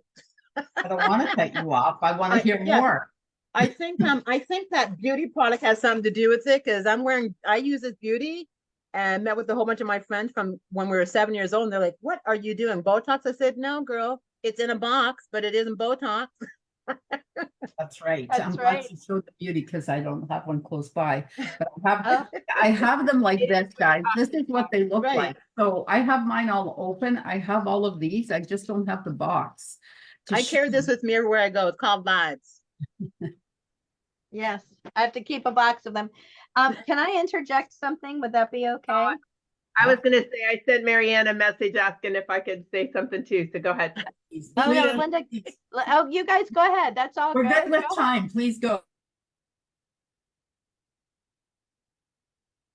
Rosemary, kick us off. Julia, go first. Okay, I'll go first. There's something that is interesting about all this. And Tammy, you got me so emotional, but Rosemary, you did too. Actually, and Adam, I could say everybody's name. Cheryl, Linda, Marianne. There's something that I want to highlight that happens to us when we're feeling better. And I say it a lot. When you feel better, you actually feel better. You feel like you can do more. You feel like a better person. Adam, you're this great dad. I can see you interacting with your little one there. And Tammy, you're like inspired. You're like, I with my girlfriends, and Rosemary's wearing high heels. And I mean, Linda and Marianne and I, we say this all the time, we're just feeling so good. You just feel so, but when you see the people that you love, it isn't just your body, it's your mind and your spirit, that it's just emanating from you energetically.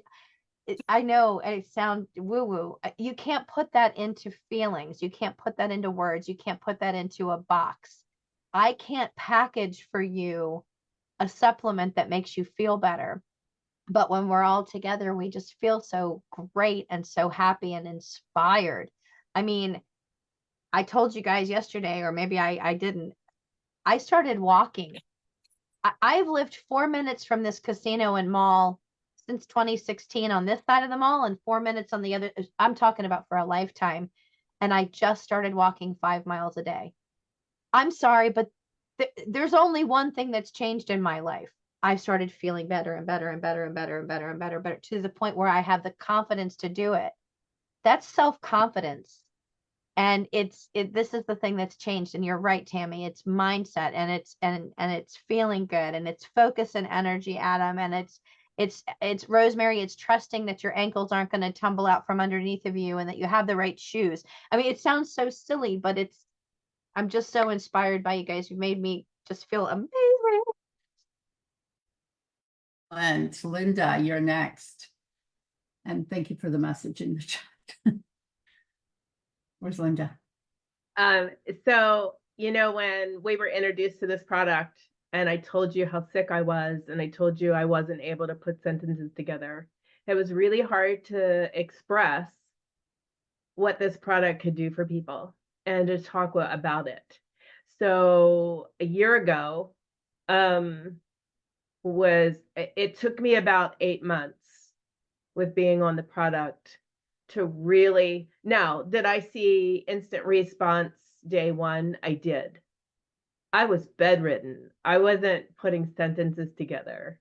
When people asking if you're doing heroin because your sentence doesn't make sense, that's really scary. And so I started talking, sorry, I have a gnat. I've been drinking herbal tea, and one of the ones like creates this, draws gnats. Anyway, so when I first started the product, I actually talked with people that had Lyme disease because I was like, well, I wanted to feel better. I thought maybe other people would too. But so many times when we're sick, we want to be sick. We don't necessarily always want to be healthy. And so that was the first thing that I had to realize is I was talking to the wrong people because I wanted to talk with people that actually were business owners that wanted to get healthy, that wanted different solutions. So I had fairly recently joined the CLA, Connected Leaders Academy, and started doing coffee chats. And so Marianne was one of the first ones that I had done a coffee chat with. And some people are like, oh, great, that's what you do. Cool, no worries. And they weren't interested in the product. They weren't interested in trying the product. No big deal. We're learning about each other, just connecting people together and seeing who I might be able to connect to that I knew based on what the person was doing and whatnot. So to now a year later, see so many people that Marianne has shared and the testimonies of the life-changing things that are occurring in your life just made me stop and think, thank you. Thank you for Marianne to share that and for then sharing with others and to see and hear the testimonies. Now, I've known the testimonies but that still doesn't make me tear up every time I hear them. Adam's fairly more recent, some testimonies, but Rosemary and Tammy's and Cheryl and the things that they're all doing now in their businesses to help others with their health. That was my vision. That was on my vision board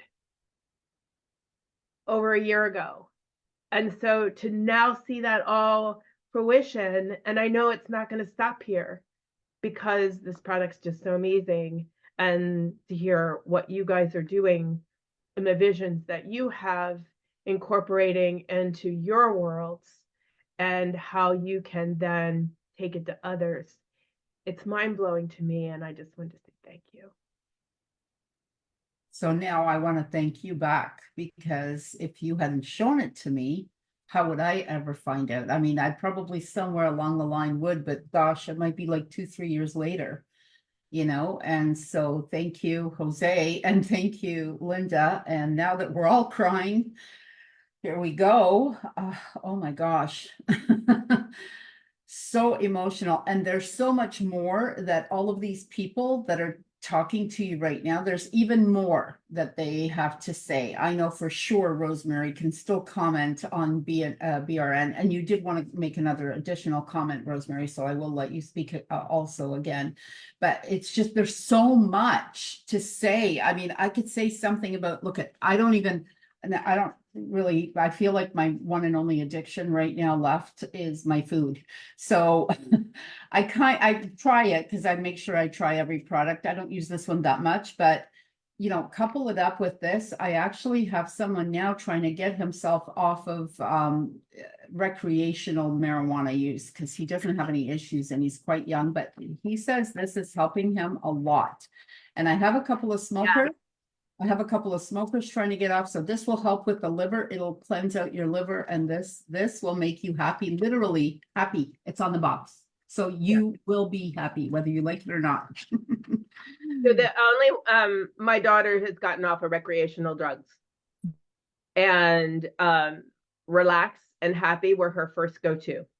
Now she'll just kind of, she's like, this product actually does what I needed the recreational drugs to do.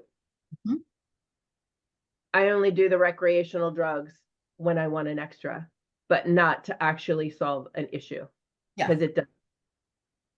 Right. And also, like, there's appetites and things that just don't, they're just not, my appetite for sugar for sure is not, like, I come from, there's quite a bit of diabetes in my background, and we're about to hear a little more about diabetes in a bit from Cheryl, but there's diabetes in my family. Woohoo. And I am literally a sugaraholic. Like, anyone who knows me, any one of my friends who's known me for a very long time will know me that if I'm at a party, I'm going to have one plate of regular food, like, and it's going to be normal. But my sugar plate is going to be jam-packed and full, but not anymore. I can't do it anymore. And I don't think I'm going to be 62 in a couple of weeks. And I can't believe that I'm actually saying I can't do that much sugar anymore. I never thought that would be happening ever with me. So needless to say, if you're a sugaraholic, you have candida. I don't care what you say. I don't care what your tests say. You have it. Unless you've done something to remove it, you have it. And the MLS, back to the parasite one, somebody else has to hold it up because I don't know where I put it anymore. And, that is just my savior. But anyways, enough with me. Rosemary, back to you. I just wanted to add that one of the big obstacles I get, or the objections I get, is how it's going to affect all the other medications that I'm taking, or the pills that I'm taking for medical reasons. Well, what I emphasize is, and I know all of these other ladies will do the same thing, it is not medicinal. There is no medication in there, and it does not affect anything else you're taking. And as you saw in that picture of Linda's, you've got two sets of pills here. You've got the capsule ones we're all used to, and then you've got these lozenges.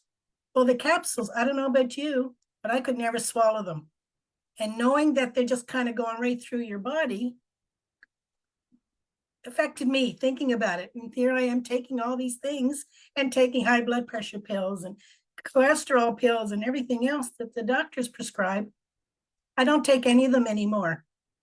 And I do have to emphasize that, yes, there is nothing in here that's going to affect anything else you're taking, because it's 100% absorbable and it's 100% natural. And it's phenomenal. Thank you. Excellent. And I think we've covered everyone. So Micah is the newest user from all of us. He's the newest associate that we've added, and he literally just started with the product. So I'm not sure how much experience with it he has, but you can tell us what your experience is so far. I think you've only had it for about a week or two, maybe. Okay, Yeah, Mike. not very Take it long. away. I appreciate you selling that to me, by the way. They're delicious. They're like candy. And I've taken Relax at night to help me relax, which it does. Very relaxing. And I take Burn once a day, and I take Happy. And if I feel like things are nice and relaxed and smooth throughout my days, I don't really have a way to measure that, but I feel good. So it's not hurting me, that's for sure. Mhm. Yeah, I know brain is it's a difficult one to measure. Like either you can focus more or you can't. Like it's just got to be, and it usually takes a little bit, and it depends, each person is different, but you did find that the Relax helped you fall asleep. How quickly would you say it helped you fall asleep, and what was that, how was that before? Yeah, for me, sleeping has always been a challenge. I don't sleep very well at night. And it's mostly because that's when my mind becomes most active, and I start creating all of my creativity. And when I started taking relax, I would take it about a half hour before bed, where when I wanted to fall asleep, and I would notice a nice relaxing feeling about a half hour later, or at least it felt like it was about a half hour. It started getting into my system and just knock you right out real quick, nice and relaxed.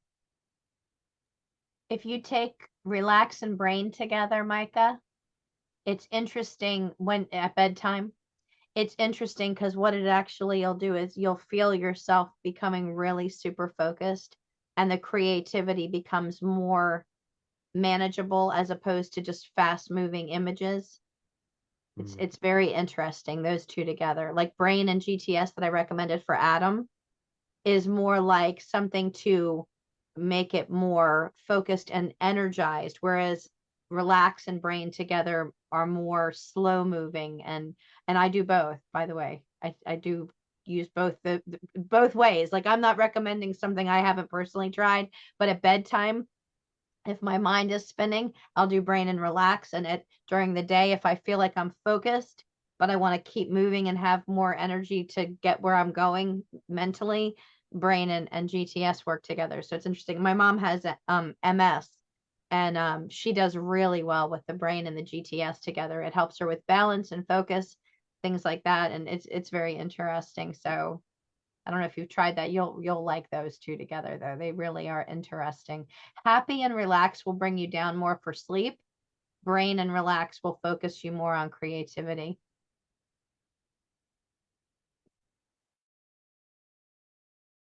Or so they say. I mean, your body is going to be unique to you, right? Like everybody's body is unique. I do have some other information, Marianne, if you wanted me to share anything, unless you had a direction that you wanted to go in. No, I actually was gonna say, keep talking. Our next speaker is Cheryl, but she's got a bit of an emergency, so.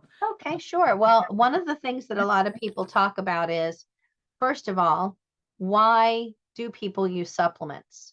So a lot of you out there, me, all of us might have heard from our mom to take supplements. The CDC in the United States is actually recommending adults use supplements and vitamins and things like that. And statistically, it's because they actually did a discovery. It was during World War II when they saw that the soldiers were actually suffering, and the issues that they were having were related to poor nutrition. So supplements are specifically around nutrition, and Rosemary really touched on this. She really brought this to light and made me think about it. That supplementation is specifically nutrition. It's not a drug. It's not, so it doesn't work the way a drug will. A drug is something that's supposed to like make something happen right now, whereas nutrition is something that's going to build up in your system. People don't typically eat a banana or an orange or an apple and call me and say, oh my gosh, you would not believe how different I feel with this potassium. This potassium is rocking through. People don't do that. But it's funny, the expectation is a little interesting when it comes to our product, because some of the products like Relax Ice, which is for indigestion, is more of an upper indigestion, more like a heartburn, and Slide, which is for inflammation. Those three products are notably quicker for a lot of different people. For my husband, it was like so supersonic fast with how he responded to Slide and Stop, and never had to go back to the chiropractor again. For me, I was like, Micah, Relax really worked for me from the very first time. I was shocked. It was amazing. I take it like Tammy does with beauty. I take Relax and Beauty together every night. That's what's really helped with hair shine. Like you can see how shiny Linda's hair is because of that. Rosemary, I don't know. Are you taking Beauty, Rosemary? Because to me, Yes, I do. I can tell you, I can see there's something, and Tammy would say yes, definitely, Marianne too. It's something in your skin. Your skin becomes almost luminescent. It's like you're glowing, and yeah, it's focusing on the small lines and wrinkles. But anyway, that's a different story. But it also helps with sleep because it builds collagen. So does brain. just to let you know. So Adam, that's really good for you, for your muscles and your tissue and things like that too. But it also, brain and beauty also are going to help with your sleep, because in beauty, there's also the chamomile DNA. So that's really important too. But this is what's happening. As humans, as adult humans, we are all really suffering from not having enough nutrition, micronutrients, macronutrients, vitamins, and minerals. I used to hear that and it went right over my head. I'm definitely not the person who would hear that, and it never made a bit of difference to me. So I thought, what does that even mean? Well, here's the deal. The reason we use supplements is because the government discovered that there was a need. And from there, we figured out why. It's because of our soil, dirt, our actual dirt. So nutrition comes from our dirt, from our soil. And they've been doing all of these studies on soil based on our fruits and vegetables. So there's lots of schools of thoughts. There's some in Canada. I noticed there were some Canadian studies and there were some American studies, and they had the identical findings that our soil is depleted of nutrition, which means our food is too. So the reason we do supplements or use supplements is because our soil is depleted and we cannot get the same nutrition because our food doesn't have it to offer. You would need 21 oranges from today to have the same identical vitamin A as one orange in 1950. One orange in 1950 had 21 times more vitamin A than an orange today. That's ridiculous. Like, I love oranges. I don't love 21 oranges a day, right? That's crazy. So that's one piece of the puzzle. The second piece of the puzzle is that you and I get this information that there's this much potassium in a medium banana, and there's this much vitamin C in this size of orange, what have you. But that's just averages. That's not really true. And even if there were heightened amounts of vitamins and nutrition in those foods, now comes our bodies. The minute we are over the age of 35, our ability to absorb goes down. Adam is going to be the #1 highest absorbing person here in this room at this moment that we're in currently, because he was an athlete. I don't know about you, Micah, or Tammy, or Linda, or anybody else if you were an athlete, but I know he was an athlete or is an athlete. I'm not. So my nutrition that I can absorb is significantly lower than his. His is higher. Your age impacts that, the amount of sleep you've had, how much water you've drunk that day, what other foods you're eating at the same time, if you have a predisposition for another thing, if you're diabetic, if you take blood pressure, all of those things reduces your absorption. So most adults today can absorb what? 10%. So even if it says there's 500 milligrams of potassium in that banana, how much are you getting? 50. So that means we are overfed and undernourished. We're eating and eating and eating because we're so hungry for nutrition. This was me specifically. But we introduced this really cool product. Marianne says the same thing. And all of a sudden, it's absorbable and we're getting all of this stuff. And what's happening is the DNA in the plants that are in our product, which are actually practically living because they have negative ions, are speaking to the DNA in our body and reminding it what it's supposed to do. So it's reminding our body what it's supposed to do, and it's supposed to absorb. And air specifically helps us to absorb more nutrition from the foods that we're eating. That one particular product does. But we have 18 different products that do 18 different things, 3 price categories. Would you guys mind? Would it be okay if I shared with you some graphics? Am I able to do that? Oh, can you allow me to share, Marianne? I'm so sorry. It looks like I will make you a co-host. Oh, thank you, my dear. Thank you, my dear. Usually you're making me co-host. Now it's my turn. That's right. I was going to say the roles are reversed. So here we have all of our products, all of the different ones, and what they do. Oops, it says stop share. Let me restart again because it stopped and I want it to start again. Okay, so here's all of our products. Okay, and they do a variety of different things. They all taste great. Air is an antiviral and for lung, but like I just mentioned, air also supports nutrition. Alt for allergies. Adam and Marianne have given us beautiful stories there. Tammy talked about BTY or beauty. Adam, and I and Adam, me, and Micah, and I can't remember who else talked about brain, Marianne. Grow is the second product I tried for immunity and mood. This is the one that I think every preschool and kindergarten teacher should probably have in their drawer. Because you know how little kids get sick and bring stuff home. GTS for stamina and strength. So GTS is also called our pre-workout. That's what a lot of athletes like for before they go to the gym, before they do a workout. HPR is my husband's favorite. He has put this to the test by using too much alcohol and making sure he doesn't have a hangover, but it works for other stuff too. Happy is great for depression, but my husband has also used that to go from a 3-pack a day cigarette smoker, a nicotine addict, down to not smoking cigarettes at all. I want to tell you that has been a huge deal. Heart for blood pressure and circulation. I am using that before I go and do my walks because I noticed that my blood pressure was definitely going too high. Ice, indigestion, and immunity.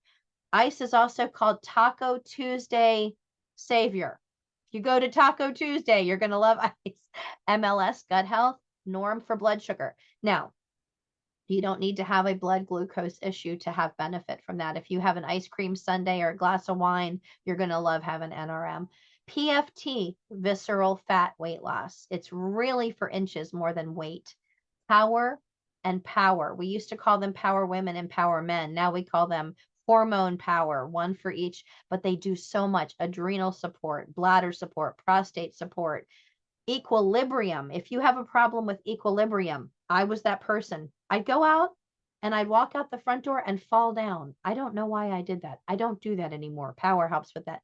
Anxiety and sleep with relax, pain and inflammation slide, and stop for general pain. And then I want to point out to you that there's 3 different price points there. So let me go back here again and share with you guys a couple different price points. I'm trying to stop and share again. Hang on for just a second, you guys.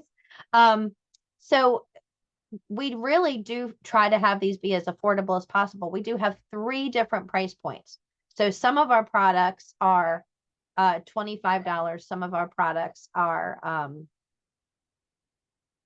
$60, and some of our products are $80, all for a 30-day supply. So for the price point of basically 83 cents a day, you can start getting your nutrition back. And, you know, people used to always say to me, oh, you know, nutrition, being healthy, that's so expensive, right? But they're the same ones who say, no, wait a minute, I got to go get my nails done and get my what do they call it? Starbies. I got to go get my Starbies. Not saying what it is, but you know what I'm talking about. You know what Starbies is. So this is 83 cents for all of these. All 8 of these is our daily collection: Grow, GTS, Norm, Power, Power, Relax, Slide, and Stop. And even if you started just there with that, you would be so happy.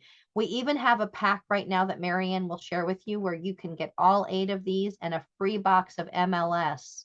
When you buy all 8 of these, you get a free box of MLS. Did you see that, Marianne? That you can get all 8 of these and a free box of MLS. Such a deal.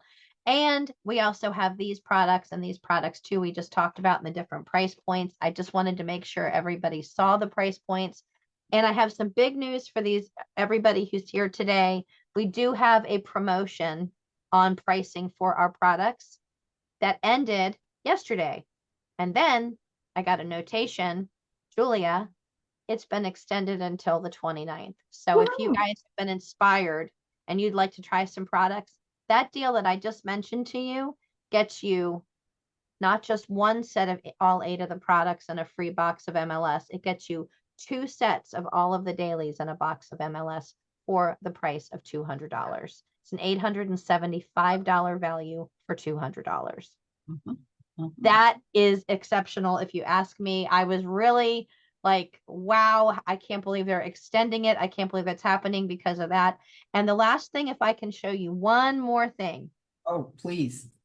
One more thing I wanted to show you guys is me. I want to show you me. You've all seen me. But this over here shows you my progression over time. just to give you an idea of where my weight is and what's happened. And you can see my hair difference. You can see my mood difference. You can see all of the things that has changed about me. You can see self-confidence right on my face, right? Like it's weird, isn't it? To see self-confidence change in somebody's face. But back in July of 2020, yeah, I had a little moon face going on there. At the time was also on what is that stuff called? Prednisone? You know, the thing that they give you. I don't remember what that is. It's a steroid. That's what it's called. A steroid, you know, I was on that, and then and I, you know, all the weight gain and stuff like that. And just I haven't actually done anything intentional to lose weight. It's just kind of fallen off. It's just kind of been that way. So that's kind of good. Most people notice my hair, how long it was, how much it's grown. I've had several feet cut off of it. It's like it But grows what like. most people Tell don't us know, about your hair. Tell us about your hair. but But what my hair, most people don't know is like 20 some years ago, she could never grow it past her ears. It's never been long in all the years I've known her. It's yeah, always really always short. been short, always been short. So I was taking Relax just like Micah, and then I for sleep, and then I started taking Grow for immunity and mood, and GTS for stamina, because at the time I couldn't stay awake. My fibromyalgia that I have hit me with fatigue more than pain back in those days. So I was taking these two products, which a lot of men really love. These two products, men love GTS for stamina and energy and workout, and Grow for immunity. And if you go to the gym, and ladies, I know you feel the same way too. You go take a yoga class, you're touching equipment, you don't know when it's been touched, you're touching the floor, you're on equipment, you're close to other people, they're sweating on you, you want an immunity product. All right, like that's your thought. Oh, I need immunity, but stamina to keep going. So I was taking these two. And then 2 months in, it was during COVID, and we were all on this big Zoom, just like we are here. And I took my hair out of my ponytail, and I literally looked at every face on the screen, go, oh my gosh, look at your hair. And I measured it. I pulled out my trusty ruler and I measured my hair. And from the time I had gotten it cut, it was just straight down. It had grown 14 inches in 2 months. And then I thought I was the anomaly, but there were guys who were doing that too. There were men whose hair was growing too. For alopecia, it definitely helps with alopecia, and so does beauty. That really helps with that as well. I didn't have that problem. It was just growing. So now it's past my waist. I'm going to say it politely. It's past my waist. I cut off usually about 6 inches at a time, just to chop it down and get some of the dead ends off of it. But it's amazing. It just grows and grows, and I love it. I get to wear pretty hairstyles that I never could, because here's my hair. Let me see if I can show you guys my hair. This was my hair my whole life. See how short it is? Well, and how dark it is, but the color's coming back a little bit too. So there's that. So getting back to our conversation about nutrition and the soil, we're using products here that are highest potency, super duper duper effective, and 100% absorbable into your bloodstream. Doesn't go into your bowels, doesn't go into your gut, doesn't go into your stomach.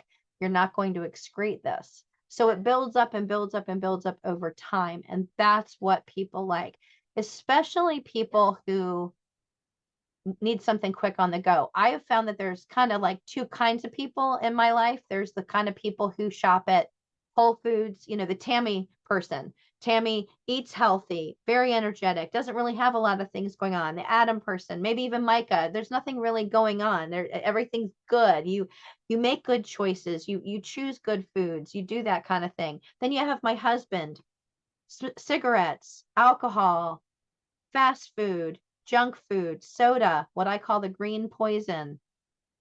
I don't want to say Mountain Don't's name, but you know who I'm talking about when I'm talking about that soda that's green. I call it the green poison. DJ, I love him dearly. And he's a junk food junkie, or he was. He's not so much anymore, which is so cool. But my friend asked me, they said, well, so if I know somebody's super healthy, why would they want this product? Well, it's a better mousetrap, right? I'm not saying stop taking anything you're taking. If you're having good success, you should continue that and maybe incorporate this in and try it out and see how this evolves some practices that you're already incorporating in your life. Maybe it'll be good for your kids, your grandkids, your nieces, your nephews, your mom, you know, whoever. This is a better mousetrap. It's a better delivery system. Then you've got the DJs of the world, my husband, right? DJ and his junk food junkie habit. What does it do for him? He doesn't have to stop doing what he's doing. But over time, what's happened to him? He's lost weight. His blood pressure has gone down. He's quit smoking. His self-confidence has gone up. Life has changed for him. And he didn't stop eating what he was doing because I told him to or anything like that. Just things have gotten better. So that I love sharing that because people always ask me, oh my gosh, do I have to now tell people who are, you know, drinking or smoking that they have to stop that? No, look at Linda's daughter. Just naturally made a change. Marianne said it. She naturally made a change. It had nothing to do with what somebody told her to. We didn't call Marianne and say, change your lifestyle. It wasn't that. So that's my additional share. I didn't even know that was going to be the bonus. Like it was just, and but I just want to speak on hair. So 60, yeah, I didn't know that would be a bonus. I had no clue of that. 62 years old. I just had 4.5 inches cut off. Just because I want a change, I sometimes will do that. But my hair was quite long, and it will be again. It grows like weed now, anyways. It's and your fingernails, that happens all the time. And I cut my nails short because I'm a graphic designer, so I cut them short. It's thicker, it's shinier, and I believe that comes more from BTY for me, and from GRW from the grow is how you get extra growth. So then when you see those little tiny hairs growing in, and I've had great results with that. Did we mention that grow was in 2020 won an award for being the immune product of the year in 2020 when it was the most, that's all we all talked about was our immune system and health, and that's it, that's all we had. And yeah, so great product. I don't know if we left any product out. I don't think we did. If we did, call me. Well, I have to say this has been the most enjoyable experience. Thank you all for your stories. What a moving experience to hear all of you talking about it, just to think of what this is great. And you know, here's what's cool. We're talking about this here, but I don't want to forget to mention to you guys that the company is 12 years old and was way being used in other countries before it came to the US and Canada. So we're talking about it like it's brand new. It's not. It's new to us, but it's not new to the world. There are 350,000 users globally. So I just want to say it is newer, slightly newer to Canada, maybe 2 and a bit years, and 3 and a bit years in the US. So, but in Eastern Europe, where everyone cares about what they're eating and they eat healthier and they're all skinny and healthy and have lots of energy and can eat anything they want, anything I want. They're all eating anything I want.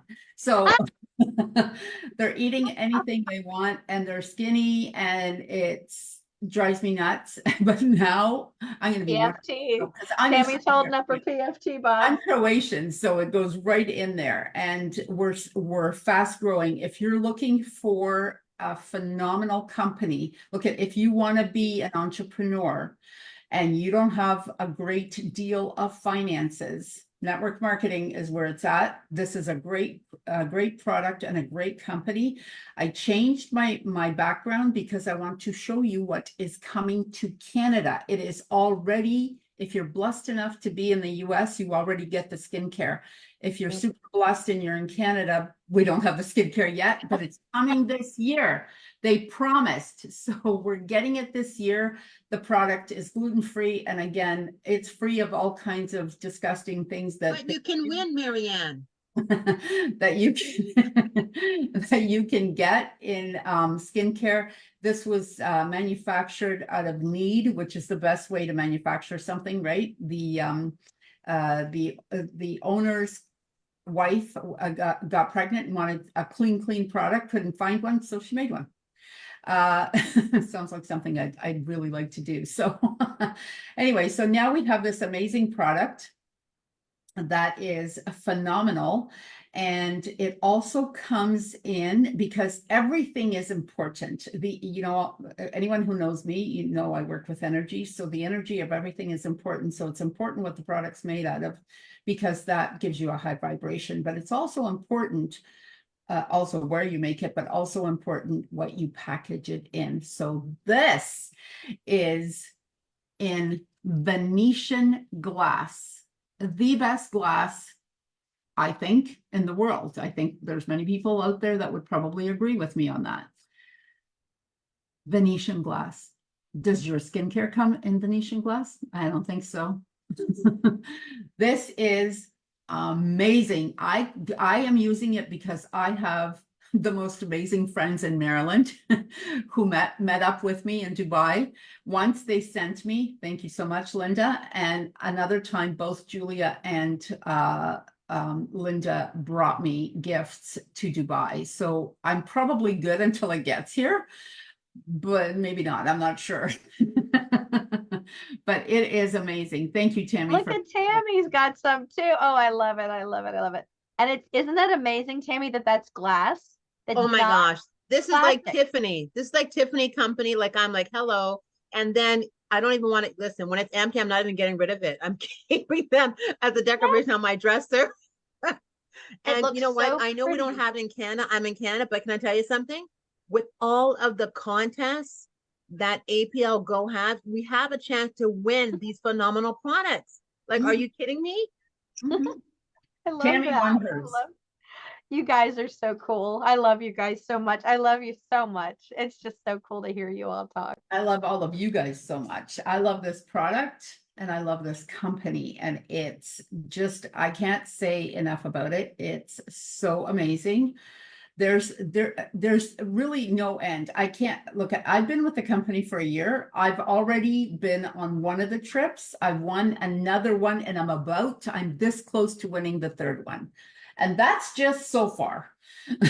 Who knows what else this year will bring, but I'm just telling you, it's crazy. And not just I've won lots of things. I've won product. I haven't won skincare, but like I said, I have amazing friends. So apparently I didn't need to, but I have won so much product, like so much product. And I've won a vest, and I've won bags, and I don't even think I know everything I've won. So you know what? If you want to have fun, good community, and you can make some money, and you're going to feel better. But the feel better should be first, because that's how it went. That's how it went for me. If you want a business, but you don't have a ton of money to invest, network marketing, APL Go is your company. You can start with, we'll talk about numbers later. Privately, please, connect with me. You can go up here, start here, and you can go here. But even the here is nothing for opening up a business. If you want to open a business, you can do this, and you can do this. And there's training and support and help. And oh my gosh, like this is just, look at that. Look at us. We're still talking. It's true. We are still talking. Would you mind terribly if I mentioned the events? Please. Please. Oh, wonderful. So we do have a couple of live in-person events. The first one is going to be in Rhode Island. So if you're on the East Coast of the United States or Canada, this would be a great opportunity to come to Providence, Rhode Island. It's in 2 weeks, February 7th. We're having a huge event at a beautiful, it's so pretty. It's called Juliana's Restaurant. It's a beautiful Peruvian and Bolivian authentic restaurant, authentic food prepared there. I would love to get you a ticket to come to that. It would be amazing. That's February 7th in Rhode Island. And then we also have an event on Leap Day, February 29th here in Maryland. And we're right next to the International Airport, Baltimore, Washington International Airport. So if you want to think about how easy it is to get in and out of there, I'm talking about super easy. You can take the train down or up. I've taken the train to Philadelphia. It's about an hour and, hour and 20 minutes maybe to Philadelphia. To New York, it's probably a couple of hours. Florida might want to fly in. There are flights. Southwest has also got a deal going on. If you're on, if you can take Southwest, they got a $39 deal. So I would definitely look at Southwest for flying in, but you can take a train a plane, an automobile, a bus. You can even probably take a water taxi because we're right on the water here in Maryland, which is pretty cool. And we have tickets. I know Marianne has some tickets. I have some tickets. These events are going to be really inspirational and fun. Lots of great networking. If you want to meet some other folks, this is a really great opportunity. We don't do as much in person as we used to do we? I mean, who's not craving a great opportunity to go out and have some delicious food and make some new friends? Isn't it funny? The older we get, the less opportunities we have to make real friends, real, true connections. I mean, and you can see that we've all got great connections here. I've met Marianne in person one time. I haven't met Micah, Like Tammy, sisters. Rosemary, Cheryl, or Adam in person. Now, Linda and I cheat. We live 15 minutes from each other. We're very close to each other. We don't even see each other as much as we should. But honest to goodness, this is a great opportunity to market your other businesses. If you're an entrepreneur, you can come out and do some networking, get some great food, like I mentioned, which is really, really terrific. Yeah, we do have other countries. We have other events in other countries. We're actually in 75 countries worldwide, but we have sold our products in 193 countries. I usually say 250, but people say to me, well, how is that possible? Well, the UN recognizes 193, but we've sold to 250. So even some unrecognized countries is where our product has been, which is amazing. If you're in another country, or if you know someone in another country, like let's say Germany, let's say Italy, that would like skincare, or they would like, especially in South America, let's just put that out there right now, especially in South America. But if you know someone who would like some products, they don't have to have them shipped from the company to the US, from the US to the person. The company has 14 different hubs around the globe where products are shipped from to keep the shipping costs down. And you would be amazed. I was amazed. I can send products to Italy for the same price as I can send it to Idaho. So that's really incredible. That's really unheard of, I would say, which is really terrific. Marianne touched on the opportunity of being a business owner. You know what's amazing? I had this marketing company for 22 years that I built from the ground. It was all mine, you know, all my ideas. But I was really suffering from systems, and I was really suffering from being one person wearing multiple hats or trying to hire part-timers. That kind of, we don't have that problem here. I don't have to worry about distribution, manufacturing. Oh my gosh, they ran out of packing tape, or oh my gosh, UPS shipped to the wrong location. We got a whole customer service department that handles that stuff. I don't have to worry about that stuff. We got a whole team that comes up with these beautiful graphics like you're seeing behind us, these Zoom graphics. It's just great. But why is that important? Because you can learn how to run a business. You can get trained. It's like going to a master's degree program, learning and earning at the exact same time. So that's what's so great about network marketing. In my not so humble, I'm not that humble, in my opinion. That's what's so great about it. All right, you guys, I will turn you all back over to Marianne. You've been so generous listening. We've been able to share a lot. Marianne, thank you so much. As you know, we all have crazy days and we're all running, right? Thank you so much. Thank you so much for also taking time out of your crazy day. So Julia is our head sort of person, and all the rest of us go underneath her. So she has to take, it's a full-time job.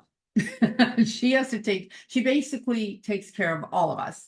And we are so lucky because she made us the most amazing and original website, and she makes all of our graphics. So like, we don't even have to do graphics. Like, it's crazy. And you know what? This product is amazing. I was talking to somebody and he was begging me to send him the product to Egypt. And I said, I can't do it. Like, we're just not there because they have some extra special duties, free, not free stuff and government stuff that goes on that they can't get the product. But, you know, and some countries they just don't. But so many people want this product. It's absolutely amazing. And now I'm going to stop talking about it because I see Cheryl's back, and it is Cheryl's turn to talk. Julia, thank you so much. Have a beautiful day. Linda, thank you so much. If you're still here, there she is.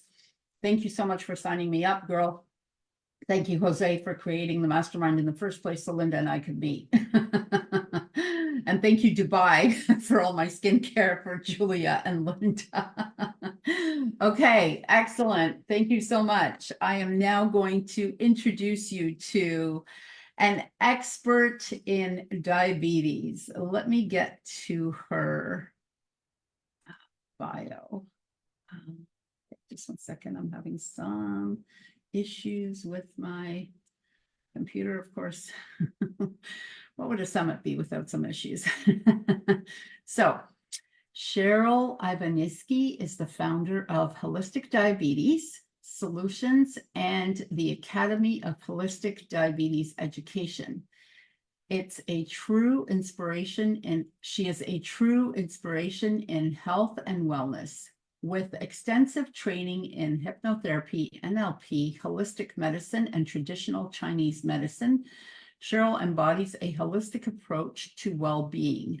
As an international speaker and author of 8 best-selling books, she is globally recognized for her impactful contributions, a diabetes wellness strategist for high-achieving women. Cheryl, I'm not sure what this says. Cheryl's expertise extends beyond boundaries, focusing on the mind-body connection in her leading-edge holistic coaching and online programs. Cheryl not only advocates for health and wellness, but lives it. She does, that's for sure. Cheryl and I are also friends, not just colleagues. A catalyst for change, she inspires, empowers, and educates individuals to explore boundless possibilities. And with that, let us bring Cheryl onto the stage. Okay, let me see. How's my Zoom working? Cheryl, are you with me here? I'm with you. Excellent. Can you introduce yourself a little bit more to the... Excellent. Did you want to introduce yourself a little bit more to the crowd? Well, actually, I thought you did a really great job, but you know, I know many of the people here, and hi, Linda, and the other Linda, and yeah, hi, Tammy, hi, Rosemary, and is it Mika? Micah. Micah. Hi, Micah. You're it's nice to meet new people too. And so, yeah, I'm passionate about you know, living a life where your body supports the things that you want to do.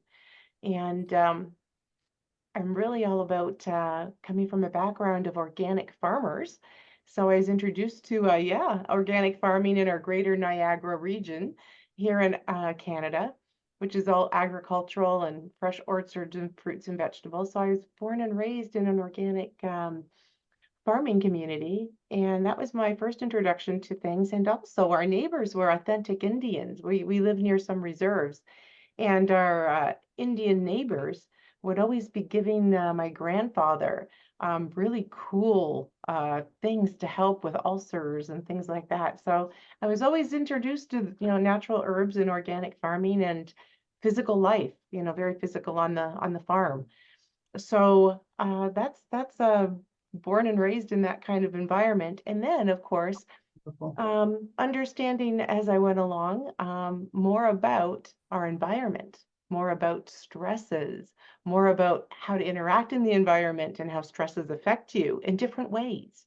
And not just physically, like being tired or overexertion or extreme activity or even underactivity, but things like, you know, stress, actual emotional stress, physical stress, invisible stress with electromagnetic. So my world is really, I would say, drenched in learning all that I can. And I come from a background of actually being traditionally licensed and trained and understanding that whole side of things. And then when I actually had very serious health issues, and we weren't sure if I was going to actually make it out of a coma, when I got the prognosis and diagnosis that I got at that point in time, and I was given the future that many live into, which was not acceptable to me. And it was just non-negotiable that that was going to be my future. Then I actually took a stand for a better life and went back to school and got not one, but two doctorates so that I could understand what else was possible. Not that everything's given to you, but you have the access to then extract things and try things for yourself. So that's a little bit more about my background. That's beautiful. So what actually really inspired you? I mean, other than everything you just said, I don't know how much of your actual story of that day with you speaking that you want to share. What actually inspired you to create your company? Well, my background was in writing curriculums at universities and training students in undergraduate programs in dentistry and in advanced periodontology and dental hygiene, and as well as for postgraduate CEUs for doctors. So I had a very big background in curriculum writing because, as you know, Marianne, I've got my mind is like research to the nth degree.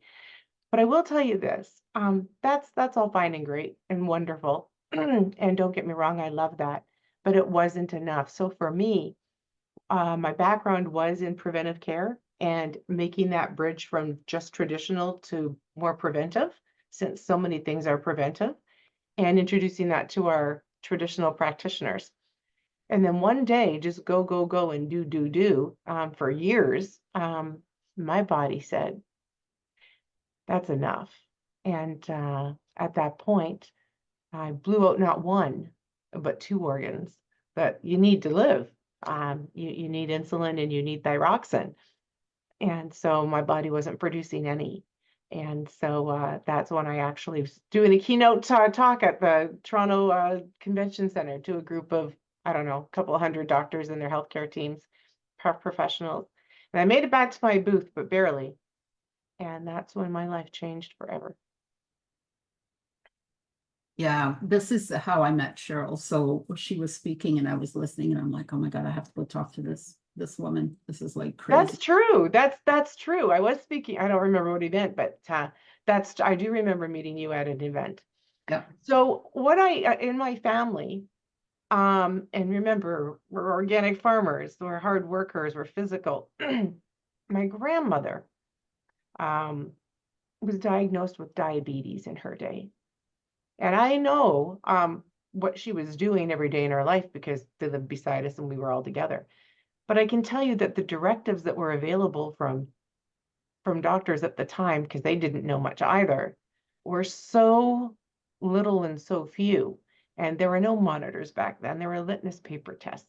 You know, there was just not much for people with type 1 diabetes in particular, which is an autoimmune disease where you don't produce any insulin, and also for those with type 2. So my grandmother, I saw this vital woman riding horses, throwing bales of hay, cooking stuff, taking things to market.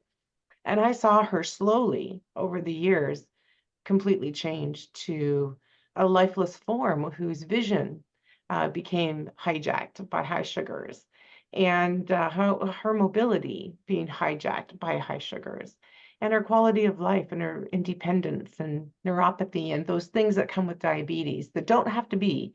But back then there wasn't much of anything. But I do need to tell you that watching her and going through what she went through, no matter what the directives were of her doctors, didn't leave her in a glorious place or in a healing place. And when I was diagnosed with type 1 diabetes, I was given the exact same prognosis, the exact same recommendations. Nothing had changed in over 40 freaking years. Wow. And when they gave me the prognosis, and if you know the stats of diabetes, it's the leading cause of heart disease, the leading cause of kidney failure, the leading cause of blindness, leading cause of neuropathy and amputations. It goes on and on. So if you're going to volunteer to be a statistic and keep doing what people have always done, that's a very scary future. So, the doctors are saying, oh, it's too bad that you have this form. It doesn't look bright for you. So this is what you can expect in the next 5 years. So I'm sitting there because I'm going from being vibrant and flying from country to country doing stuff, and now I'm completely on life support with tubes in me that I can't do anything without these tubes in me. And I just said, you know what? It took me a little bit. That's a mind bender. It took me a little bit, but Marianne, two things happened. One, my compassion for my grandmother and now understanding what she was going through grew like this. And number two, for doctors who don't know a thing about me, who are seeing me in a hospital, to tell me what my future is going to be based on old traditions that they're using that they don't even know work, have no business giving me a prognosis. So that irritated me. And that actually lit a fire in me, saying, you know what? That's not going to be me, and you watch. So there's a couple of sides to things there. And I just made it. I took a stand that life could be different, not just for me, but for everyone in my family, because the next generation of my family, which is my niece, also has type 1. And so there's both type 1 and type 2 in the family. But my passion and my compassion both grew like this. And I just enthralled, and you know me, I just enthralled myself in learning all that I can. And there's so much to figure out on your own, which happens. So over the last 30 some odd years, I've been able to create and break the code of what we need to do for people with type 2 to reverse their diabetes and live the diabetes-free lifestyle. And for people like me who have type 1, we can live into the diabetes-free lifestyle based on some of the best self-care practices we adopt. Doesn't have to be hard, doesn't have to be all day, but they do need to be best self-care practices that are going to help you be in front of your numbers and be preventive. Because if you're not in front of your numbers and if you're not preventive, you will be a statistic, and that's just a fact of life. It's true. It's so true. I'm insulin resistant, so I'm not yet full blown, but I could be if I wasn't careful. Yeah. I have a kit, I measure. I know that for myself, here, let me show it just in case. Yeah, please. That's great. Just in case y'all don't know what it looks like. Okay, so you know what? Should we do? Oh, I don't think I can do it because I don't have the proper background, but these 3 things come in the pack. And I believe in Canada, you can get it for free if you buy a package of these. Is that correct, Cheryl? I think that's how I got it. Yep, you can get a glucometer for free when you buy the test strips. She knows what it's called. I That's okay. Diabetes thing, and because that's how we work. We're a little bit different, but we're so similar, and we're we're super good friends. Yeah, we are. Sisters, so I think it's kind of funny, but so hugely important to have a daily routine, right, Cheryl? Like it's. I mean, everything you preach is pretty much a daily routine. It is. And tell us a little more about that, and then also what makes people still want to go into medication versus that. Yes. Well, you know what? We're thwarted into that, right? We're born into our doctors of traditional medicine. That's our system. Not really the doctor's fault. It's the system. But they volunteer. They make the choice to go into a system. So the system dictates what's going to happen. And it's a traditional medicine, not right or wrong or good or bad. Everybody has their own opinions. There's a place for it. I am grateful for traditional medicine because without it, I would be dead. So I require insulin and it keeps me alive. But that's the only thing that it does. It doesn't do anything for my quality of life. It doesn't do anything for my management of my everyday life. It doesn't prevent complications. All of that is on me. All of that is on everyone who has diabetes. So when doctors prescribe insulin, for instance, and when you have type 1 because it's an autoimmune, you don't produce any, that's a requirement. When we're using it to medicate as a crutch, to give a false hope for people, that's a problem because you become dependent on it, and it's not true. It's not giving people the answers. So traditional medicine has its place, no question about it. However, when it comes to diabetes, and I don't know if anyone knows this, but diabetes is the one disease that is the most preventable of all diseases because you have the most control over what you do every day. And so with that said, when it comes to diabetes and the things that we can do every day, traditional medicine has only known one thing, and that's to prescribe medications. We know that there are vitamins and minerals and there's herbal supplements that act much better than some of the oral medications like metformin that are used every day for millions of people with diabetes that don't that's also a crutch. So we know that they recall them. They've been recalled, oh my goodness, 5 or 6 times for their toxic effects. And we know that natural solutions make that difference. So in the body of someone with diabetes where blood sugars are even slightly elevated, what's happening is your body has that internal inflammation happening all the time. Can be low grade, but it's happening all the time. So our bodies and our cells fast track advance in years. So what I mean by that is we might biologically pick a number, 40, 50, 60, 80. We might biologically be that age, but our bodies and our organs and our nerves and our arterial system may be 15 years older than our biological age. So I could be here sitting here at 60 years of age, but my organs may be aged at 75 years of age because of the internal effects that go on with diabetes. So that invisible stuff that's going on, that's ever present and that keeps our emergency rooms in business and that keeps Heart and Stroke Foundation in business and all of these, kidney places in business. Guess what? We, like I said, can get in front of those numbers.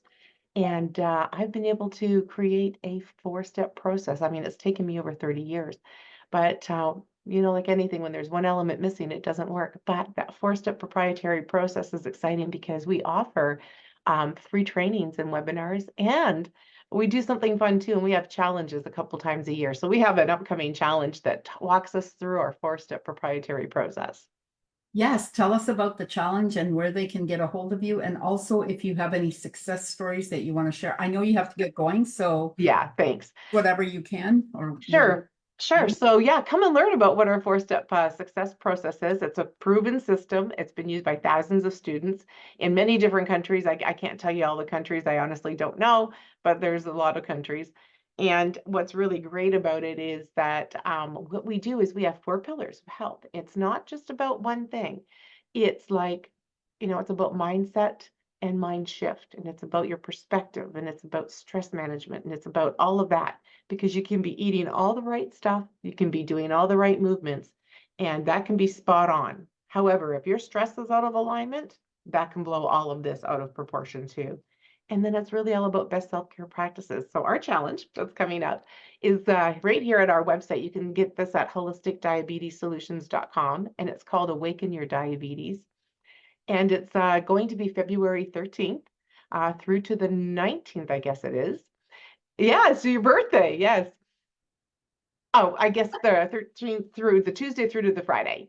And what's really great about it is we're going to take one of our best self-care practices from each pillar, and we're going to give people what it is, how to implement it in your life. We have world-class implementation trainings. That sets us apart from everyone, which is really great because there's no benefit to know what to do if you don't know how to do it. And I find that that's a very big element missing for people. So we do implementation trainings, and Tammy, I know, and Rosemary, I know, have been to some of our dinner parties and to some of our webinars, and it's like, oh my gosh, this is so great. So yeah, so it's really all about 4 best practices out of our 4 pillars, and everyone gets to get a taste of what those are, experience or what that's like for the day. And it's good. It's transformative. It can change your life. So I would love you to come to our website. And I think right on the first page, you can actually register, and it's free. So excited about that. And yes, it starts on your birthday, Marianne. Sorry, I muted myself. Yes, actually, if you could go onto my page and put it into the chat, the link, so that they can register there, that would be great. Yeah. Okay, perfect. Thank you so much, Cheryl. I know how crazy you are, how crazy busy you are, and sometimes crazy too, and I love you for it. And I know that I believe you have a client waiting. You have a coaching client, so the time's got a little bit. Oh, but I just want to say one thing, and yes, they are waiting. But I am going to say one thing, and some of the people here have been have done testimonials actually for me right here. But I do want to share one really heart-touching testimonial, and there's many on the website. But there is a woman who's a VIP client, so she started with us in a challenge, as a matter of fact, and then she came into some group coaching for a diabetes-friendly kitchen program. And we reset up the whole kitchen and set them all up for success, and love that. And then she came on as a VIP client. And she has a pacemaker, and she was given directives not to eat fruit and certain things to avoid, and that she was told she'd never run a race ever. She's got, serious heart problems. I need to tell you that she's been working with us for just over a year, actually a little bit more. And she finished her 13th race last year. And actually, I think, Tammy, were you there when she dedicated, Rosemary, were you there when she dedicated one of the medals of honor to Holistic Diabetes Solutions and myself that made it possible for her to even race 5, 10, 15, 20 Ks. And she came top in the top 3 in her age bracket, which was between 60 and 65. And she loves fruit again. She loves the freedom in her kitchen. She loves food. She's not afraid of it anymore. And yeah, so that's one success story that I can tell you. And she went from being out of target 85% of the time to being in target with her blood sugars over 90% of the time. So that gives you an example of the power of holistic diabetes solutions that you can implement in your life. Sorry, I muted myself again. That's amazing. That makes sounds as people are talking, and then I forget that I'm not muted.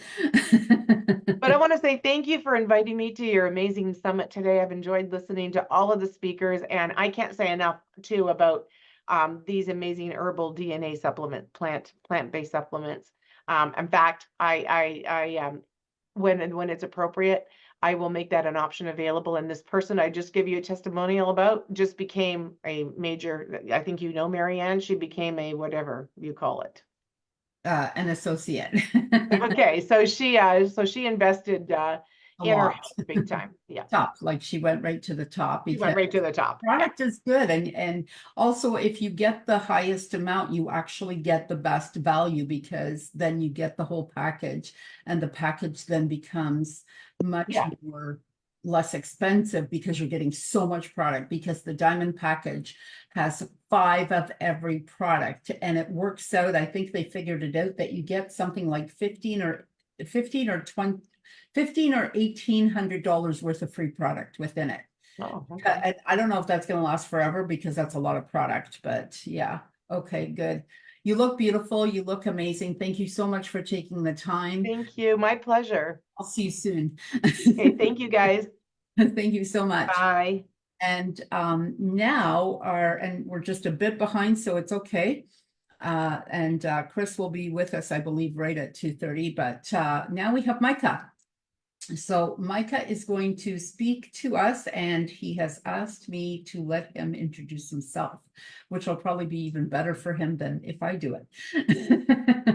And I just want to say Micah is a graphic arts designer. So we were talking about graphic arts designers. Micah's a graphic arts designer, and he's open and available for new clients, correct? Okay, Micah, go for it. Make sure you speak up so we can hear you, because some people couldn't hear you last time. Or crank up your mic. There you go. Can you hear me? Excellent. Yeah, my name is Mike Biot. I live just outside of Rochester in New York, about a half hour away. And I would consider myself an artist. I am capable of creating art in any form because I approach it with love. So it doesn't really define me to be a graphic design artist. I'd also like to kind of share some of my own philosophy and who I am as a person, so you understand who I am and why I am. I was raised to work hard and earn everything, no matter what it was. In the wintertime, I'd help haul wood, keep us warm. In the summertime, tend the lawn and the maintenance, clean, do anything that was needed in the moment so that we could maintain harmony. I feel that there is 2 ways to approach life. And I know this might trigger some people. But one is to create a product which is yourself, that doesn't need to be sold because people recognize the value. And then the other approach is to convince somebody they need something. They need a product. And that's it. So the way I approach my life is I had to make myself the most versatile product, the most durable product, one that can shapeshift and change, extremely malleable, adaptable, and one that understands the moral polarity of humans, the need to focus on things that are going to help them survive, help them thrive. So we must understand that people will do what they must to benefit themselves, in whatever way they think that helps them survive, much like an animal would. You want to compare a squirrel's technique of survival to a bear, because they're two different things. So one thing that has always resonated with me is don't complain and don't explain, because you don't need to. You have nothing to complain about. And you have no one to explain yourself to, except for yourself when you're looking in the mirror. So I don't really want to look at this like I'm explaining myself. I want to look at it like I'm giving people the gift of understanding who I am and why I am. Because I'm an anomaly. I am like an alien tool, a Swiss Army knife that can change shape. And people see use out of that. They see based on whatever their lens allows them to see.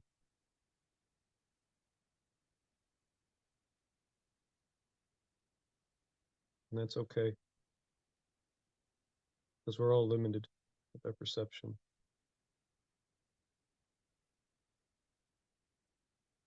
This past year, actually almost an exact year from now, in the past, I had to start over.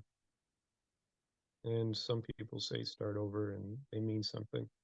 But what I mean start over, I mean, if you can imagine for a moment that you lost your job or you walked away from your job because they were abusive, they didn't respect you, they didn't give you what you were worth,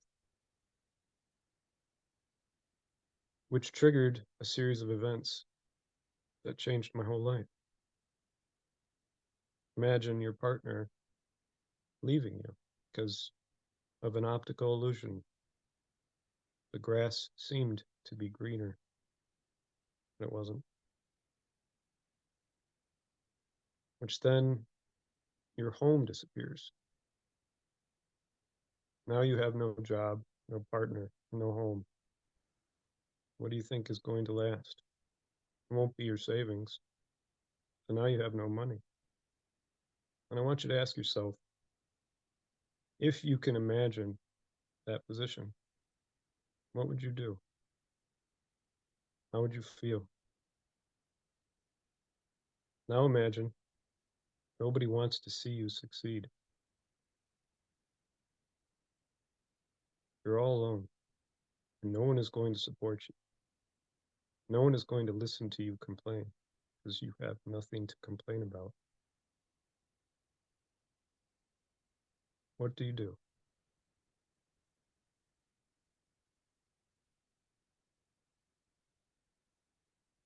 I can tell you what I did.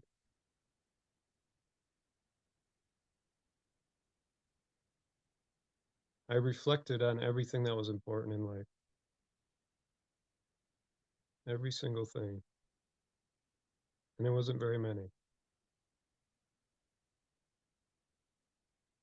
First, it was my child, my daughter, at 6 years old.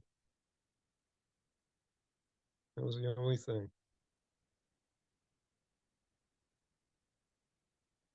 And sometimes that's enough. Get you back up. Keep going. So after you get done processing all that loss by yourself in the dark, you have to ask yourself, who do you want to become? And once you figure that out, you start everything you can, doing anything you can to get moving.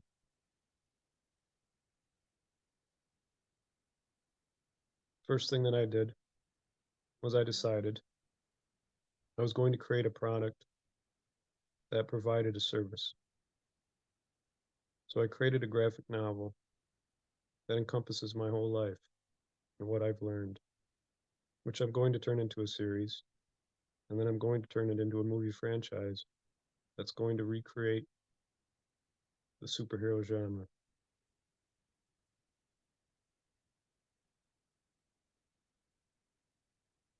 The next thing I decided to do was create a service that offers a product.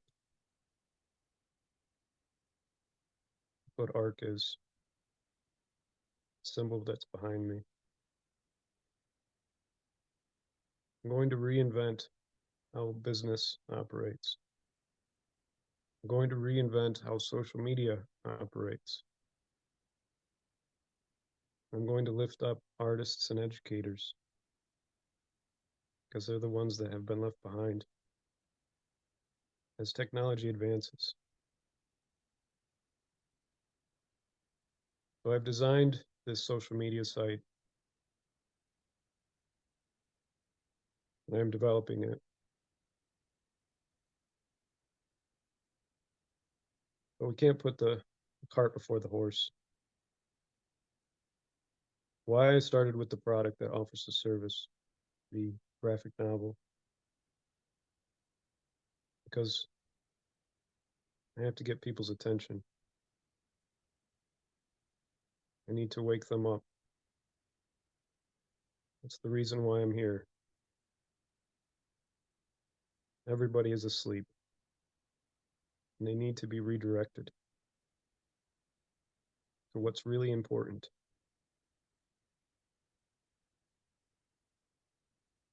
Not what I think is important, but really what is important. That's taking care of each other and loving each other.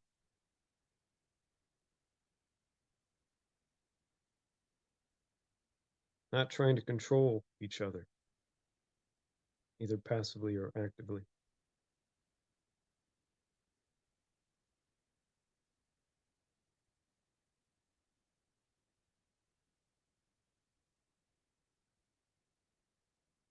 So when I create this movie franchise and it changes the world,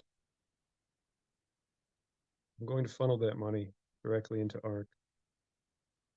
I'm going to lift up the artists and educators around the world. And they will have the chance to share their passion and be paid for it so they can continue doing that. Instead of this rat race on social media, trying to earn your pay with hope and relentless effort.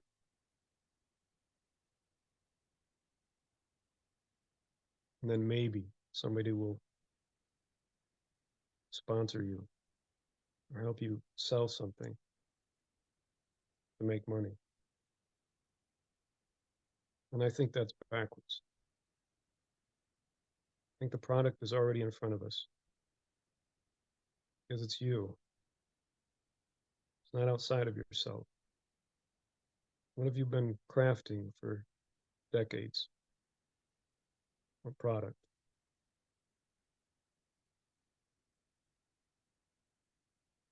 I suppose that is everybody has to ask themselves. And they're looking in the mirror. What kind of machine are you? What have you built? What do you produce? Do you make excuses for your shortcomings? Or do you face them? Are you honest with yourself so that you can be honest with everybody else?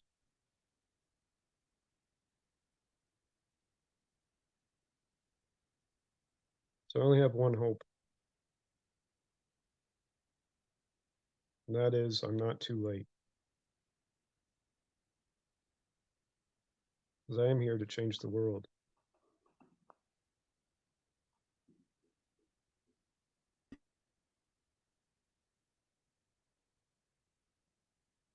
I just hope I'm not too late.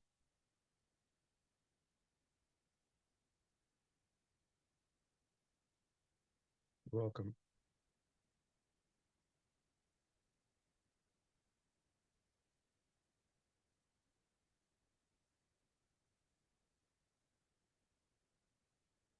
Thank you, Micah. That was so amazing. I've said it so many times, but never quite so deep and so much feeling. Like when you speak, it's with so much feel. I love it. I love when everyone is different on the conferences. I just love that conference/summit. Thank you so much. That was wonderful. And thank you again so much for co-hosting with me today. And thank you for all your help. There's no way I can do this by myself. It's just too much. You're amazing. And he did all the graphics. And now you're going to hear right after him comes my next guest, Chris Burns, who did my website. And so I'm going to go and introduce Chris. Everyone's got such busy days and kids and stuff. And gosh, thank you everyone so much. In case I forget to say thank you to anyone, please. Thank you. And Mike makes me slow down.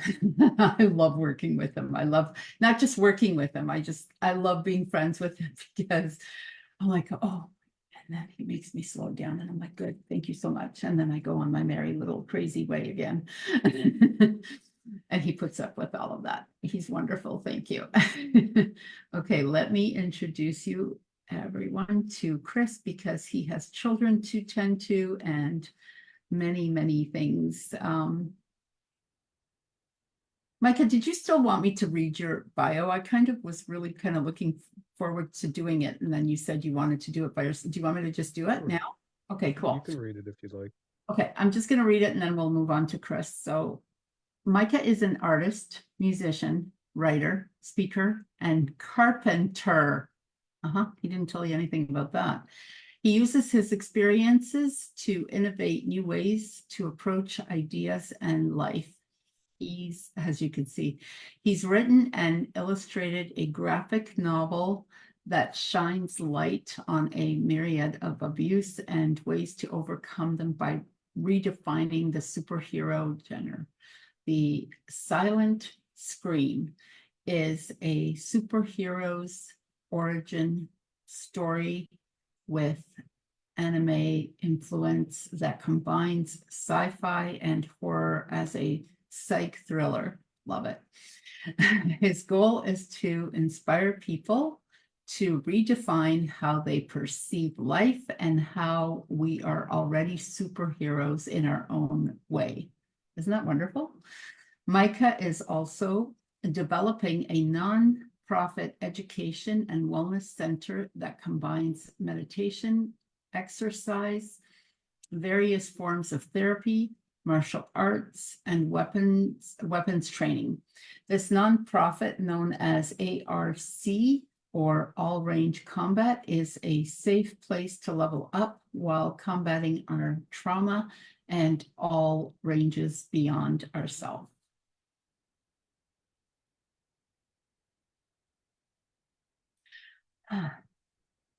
Thank you. Thank you again. That was wonderful. And I can't believe we're on time. We're even 5 minutes earlier. That's never happened in the history of any of my conferences. So thank you, everyone.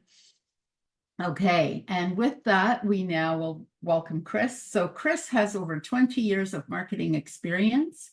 He's helped hundreds of businesses, including his own, scale by doubling down on digital. That success all starts by helping businesses differentiate and stand out rather than blend in. His approach, make things simple and easy, except when he has to work with me. He'll make it so easy that you'll be excited to manage your own social media. Oh my gosh, I'm already in love with you, Chris. Holy smoke. And because you'll be generating results, it's going to be fun. He is also a published author, podcast host, coach, consultant, and speaker. I want you to tell us the name of your podcast so people know to look for you. Yeah, it's Hustle Nation Podcast. It's on YouTube and anywhere else you can find a podcast, Amazon, Spotify, and a bunch of other places. Perfect. You probably don't believe me, and you don't have to believe me that it's going to be fun and easy, but I'm going to try to help you with that today. Chris, it is. I drive him crazy because I send him some stuff via email, some stuff via messenger, because I have, and it's just easy, and I'm not that techie, and he is so patient and polite. He's all like, well, you know, I'd really like it if you would. And I'm like, I know, dude, I would like it too. And I'm so sorry, but this is the way it is for right now. So God bless his heart and soul for putting up him and Micah both. Oh my gosh. It's not easy with a person who doesn't know technology that well. Anyways. And to Micah's credit, he has helped too. So thank you, Micah. Micah's so calm. See, I have these two pillars. This one takes care of my website, tells me what I still need to do. And then in the end, and all of everything all the information he was asking for this week, at the end, I'm going, hey, Chris, I don't have your bio. I have everyone else's, but I don't have yours. Anyways, Chris, take it away, please. Yeah, well, everybody needs a support system, and that's essentially what it is. So thank you for having me. Good afternoon, everybody. I appreciate you listening to me today. And Marianne, I need you to enable sharing so I can share my slide deck. So what I'm going to talk about today is success in digital marketing, but we're also going to tie that into success in life. So my presentation is aptly titled Navigating Success in Life and Marketing, because my framework that I've developed and my business partner and I, it's the same. It's the same in business. It's the same in your personal brand. It's the same in digital marketing. And I want to share that with you. Just want to make sure everybody can hear me good and they can see my slide deck. Thank you, Marianne. Okay. So this picture I found was perfect because it's a compass, but are we really pointing in the direction of success? Now, on that compass, there's excuses, there's fear, there's past failure, and there's recession, which could mean a lot of different things, but we're not gonna get to that yet. So, question: would you like to have influence, whether it be in marketing, whether it be with your team, with your clients, and more importantly, not just that, would you like to have a big audience? Would you like to make an additional $10,000, $20,000 in income a year? I would hope, and I would think that everybody should be nodding their head. Now, I believe that all of this is actually very easily achievable if you can follow a lot of this framework, and I'm sure some of the framework that some of the great speakers have referenced earlier today as well. So let's talk about that. I want to introduce myself. Marianne did a nice job of that, so thank you. But just for the record, I'm a husband, father of 3, digital marketing consultant. I've been in the industry for over 20 years. Even though I don't feel that old, I think I'm getting that old. And specifically, I help small businesses and nonprofits with a very strategic approach that we're going to learn about today. And my goal is to make it so easy and so fun again that we'll have no excuses. And so a couple different businesses that I own and operate. I was also an adjunct social media marketing professor last year.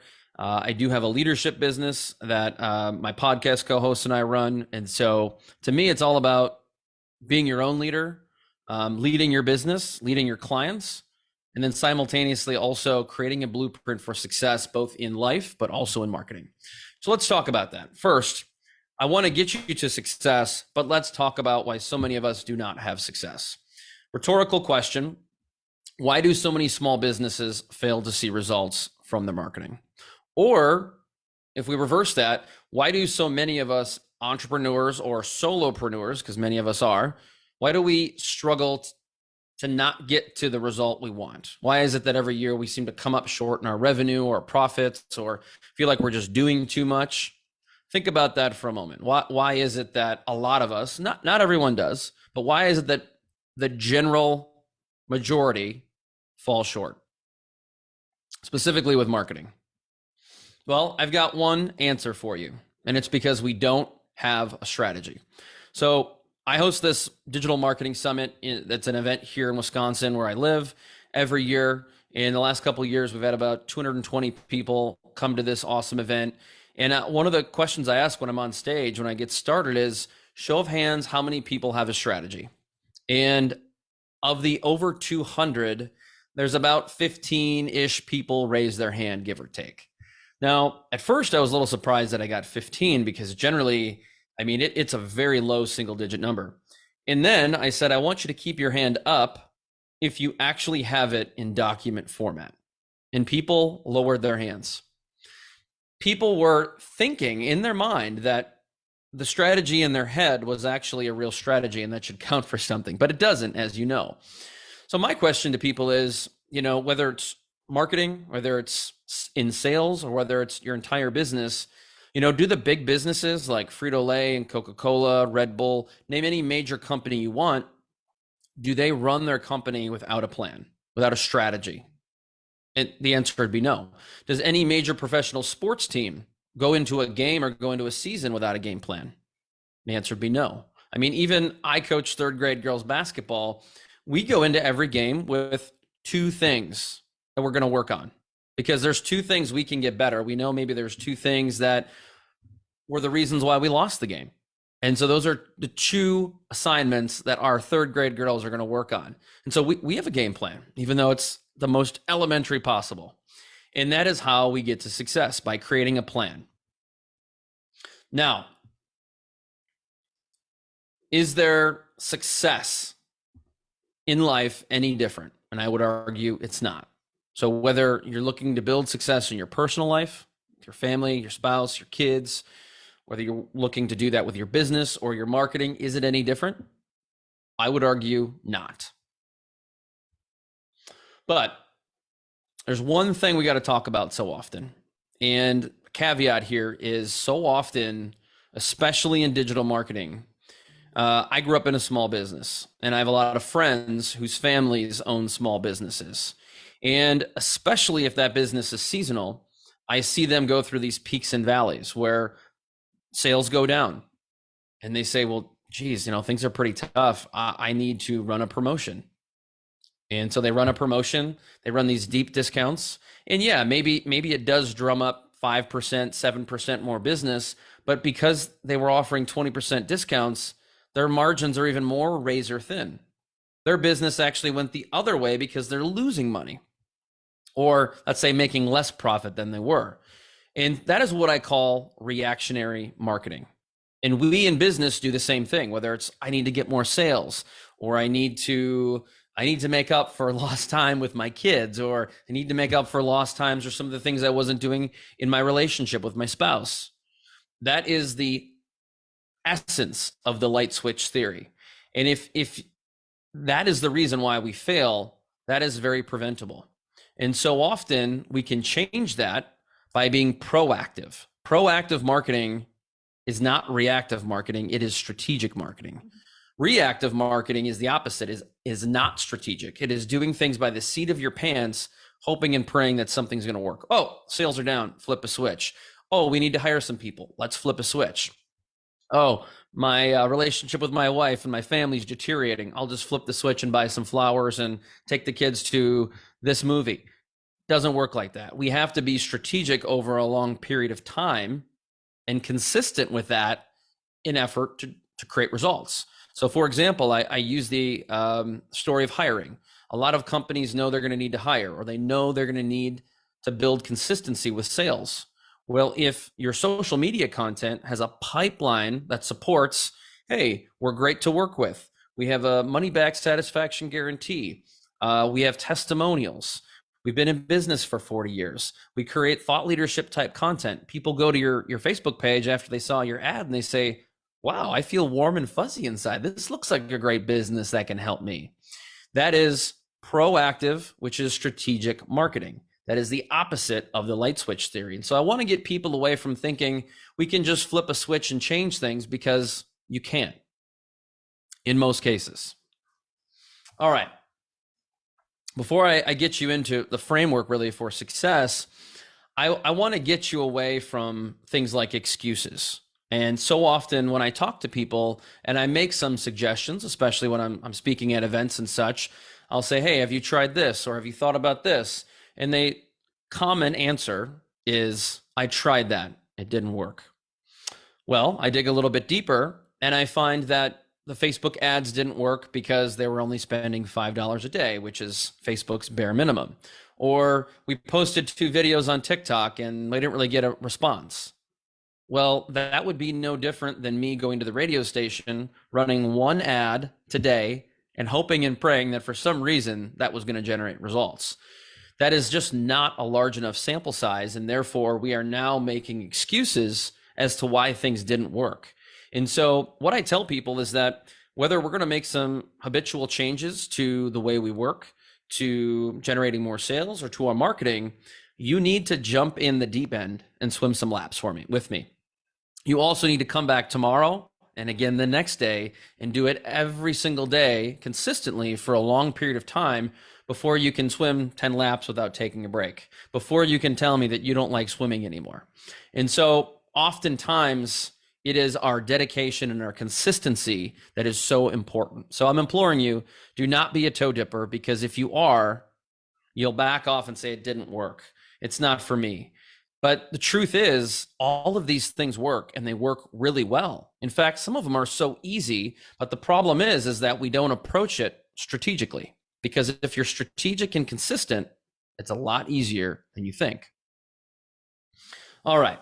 So when we get into this whole strategic thing, oftentimes I ask people a question. Now, the photo is going to give this away a little bit, but I want to know specifically, do you know where you're going? Or do you know where you even want to go? And when I'm asking that question, what I'm really getting at is your vision. So I'm going to tell you a quick story. I had a client that I started working with about a year ago. This gentleman has a podcast / show, very large audience on most social media platforms, and he generates somewhere in the ballpark of around $700,000 a year in revenue, which is pretty awesome considering he's got a show and sponsors and a lot of success. He's got very big aspirations. He's a very successful person. And he said, I just feel like I'm capable of more. So we dove a little bit deeper and I said, what is the problem? Where's the bottleneck?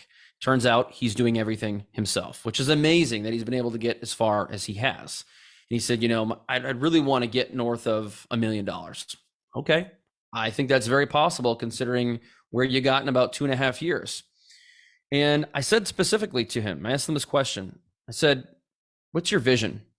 And he said, well, what do you mean? I said, well, what's your vision for the future? And this was his response. If you can see me, he scanned the room like this, looked up at the ceiling, looked. And if it was 15 seconds, it felt like a 2-minute pause.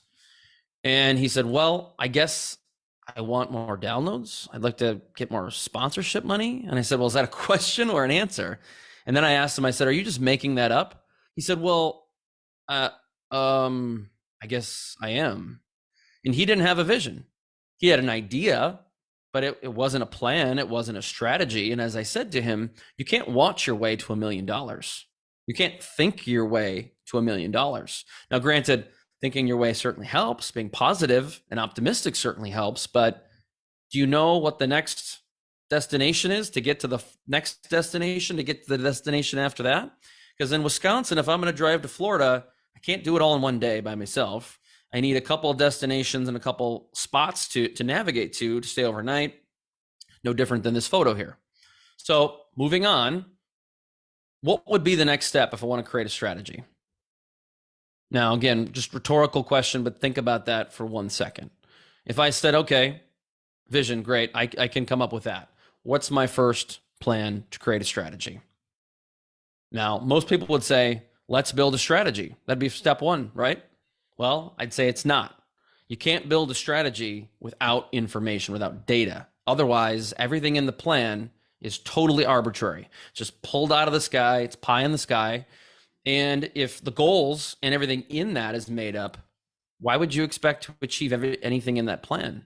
And that's the problem, is most people have a strategy for marketing, social media, business, sales, life, whatever, and it's just random things. And so before you go and create a plan for anything in life, what I want you to do first is I want you to create an audit. Now, I do this at the end of every year. And it's really auditing myself. What are my behaviors? What does my calendar look like? Am I doing the stuff I say I'm going to do? What is my follow-through rate? And like, for example, I had a big dedication to working on my personal brand on Alignable and LinkedIn and my website and digital products that I wanted to offer and publishing my second book. So I had to go back and look at that to say, well, before I go ahead and make goals for 2024, we have to dive deep into what happened in 2023. I have to know what's working, what's not working. I have to be honest with myself. I need some creative inspiration for what I can do that's new, because you can't do the same stuff over and over and expect different results. We know what the definition of that is. And so I went in and I investigated. I did a full deep dive audit. Now, in the case of marketing, an audit is a 360-degree holistic view of your entire marketing footprint. And when I work with my clients, before I make a strategy, I probably spend 10 to 24 hours, depending on how big the client is, just putting this together so that I understand where they're at and where I think they can go. And it's both objective and subjective, because especially in marketing, beauty is in the eye of the beholder, right? What I think is what a client should do might be different than what another marketing client or a consultant thinks this client should do. So we look at their entire digital footprint and we briefly review competitors. So I might, in my personal audit, look at my business partner, who is more successful than me, by the way. I might ask him, I'm like, hey, what are some of the habits that you find yourself getting into? How are you able to do X, Y, and Z? And I can say, oh, well, maybe I could do that, right? I'll read some books to get some more information and ideas as to how I can continually improve, both as a father, a husband, and a leader in my business. But the purpose is to help a company and its stakeholders understand the effectiveness of its marketing. In my personal life, it's the effectiveness as me as a leader, as a marketing consultant for my clients, as someone who's capable of growing their business. Because if I can grow my business, I can bring a lot more back to support my family, physically, mentally, financially, etc. And so it's really full of a lot of suggestions as to how we can elevate the strategy and move their marketing forward. And I want to kind of move on to the strategy part, is that this is really important here. If there's anything that you get from this, hopefully this is one thing, and this was predicated on my whole first book, was that if you travel the world and you ask people for a recipe for chili, now some of you may not like chili, but I think you'll get the point. You'll literally come up with hundreds of variations, maybe tens of thousands of variations. Beans, no beans, spicy, not spicy. Do I put, steak or brisket or ground beef or chicken? You could do whatever you want. There's no right or wrong answers, and that's the beauty of it. But you have to build the recipe based on who you're cooking for. So if I'm cooking and I expect my kids to eat this chili, it can't be spicy. I can't do the spicy chicken, whatever chili. I have to do something kind of a little more basic and bland. So what do I have in the pantry? Who am I cooking for? What utensils and ingredients do I have? And do I follow the process? If you omit a couple of ingredients, it doesn't turn out right. And that is the beauty of marketing in life, is that there is no one silver bullet. You can't do one thing. A recipe for chili has dozen plus ingredients usually. And therefore, that is where you get the robust flavor. And that's what makes it feel so good, right? And so ultimately, marketing is no different. There are a multitude of ingredients, and you can salt and pepper in what you have and what you want to get the outcome you want. And so I've got 11 plus ingredients. We don't have time to cover all that today. This is really just more about helping you understand how to put this whole thing together. But the problem is like I said, there's no one size fits all. So when I give people my template, I say, hey, this is likely to work for most, but it's not going to work for all. And you can add and subtract some things that might be more relevant to you, that might not be to me. And so don't approach it like, well, my competitor does this, so I need to do that. That's not how it works. Create your own recipe for chili. And if you love it, if that's what works, keep doing that. Moving on. If you're interested in anything I had to say, if you like me and you're like, hey, that's cool, I implore you to check out my podcast. Just a couple QR codes. I don't make a dime from you downloading it, but if I can help somebody, that's my mission in life. And so I've kind of won the day if someone listens to it and I've inspired them to do something. So feel free, and hope you enjoy it. Moving back to the whole plan and the whole strategy is we need to make goals. And as I said, you really can only have a couple. And I mean like 2 at the most. I'm a solopreneur. I do have a VA. I do have some other people part-time that help me with some projects, but I'm essentially a solopreneur. And so me trying to have 3 goals, it's not realistic. I have 3 businesses. I have 3 kids. I coach youth basketball. I have a lot of other responsibilities. I love to cook for my family and have family dinners. And so having 4, it would be setting me up for disaster and failure. Also, you cannot make up a goal. Most goals are arbitrary. It's like, oh, well, 10% more web traffic this quarter. And I'll ask people, well, where did you get that? Well, I looked it up and it looked realistic. Okay, well, that's a made up goal, completely arbitrary. Now, if you said to me, hey, I went into Google Analytics and I looked at the traffic for the last 2 years, which, oh, by the way, only takes you about 2.5 minutes. And I saw quarter by quarter, it grew by 5%. So based on the fact we're going to have a $100 Google Ads budget this month, I think we can grow by 15%. Awesome. That is part of having a SMART goal and just having a goal that's intelligent in general. But SMART goals should be specific, like exactly what do you want? You have to be able to measure it and report on it. It has to be reasonable and attainable. I don't mean like, hey, you said it should be tough, so 50%.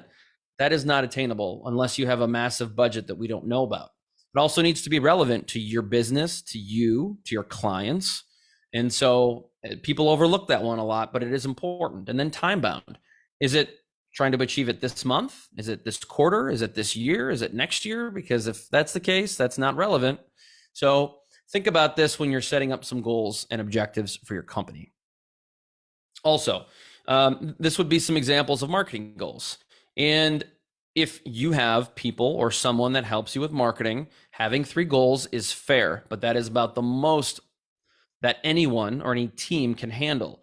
And so, like I said, any one of these are good or all of them are good, but just because that's what I have on the slide doesn't mean it's the best for what you should have.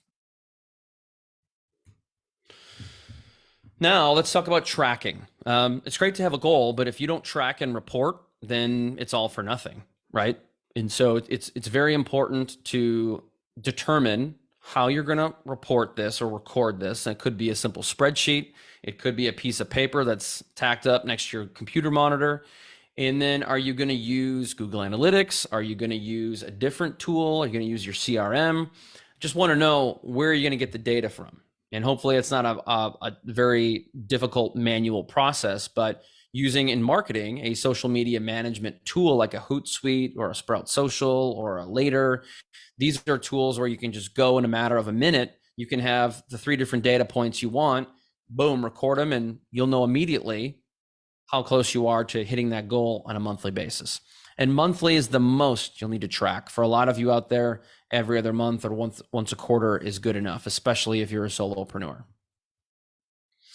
So when we get into the nuts and bolts of the strategy, the one thing, especially in marketing and in life, if you want to position yourself as an expert. So again, I don't care if you're a coach, consultant, author, public speaker, salesperson.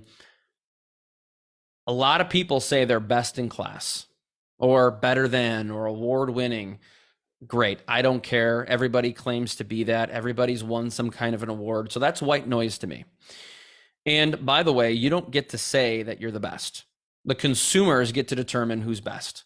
So the people buying from you, and they get to say that after they've bought from you. So we're talking about appealing to prospective clients. So there's a couple ways other than social proof, which is video testimonials. I want to know, how are you different? And this is my good, better, best framework. And I hope that of one of three things you take away, this is one of them, maybe one of the more important ones. So I don't want to hear that you're better. I don't want to hear that you're best. I want to hear how you're different, because good to me is just average or below average. Being better or best in class is above average. Being different is best. So if you want to claim you're the best some way, shape, or form, tell me how you're different. Because if you're not different, you're a commodity. I'm in marketing, and believe me, my business is a commodity. But I'm going to show you a little bit later, next slide, how I try to position myself as not being that. So what's your position? Like I said, if you're a plumber, are you promising, service within an hour or it's free? Do you have some kind of unique satisfaction guarantee you can back up?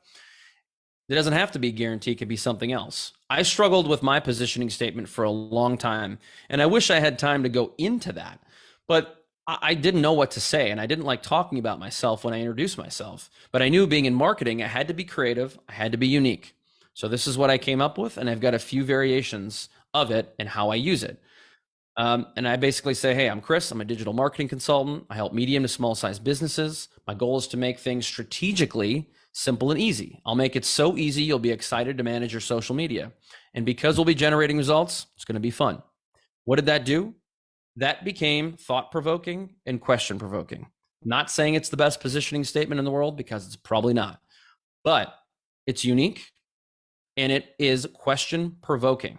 So when I introduced myself, people started saying, what do you mean you make it easy? Marketing's not easy. It's not simple, and it's not fun. And so I realized that I'd struck a chord in a good way. That people started asking me questions. And it was, yeah, I'm happy to tell you. Why don't you book some time on my Calendly account, and I'll give you a free 15-minute business audit and tell you more about it. And all of a sudden, I had to shut that down because I had too many free bookings. And so how are you standing out in a crowd of a sea of sameness, right? So that is a big part of my framework. Now, a positioning statement, an elevator pitch, it's all kind of the same thing, but it needs to be short and sweet. And you need to have some variations of it to really stand out. Now, I have a lot of competitors locally, nationally, and globally. I compete with all over the world because my business can be global, like it is for a lot of you. Now, as we wrap this up, a couple things that I would implore you to do, whether you're looking for success in just your daily life and getting stuff done, or you're looking for success in marketing, you really need to crystallize your vision. And I would ask you, what is it you want to achieve? And keep asking yourself questions until you get that answer. And I'm not kidding. It may say, well, why? Well, why do I want to achieve that? Well, why do I want to get here? And what is the benefit of getting there do for me? And then set your priorities. Because if this is a priority, this marketing thing, it'll be on your calendar. But if it's not a priority, if you say, oh, well, I want to grow a big personal brand, okay, well, show me where you're dedicating and really protecting that time on your calendar. Do you have an hour booked every week to get it done? Because if you don't, it's really not that important to you, and it's not a priority. Also, if it is, you need a strategy. And if you have a strategy, then you need to have the implementation time, because a strategy is a complete waste of your time and mine if there's no implementation plan. So the implementation plan could be a content calendar, it could be a social media management tool, it could be a planner, which I'm going to show you in one of the next slides, but it's really all about blocking time. It's time to get shit done. And that is what is so important in life, is blocking time, but being strategic and being intentional about that. So I hope you enjoyed what I had to say. If anyone's like, hey, I like that, I love this marketing stuff, I'm launching a weekly training program. It's kind of a community/coaching program. It's $59 a month. No hard sell here, just something that's kind of brand new. Feel free to connect with me after, and I'd tell you about it. It's every single week and just a monthly fee per month. I would love to help you and just kind of show you more about how to reach success in digital marketing. But what's helped me so much is being intentional with my time and my calendar.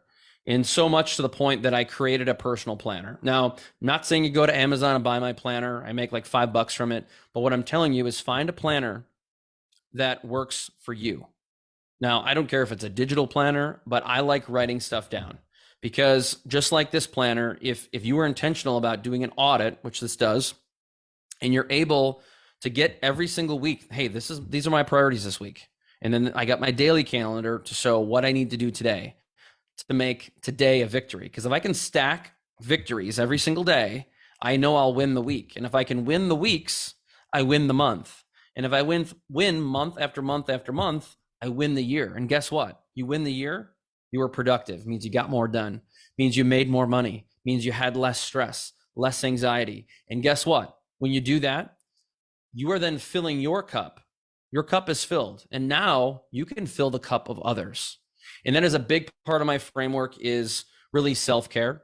And I think that when we are productive and efficient, we are our best version of ourselves. And we're the best version of yourself. You are the best version for your kids, for your spouse, for your clients, and more importantly, just for yourself. You have to be the best version of yourself. And this is a big part of what's helped me generate the success I have in my life. And I hope that continues to snowball and generate even more success. So feel free to check it out if you want to. If not, find a planner or use a planner that works for you. With that, if there's any questions, I'd love to take them. Marianne, thank you for having me. It's been a joy, and I hope that my passion and my knowledge and my experience has been able to help you. Thank you so much. That was outstanding. See why I need to have him? I don't know any of what he just said. Well, I know some of the coaching stuff, of course, but Chris is amazing.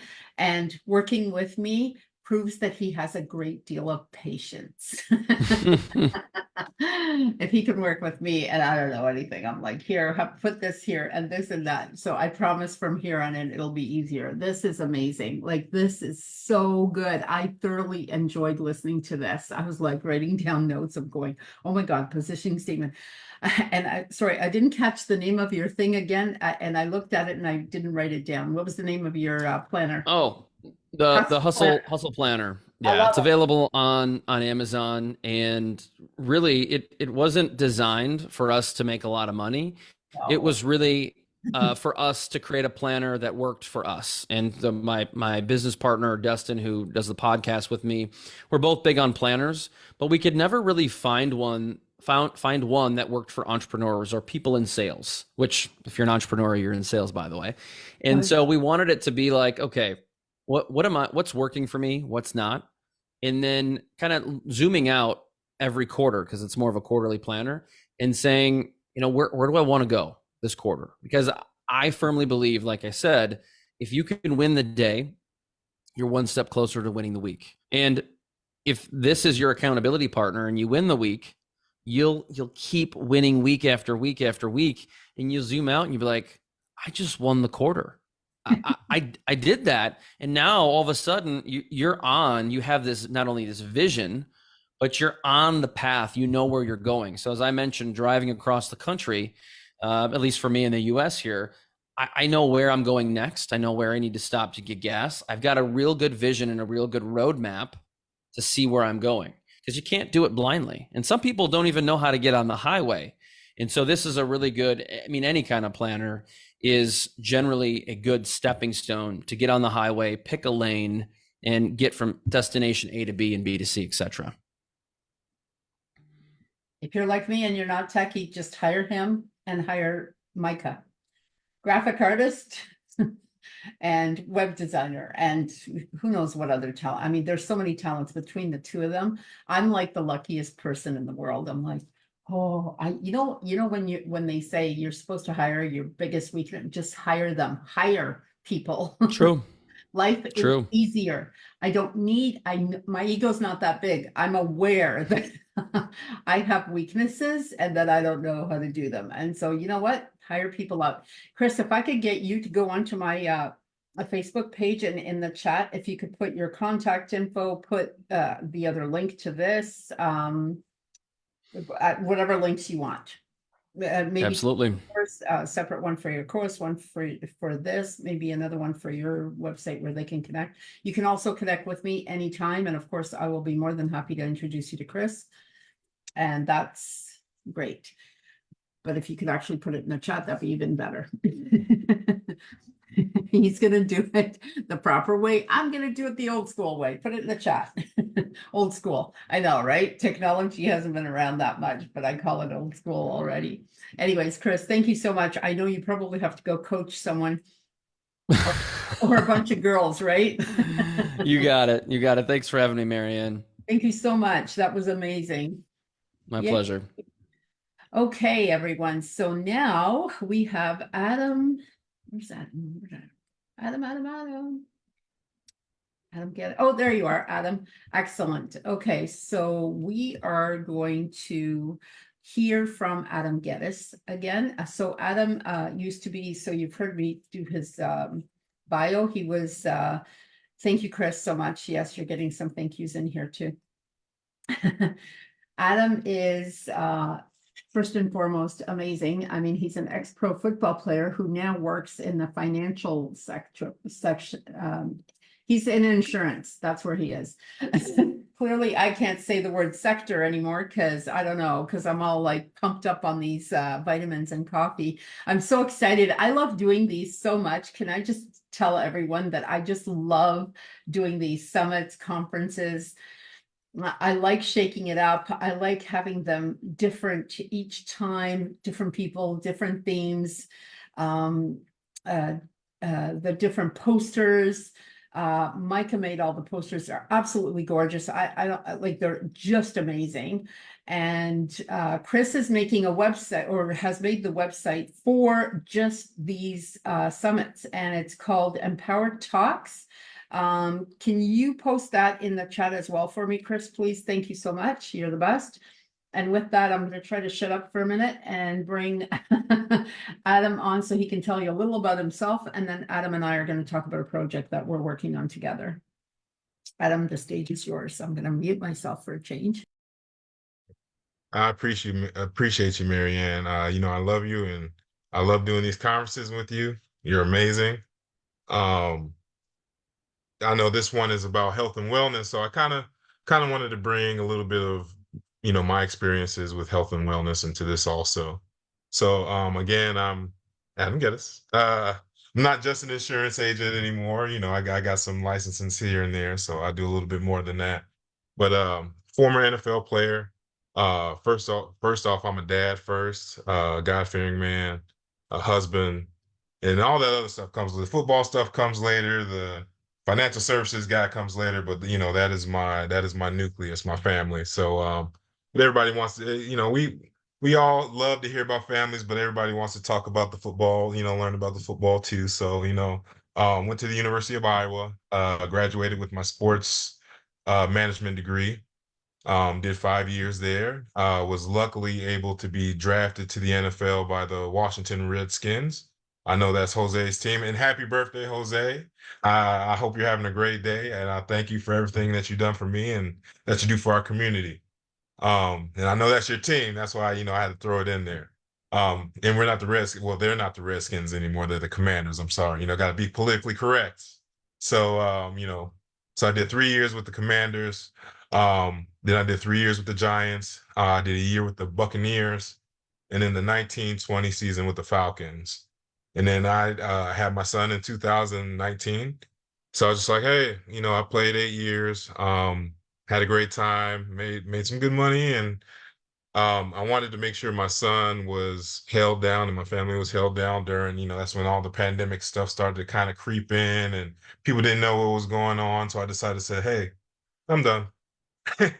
So I just wanted to make sure my family was covered during that time. And so I retired, and took a couple years off to kind of, find myself, reimagine myself. All I knew before was just me, football, and family. So it's time to find other adventures. So I did start in the insurance business. So I did insurance for about a year, and then I got with Mass Mutual and I've been a financial services professional since then. So I actually got my Series 66, and I'm working on my Series 7 now. So, trying to upgrade each and every day, it's as entrepreneurs, as we all know, we have to upgrade in each and every way in our business and in life, because if one or the other is off, the other one's going to be off. So we have to always continue to upgrade and uplift each side of life and business. Um, so today I'm going to talk about a little bit about health and what I do. And then we're gonna get into the men's den a little bit after that. Um, just with health, just being a former football player, I know everybody's heard about a lot of these guys, these older guys. I say older guys. I'm an older guy now, retired NFL player. A lot of these older guys are experiencing this thing called CTE. So with CTE, forgot the long name for it, but guys are starting to experience, memory loss and um, just different neurological problems. And you really can't detect it until you pass away. They do an autopsy on your brain and whatever. And then they find it. Well, we're starting to see different things and people having different actions um now. So you got guys like Antonio Brown, and he's acting a fool, and there's a couple other guys that may or may not have it. But for my point of view, it's all about taking care of yourself and being able to um have that life work balance, and being able to stay as healthy as possible for as long as possible. In the NFL realm, the life expectancy of an NFL athlete is 58 years old, which is nuts. Um, Most of these guys are healthy, well, supposedly healthy while they're playing. But after football, you kind of, a lot of guys, they kind of it's hard for them to find themselves. So they go eat, drink, party all the time. They don't have anything to do. So these guys, become overweight, or, that home life is just not great, or they can't find a job. So it's really tough for these guys. So it's important just to have that work-life balance, especially the life balance, because if your life is off, that work balance is going to be completely off. So, I know the NFL has programs that, help a lot of these guys just, you know, find themselves afterwards. It's tough to be a 21-year-old person. It's tough to be 21, period. I don't care who you are, where you come from. It's hard to be 21, period. Coming out of school, and all you know is football. A lot of these guys just play football their whole life. So that's all they know. So, they go to the pros, they play 3 or 4 years, they either get cut or retired. What's next? That's really it. Exactly. It's just silence. We really don't know what's next unless you have it planned out, or you have a coach, or you have somebody like Marianne, who's a coach, who can help you find out what to do next. So just having a healthy attitude each and every day is huge. Um, just trying to be a cheerful person and living a life of purposefulness. It's a word. A purpose, because if you don't have purpose, it's hard to live that everyday life. It really is. If you don't have that higher being, or whoever you may pray to, or whatever you may go to each and every day. For me, it's God. That's just who I am. I'm a very religious person, but everybody's different. But you have to have that higher being, or that higher whatever, in order to get through each and every day. Because if you're just living day to day and you don't have anything to look forward to, it's tough.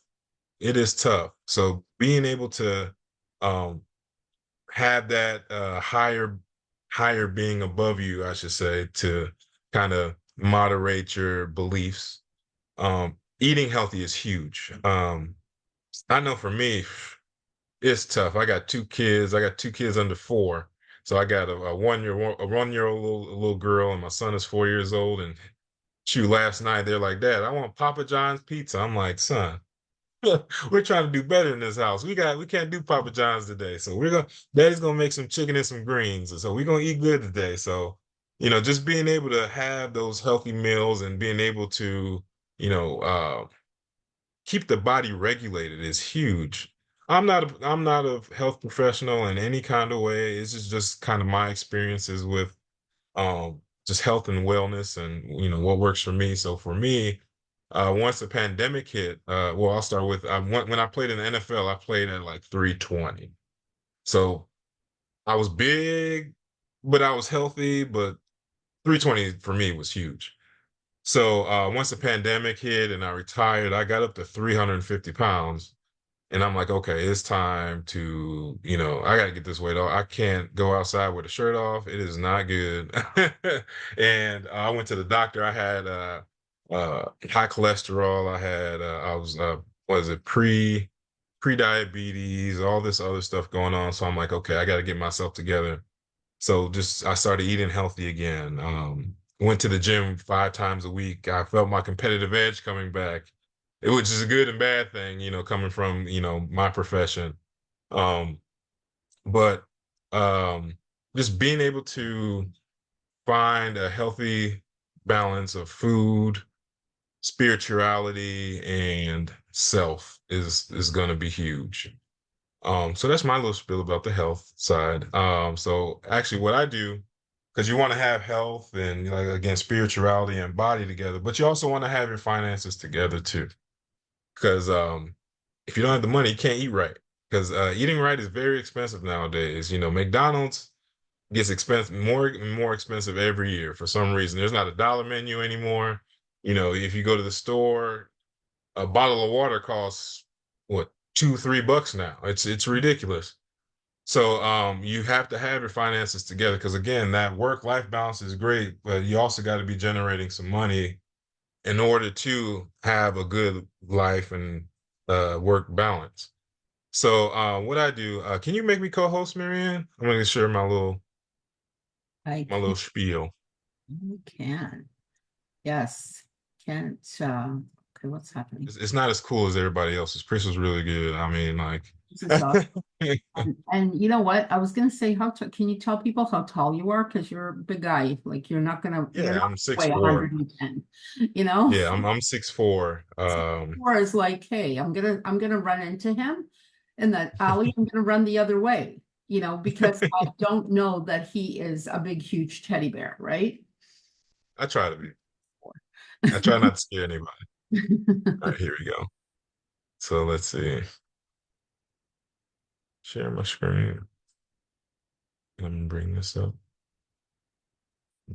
So again, I'm a financial services professional with Mass Mutual. My DBA, so my actual business is Huddle Financial. So I do everything through Mass Mutual and a few other companies, but Mass Mutual is who I'm brokered through. So what I do is, I help people find their financial goals and get them to where they want to be financially. Whether that's, getting a child or children prepared for college, whether that's, doing a comprehensive financial plan, um, literally anything, stocks, bonds, buy sells, insurance.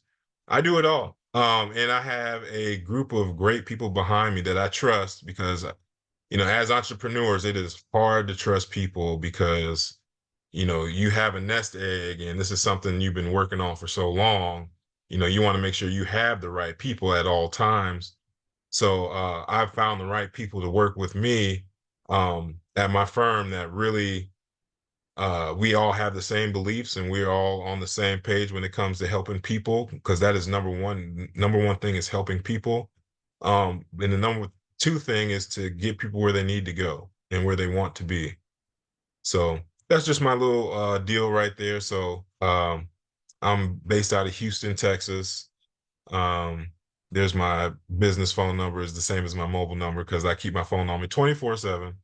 And then again, a little bit of what I do. So I help with risk management and protection services, so life and disability income and income insurance when needed. Um, because you never know. Everybody's got to go one day. So and to have something in place uh while you're here is great to have because you just never know. In the NFL, we have guys that are just dropping like flies each and every day. I just had a buddy who passed away at 32 years old. He played with me when I was on the Bucks, and um, sadly, he really didn't have anything for what his family was telling me. So it's always good to have something to leave your family, to leave your legacy behind, because your legacy doesn't just stop when you pass away. Your legacy carries on throughout the memories of your family members, your loved ones, your friends. So you want to make sure you leave the right way. Long-term care needs planning. So, finding the long-term care that you may need. You may be retiring in 10 or 15 more years. What does it take for you to be able to live the same lifestyle that you've been living now, then? So we help with that, budgeting and cash flow, making sure you continue to put money in your pocket and being able to help you grow that money each and every day. So the name of the game, being a business owner, is making money while you're sleeping. That is the biggest thing that you want to be able to do. It's easy to make money while you're awake, you're on the computer, you're making calls. That's great. But if you're like me, 8 hours, I sleep 8 hours a night. So if I can make some money during those 8 hours when I'm just sleeping, hey, that's more money in my pocket. So that's what we help to do too. Again, college cost planning. So I know I talk to a lot of young professionals in Houston, a ton of young professionals. And right now I'm 35, so a lot of people are starting to have children or have children under 10, and they're trying to figure out, well, college, I'm not even thinking about college right now. It's a long time from now. It's 10 years from now, 18 years from now. Well, right now, college yearly is around, maybe depending on where you go, 75 to $80,000 a year. But that's today. That's 2024. What is it going to look like 18 years from now? Because if we remember college back in, let's say, the 70s and 80s, it was not nearly as much as it is right now. So we can just imagine how much it's going to cost 18 years from now. So being able to start planning, even if it's something small, in order to help you fill in that gap for later on, it's always great to start now before it's way too late. And, you go through the whole college process and you're like, man, your son's like, I want to go to Notre Dame. You're like, son, we ain't got no Notre Dame money. So we gotta figure it out. But we also help with college planning and in-state planning. Also, the name of the game is, we love Uncle Sam, but we want to keep as much money in our pocket as possible. So being able to have some tax efficient strategies, one is, like, the really small one is just whole life insurance, just being able to take out cash value tax free without Uncle Sam touching it, or having a product in place that, is tax deferred, and being able to, kick those taxes away so you can get all your money. And then charitable giving is another way. You'll be able to, give so much money, and it's taxed, and you get why am I blanking right now? Oh goodness. I should have been taking my brain from APO Go. Uh, but I'm blanking right now. But charitable giving is definitely a part of estate planning. I'm blanking right now. I'm sorry. But yeah. And then those are just some of the other things we do on the business side: funding option analysts, buy sell strategies, family business succession planning, key person insurance. If you're a business owner and you have somebody that you feel like you have to have in that business for that business to continue to grow. A lot of us are solopreneurs, as Chris was saying before, but a lot of us have that extra person that we need in order for our business to grow. You put insurance on that person just to make sure if something happens to that person, your business will be able to continue to run flawlessly without that person. Then you have non-qualified executive fringe benefits, executive bonus plans, split dollar insurance, deferred compensation funding, salary continuation plans, and employee benefit programs. We really do it all, which is really cool. And then we, again, Huddle Financial, I call it Huddle Financial, of course, the whole football deal, but I call it Huddle Financial is because I have a group of people that we huddle together to make sure you have the best of the best. Because if you're working with me, I'm going to make sure you have the best of the best. There's no other way I want, my customers to be held. So, I have a financial person myself, and he always taught me, and he's kind of my mentor in this game now. He always taught me, what if I gave you, a shoddy deal with the NFL at that time and blah, blah, blah. Would you like that? I'm like, no, man, like I'd hate you. So he's like, so why would you do that to your clients?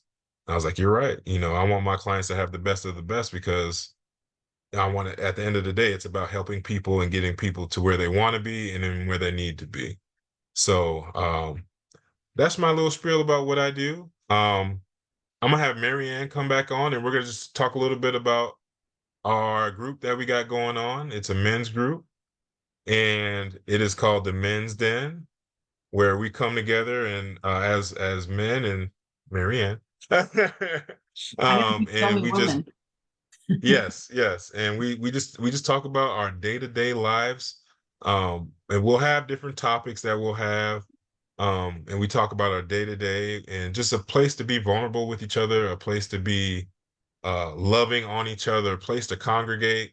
Because sometimes we have a lot of men that, aren't able to be vulnerable with other men in person or, not in person, or to be able to speak to somebody else that understands how they may feel. Because in today's world, a lot of things are changing. Men are always, they have to be the breadwinners. They have to be this macho guy. They got to be this and that. But at the end of the day, we're human, so we have to be able to share our emotions and be vulnerable with each other. Because I did another men's group with another group, and it was amazing. And just being able to be myself was immaculate. It brings out a joy that you just can't explain.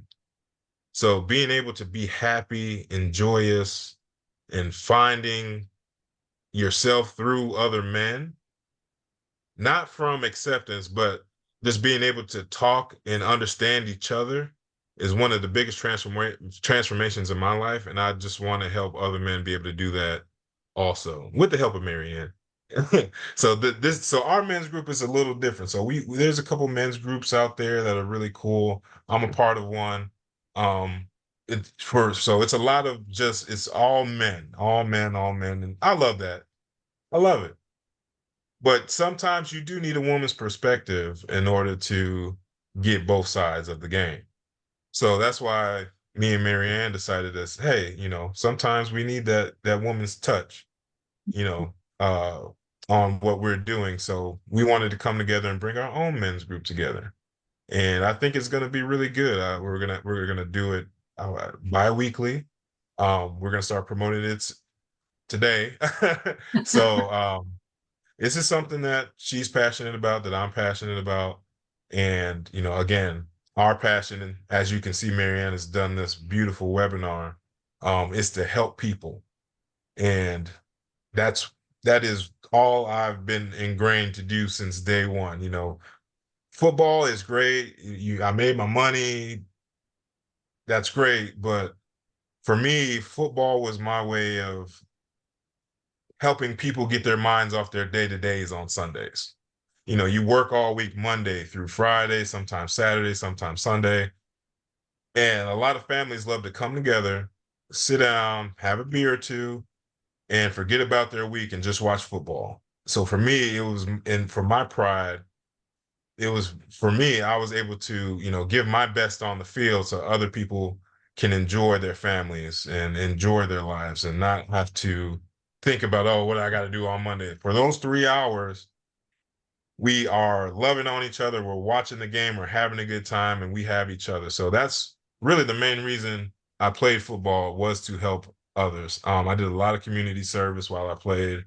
Almost won my team's man of the year, but you know, I got beat out by somebody way more famous than me, so I don't even want to talk about that. But it's all about helping each other at the end of the day. It really is.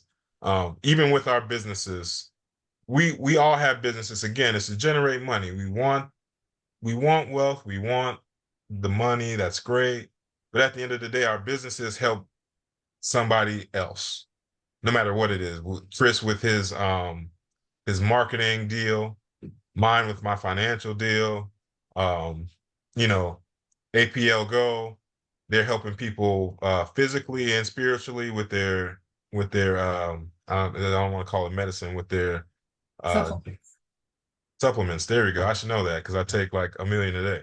But we're all out there to help people, you know, each and every day at the end of the day. So as long as we can come together and figure out how to help people, it just makes the world literally a better place. It really does. Right. So, Marianne, I'm gonna let you go on from here. And like I said, that's my little piece, and I'm glad and blessed to be able to speak on your platform. It's such an amazing platform. Like I said, you're like an aunt to me. I love you so much, and you know, I really appreciate you. I know we had a Zoom because we both belong to Jose's group again.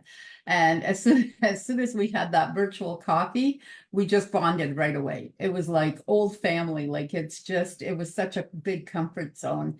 And, you know, Adam is 6'4". He's a big guy. That's a big deal for a lot of men, you know, to be able to relate to that and to, you know, a big male energy, which I thought, oh my gosh, this would be the perfect thing to do with Adam. Like, this is perfect. And sometimes men really appreciate when there's one woman coach, one that has some experience with this, not like 20. And plus, I'm nowhere near any of their ages. So they're not out there to impress me. You know, it's a safe environment. And so we're going to do it a little bit different. We're going to have it like a mastermind once every 2 weeks. We'll meet for an hour, or we'll probably end up talking for like an hour and a half, or who knows. You know, the other one that you went to, that was more of a weekend thing, which is also very good. I think you need both. You know, this one will keep you active, it'll keep you thinking, and this way, you know, this one will sort of inundate the heck out of you in that 3-day weekend, right? So that's perfect. So yeah, we're just trying to create a very nice, safe, quiet space for men. We're going to bring in some speakers. It's not going to be just us. So other people, other opinions, other energies, other viewpoints. You know, I think it's all important, right? Everything. We're going to address everything: your love life, your business life, your home life, your relationship with your parents, with your wife, with your bosses, with your kids, with your employees, with the people on the street. You know, we'll talk about everything, a little bit of everything. We'll address the mind, body, and soul, you know, the whole thing we'll do. And it kind of goes right in line because I do a lot of work with women. I already have a women's group. In fact, I do a lot of things with women, and I don't do nearly enough things with men. And I think sometimes we kind of think, oh yeah, no, they're strong, so we don't need to do anything with them. You know, they can handle it. You know, we forget that they're actually people with feelings and a heart. It's not just, oh, here's a male body and oh, they're stronger than us, so they can pick something up that's a little heavier. It's not just that, it's a lot. And many times men can be even more sensitive, and they're not, you know, they haven't had many platforms where it's open for them to hear, we'd like you to be vulnerable. You know, most of the time it's like, no, we'd like you to be closed up. This is a corporate environment. We'd really appreciate it if you wouldn't show any emotion, you know. So no, we want the opposite of that. So we want to have people open up and just feel as much as you can and get it out. Because this is my theory. If you're feeling something, and it's really hard to have, if you're the kind of person who likes to hold a grudge and to hold on to things forever and ever and ever, I'm a bad person for that, because I need to get things out. This bothers me. Blah, blah, blah. Let's fix it and let's move on. And then I've forgotten about it. And I'm not carrying it like luggage. I'm not carrying it like a backpack with me, right? Like, that's just a waste of time and a waste of energy. Oh my gosh. I do real estate I put together, conferences and summits. I have retreats. I have a publishing company, real estate. There's so many venues in the real estate world. I'm getting more involved in other things. I don't even have time to be angry at someone. And I most definitely do not have time or room to carry any more additional baggage. So I just don't think anyone should, but do what you like. If you like carrying baggage, then that's up to you. But in order for people to do that, you have to create a safe space. You can't just go, oh, the minute he tells you something, women sometimes will do this. They'll say, oh no, I really want you to open up. And then when they do, it's like, yeah, but no, I don't want, no. Now I'm going to be angry at you. Okay. Well, that's not a safe space. That's mixed messages. That's not good. You're only open to him telling you what you want to hear, and the same goes, in the other direction too. Everybody has to listen to everyone and be open and just be, let's just dump it, get it out on the table and let's leave it. Let's move on. Right. And let's have some fun because life is short in the grand scheme of things. Let's go have some fun. Right. And so all of this goes in line with everything that I love to do. I love to empower as many people as humanly possible. Let's shine as much light onto this world as we can do. There's enough wars, there's enough darkness, there's enough, anger, there's enough jealousy, there's enough ego, there's enough of everything going around in this world. Let's just have some joy, some peace. And let's have some light. Let's just everyone share the light. And you know what? I also do meditation. So if you'll all join me in about a minute meditation, and that's how we will end this wonderful conference. So that will be amazing. So if you will, just close your eyes. Take a deep breath in and exhale. And just feel the peace entering your body. Inhale. And exhale. Put your hands on your heart. Take a moment to share your light with the world. And let's send some light into the world so that we have more happiness and more joy.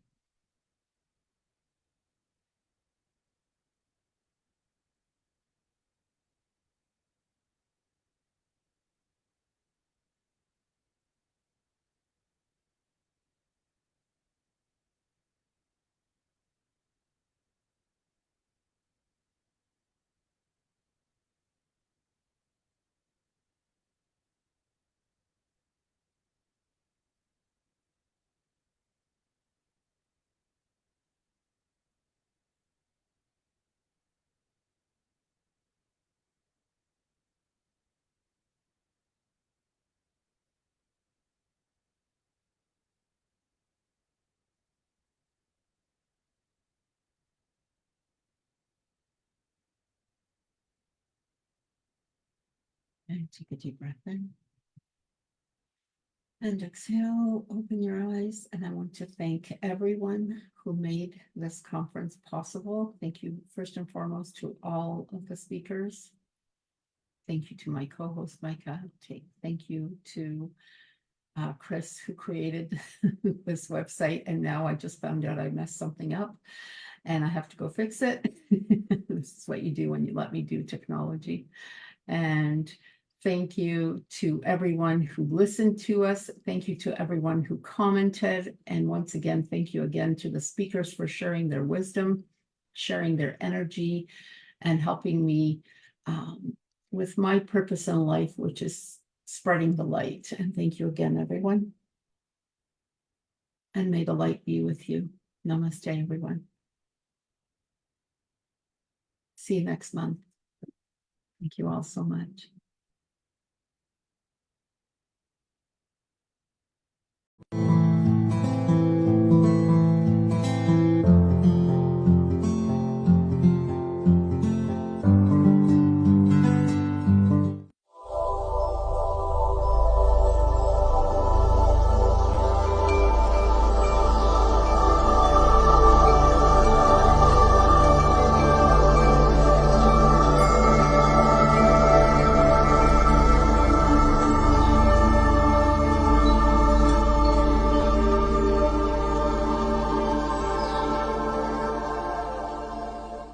Hey there, everyone. Thank you so much for joining us again for another episode of Meditation Millionaire. And today's guest is probably my most favorite guest I've had up until now, because I love Gary so much. I saw him many years ago in Toronto, which is where I'm from, and he was a speaker at an event. And I was like this. I couldn't believe everything he said. I loved and everything. You are too kind. Resonated, and I could hardly wait. And I went up to when he came down off of stage to talk to us, because he's so cool that way. I was like, oh my God, I need a picture. And then many years later, my coach actually introduced me to him again. And I go, oh my God, he's the guy that I love his book. Oh, don't rent space in other people's. Gary, space in your head. Thank you. So anyways, I am no longer going to speak. I'm going to let you listen to Gary, because he is fantastic. So I'm going to stay quiet now and let Gary tell you about himself. Go for it, Gary. Oh, not that part. Do they really need to know about myself? Anyway, no, thank you for this time and spending some time with you here. One of the things I love to help people with is being able to get past their past, because hopefully everybody, that's watching this has dreams, they have goals, but when we try to attain those goals, it's so easy to write down, $1 million salary, better relationship, better health, all these different things. But why is it often that we know what we need to do, but we can't get ourselves to many times do it? I mean, everybody knows what they need to do to lose more weight, right? Lose more calories than you take in. Everybody knows what it takes to make more money. It's often, spend a lot less than you make. I mean, these are basic, simple things, but sometimes the basic, simple things are some of the things that have to be done, but we're just not getting them. And there's a number of reasons for this on a psychological level. But one of the biggest reasons is because we have things renting space in our head from our past. And many times they create patterns for us that inhibit or prevent us from having more success. But yet, on the other hand, sometimes our past keep us from having good lifestyles in some areas, but could propel us to be very successful financially, but have crappy relationships, or be successful financially while we're doing cocaine or drugs or whatever.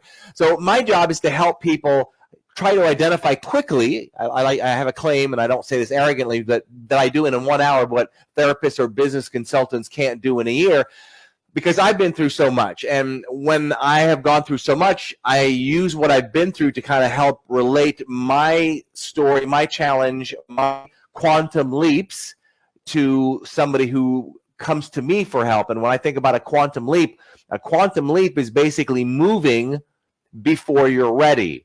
And that's a mindset. A lot of people, I see people, they're working for months and years trying to get their website ready to do this and do that. That's not a quantum leap. A quantum leap is making a decision now, knowing for a fact that you're not ready. And when we have a quantum leap in our lives, and we create a pattern, an attitude for that, and that's an attitude that I have programmed and instilled in me. So it's something that we can learn to do. And the reasons that we don't do it many times is we overthink, we overanalyze. It's the what ifs. And I've learned to make a commitment and figure it out later, knowing that when I make a commitment, make a move, do every move I make gets me great results? That's virtually impossible. So common sense tells me if I make a move out of a certain amount of moves, they're going to be bad moves. And I'm going to learn from that and make some changes. And just real quickly, my story was very successful when I was a teenager. I was doing $100,000 a year. I got married. My wife and I, we had a baby. That changed things. And my wife tells me my baby isn't mine. So now all of a sudden the trauma starts coming in. My father was murdered. Grandfather and stepfather died of cancer. Uncle killed in a plane crash. Had $100,000 a year business, boom, lost all that. I was born and raised in a cult, and then I chose to leave that. And when you leave that, all your so-called friends and family in that will shun you for life. So you got a lot of stuff going on, and I've got a lot of stuff going on. And if we don't learn how to manage that, it's really going to inhibit our ability. So I've been able to learn to manage that to a point that as Marianne alluded to, I speak all over the world. I have books. I'm blessed. I'm an aviation nut. I fly helicopters and airplanes and jets and all that good stuff. So I've been able to really work hard to get that stuff behind me, and at least, if anything, manipulate and or control it.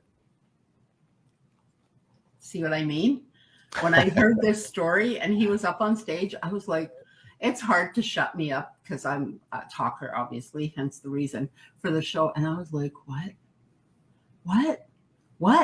Crazy stuff. And then it was just like, oh my gosh. And I even used this quote. I can't believe I messed it up. Don't let other people rent space in your head. And it was just absolutely amazing. So Gary is an amazing speaker. Gary, can you tell us about what you do with the Bahamas? Yeah, we have a really cool mastermind where I take people in the jet and I fly them from Central Florida. Probably right around now, if it's really cold while you're watching this, your ears might perk up. But we have a one-day mastermind where I help people get to that next level, make that quantum leap. Number one, many times it's the quantum leap to make the decision to come with me, right? That's one.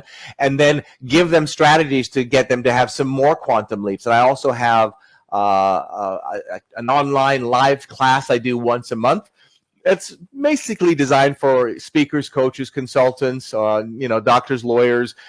People I show them how to take 1 year's worth of salary and condense it down to literally one event or one day. And again, a lot of times when we think about how is that even possible, it's in our mind that it may not be possible because we're not exposed to things like that.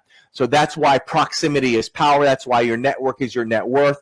I was talking to somebody yesterday, and it was quite interesting. And he's learning to fly a helicopter, so I'm giving him some instructions and lessons along with some other guys.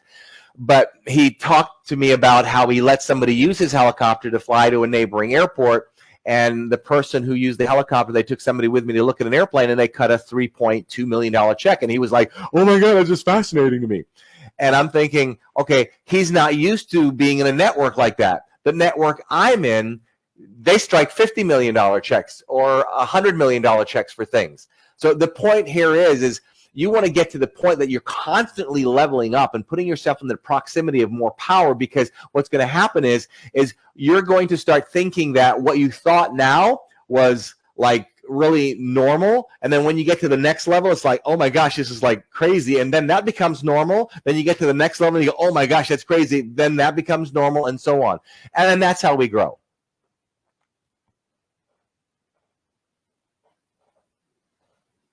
Oops, I muted my own self. There you go. It's so true. And it's so important who you surround yourself with, right? Because then it becomes this, like you said, 50,000, it's like no big deal. You almost expect 100%. The 3 point this and 2 point that and 3 mil and 10, it's like no big deal.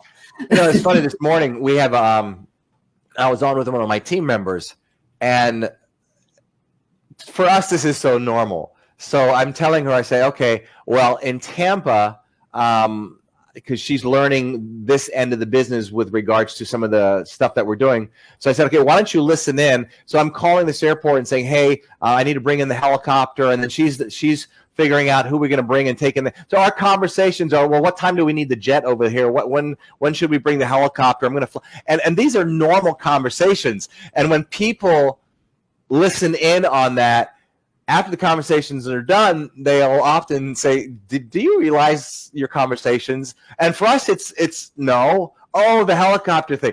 It's a normal conversation for us. At what time we're going to have the helicopter ready, right? And but you get there in time. It's like, you look at somebody who's built a lot of muscles. If you want to build a lot of muscles and you don't have a lot of muscle, well, they didn't just go to the gym yesterday and build a muscle. They've been doing this for years. So what you have to be careful of is you want to be careful that you don't compare yourself. It's easy to do, right? Because everybody's at a different chapter. There's people that are way wealthier than me. There's people that are way poorer than me. There are people that are way wealthier than you, and so on and so on.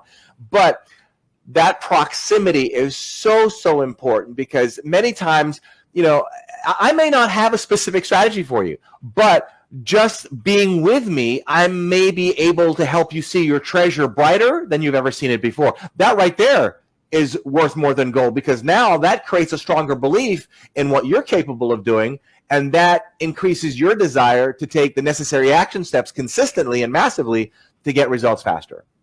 So true. It's so true. And you know, sometimes just because you're in a place, just because you're at the seminar, just because, and I've taken Gary's online seminars, they're actually very good. So I highly recommend them.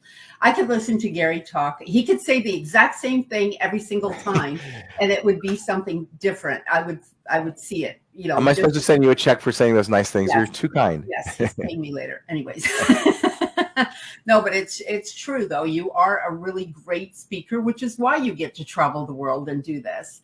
But actually, it's on my not even on my bucket list. It's on my goal list to do the Bahamas thing with you, because I know my coach did it, and I really, really, really want to do it. I want to. Yeah, it's a game changer. There's no question about it. You know, it's not about the jet and the Rolls Royces and all these things, but here's what happens when you do something like this. There's something that goes off like instantly without you consciously doing it. And what happens is, when I'm a big believer in see, feel, touch, smell, taste. So when you feel it, you know, yes, can you imagine what it's like to fly privately in your own airplane or jet or helicopter? But have you touched the leather? Have you smelt it? Have you smelt the fuel? Have you started it? And every time I push that button, and I don't say this to impress you, it impresses me that I've been through so much, and I'm push that button, start that helicopter, start jet, and I go, oh my gosh, look where I've been to where I'm at now. And what it does is it helps you realize that, you know what? You're not playing big enough. Now, it doesn't mean you have to work harder or longer. You just have to work smarter. So what it does, it causes you to move the chess pieces in your chess game differently. So I think about, okay, I just started the jet. How can I start it more often? How can I start it in a bigger one if I wanted a bigger one? All these things start going through your mind. And then when you're done with all the experiences, you come back and now you start putting the work in. And sometimes it's not a hard job. You know, for example, you know, if you're mowing the lawn, I'm originally from Jamaica, believe it or not, but back then in Jamaica, we didn't have a lawnmower with a gas engine. We had these things with, like, you know, they're like turned blades, and you push and the blades go in the grass and they cut the grass, right? Well, I'm working hard. What if somebody says, wait a minute, how about we put an engine to this?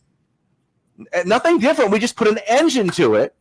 And then, oh, how about this? How about we make it remote control, where you can sit down on your lawn chair and just do this, and we got vacuum cleaners that do that too. So I believe whatever it is that you're doing, whatever track you're on, I believe beyond a shadow of a doubt, there are some strategies that I knew if you implemented, you'd be able to do the same amount of work, but you would get a lot more return. And I'm obsessed with that for myself, because I'm always thinking, okay, well, if that's true for you, why would it not be true for me? Mm-hmm. So I'm always thinking, okay, what is that next strategy? What am I missing? What can I do smarter? And, you know, for example, one of the things I teach authors, speakers, and coaches, it's smarter to do one presentation in front of 1 million people as opposed to one presentation in front of 100 people. And that's why for decades I've been getting on national TV, and I show people how to get on national TV, because it's one presentation that you're now reaching hundreds of thousands of people as opposed to one presentation in front of 50 people. What's smarter? Same amount of work, but a lot more money. I've got a friend of mine that he got on Shark Tank, and he did in 1 week 10 times more in that 1 week than he did in 18 months. He did one thing different. That's it.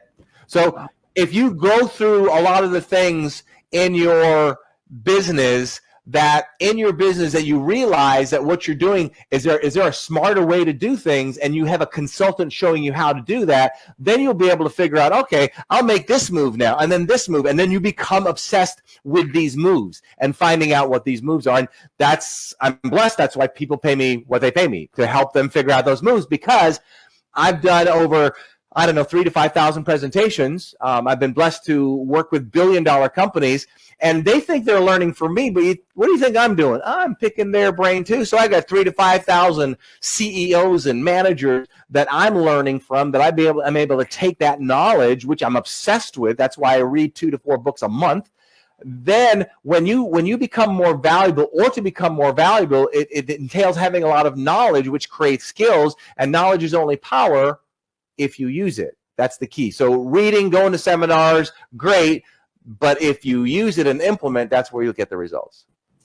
And Gary, just for the record, because I'm continuously talking about this with my coaching clients, when does learning stop for us?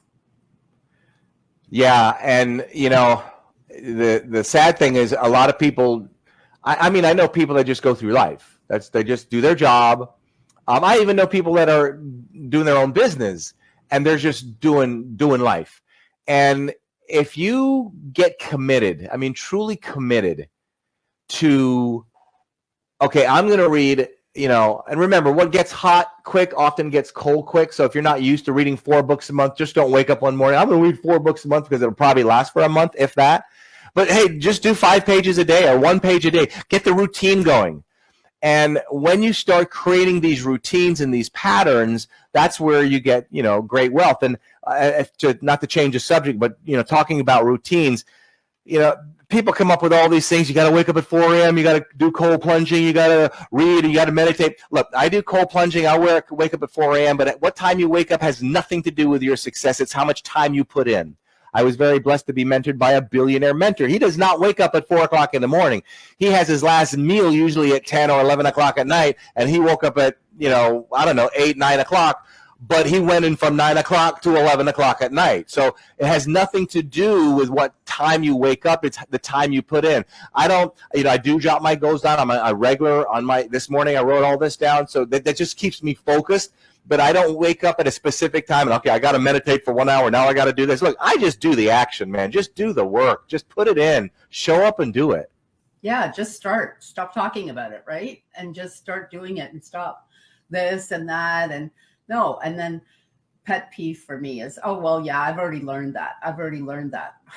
Okay, well, I've learned many things over and over again. I like it each time. It goes deeper each time. Sure. And just I don't know, like, I like hearing it. Well, you can't watch your favorite movie and remember everything the first time, because you're going to watch a movie the 3rd time, 4th time, and there's going to be things that you didn't even realize, or if you did, you forgot. So who of us can use reminders? I mean, I've got books that I'll read a book and I'll take all the cliff notes of that book and I use them as reminders, and then I'll pick a couple, 5 top books that I really like. And then maybe I'm going to go away for a couple days, and I'll take those books and just breathe through them again, because it's virtually impossible for me to remember all that. And that's how you're really feeding your mind. And not only are you getting proximity as power with humans like you and I are doing today, but it doesn't limit itself to reading books or watching videos or doing online programs, right? Yeah, no, it's perfect. I think learning it's one of my favorite things. I think if I could be a professional student, I'd be right, a gajillionaire. Yeah, absolutely. Absolutely. I get that. I love traveling the world and learning. It's amazing. I just came back from Dubai, and oh my gosh, what a trip. Whew. Good for you. It's amazing always. I want to know what your definition of success is, because I know yours is going to be unique. Yeah, I guess the way I answer that, if you notice in a lot of my videos or pictures, especially even in the jet, you'll see me fly the jet with flip-flops. I'm in flip-flops all the time. Now, what does that have to do with success? The reason I'm with flip-flops all the time is my favorite word, and it almost makes me cry literally, is freedom. So I was born and raised in a cult all my adult life. I left a little under 20 years ago. And when you leave that cult, like I mentioned earlier, your so-called friends and family will shun you for life. I mean, while I was in that cult, I literally read 4 books in my entire life. And I was still in this business, and people were wondering, well, you must read a lot of books, No, because I was pretty much like forced to read their propaganda. And I used to think, well, why don't I not like reading? Because I have to be forced to read something I don't want to read. So then I left, and now I have so much freedom. I'm able to do things that I could never do. And I mean, every single, just little, like these colors, these are the Jamaican colors. So I have these Jamaican colors on my wrist. I was never, ever, ever, ever, ever able to do something like that without, well, I just couldn't do it. But anyway, so freedom. So what is freedom? That's my definition of success. And that's, for me, it's financial freedom. It's freedom to be able to think and do what I want when I want. But ultimately, my word is freedom. That's success to me. Freedom, freedom, freedom. So I'm always doing things to create more freedom for my time, to own my time as much as I can. One thing that I've learned in the things that I've been through is that I will pay for extra time. And I encourage you to do that, because there's nothing like having to own your own time. And one of the reasons, some people will say to me, well, Gary, flying an airplane, that's $2,000, $3,000 an hour, helicopters, $600,000, $500,000 an hour, whatever. But when you get to the level, and you should work that way, that should be one of your goals, is to get to the point where your time becomes that valuable that it's worth it for you to spend $3,000 an hour or $500 an hour to get somewhere faster, because you value your time so much. And I'm always looking for ways to create more freedom. Emotional freedom. Think about what emotional freedom is. Stop and think about the things that hopefully that you're aware of, because you can't change what you don't acknowledge. So you want to be aware and acknowledge, do you have some things in your past that may cause you to circumnavigate for more success? I do, and I know what they are. I'm consciously aware of them, and I know when I start making a decision based on emotions or feelings of my past, I am so aware of that. So much so that I catch myself, okay, the decision I'm making here, that includes firing people, because in the cult I was in, it was so easy, we're so programmed that you could dismiss somebody who had been your friend for 30 years. So I have to be careful not to quickly want to dismiss somebody, and I'm aware of that, and I have to make some adjustments based on that for me to have more success. So think about, where in your life could you create more freedom? And when you have emotional freedom, oh my goodness, you can move a lot faster. It's like you've got the wheel oiled. When the wheel's not oiled, you got some sand in there, you got some grit in there. It's not going to move as smooth as it should, and you're going to make the same movement. But if you have emotional freedom, it's going to be a lot easier and a lot faster. I love that word too. I love freedom. I actually worked at a store when I did retail. Oh my gosh, remember retail? Yeah, right. What is that? Retail is tough. Retail is a lot of working on your feet and not usually very great pay, but it was a store called Freedom. And then I went to Europe for a year when I went to school. I went to university for a year, and then I ended up staying there for 12 years. I got married and whatever. So I had my own store, and I called it Freedom. Oh, wow. I love it. That's awesome. Good for you. Good for you. I love that you wear or you can go barefoot if you really want to, right? Yeah, I mean, I wear regular shoes maybe, oh my gosh, 10 hours out of the year. Yeah. Yeah, when you speak on stage, right? That's about it. That's about it. And one insurance company claims I can't wear flip-flops flying the helicopter, so I got to play with that game. Whatever. Yeah, I know. We can't wear flip-flops apparently when we drive here either, but I do it all the time in the summertime. Okay, don't come after me. Yeah, I guess when you come to a cold country, so yeah, can I just remind everyone, he does this really awesome thing in the Bahamas for all my Canadians that are freezing right now here with me. Right. Like an exceptionally cold day. Yeah, no, that's great. Gary, if you had a chance to go backwards in time, what would you say to your 18-year-old self? Regarding what area of life? Regarding anything. Just your choice of that you want to tell them. Be like a stamp, stick with one thing, which I do pretty well at. I would stay there. Another thing I think would be to collaborate more. See, a lot of things that I have not done is because of the cult I was in. So since I broke from that, I'm able to do things differently. I think that would be it. I would have invested sooner and a lot more, and I would have probably, as much as I hate to admit it, I would slow down to the point of being a lot kinder to people. Sometimes when you're so focused, quote unquote, people get in your way, and I think sometimes I could have dealt with people differently because they're quote unquote in my way.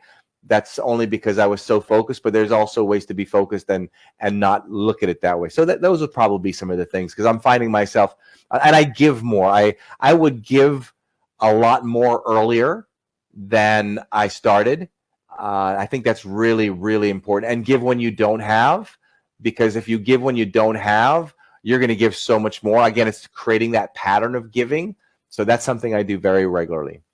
Yeah, that's the best thing to do when you have no money, or when you're short on cash, or it's been a rough year or whatever. The best thing to do is to give, right? And then that's how you receive the most. It changes your I have perspective. one more question for you before we Sure. end, because we're getting on with time here.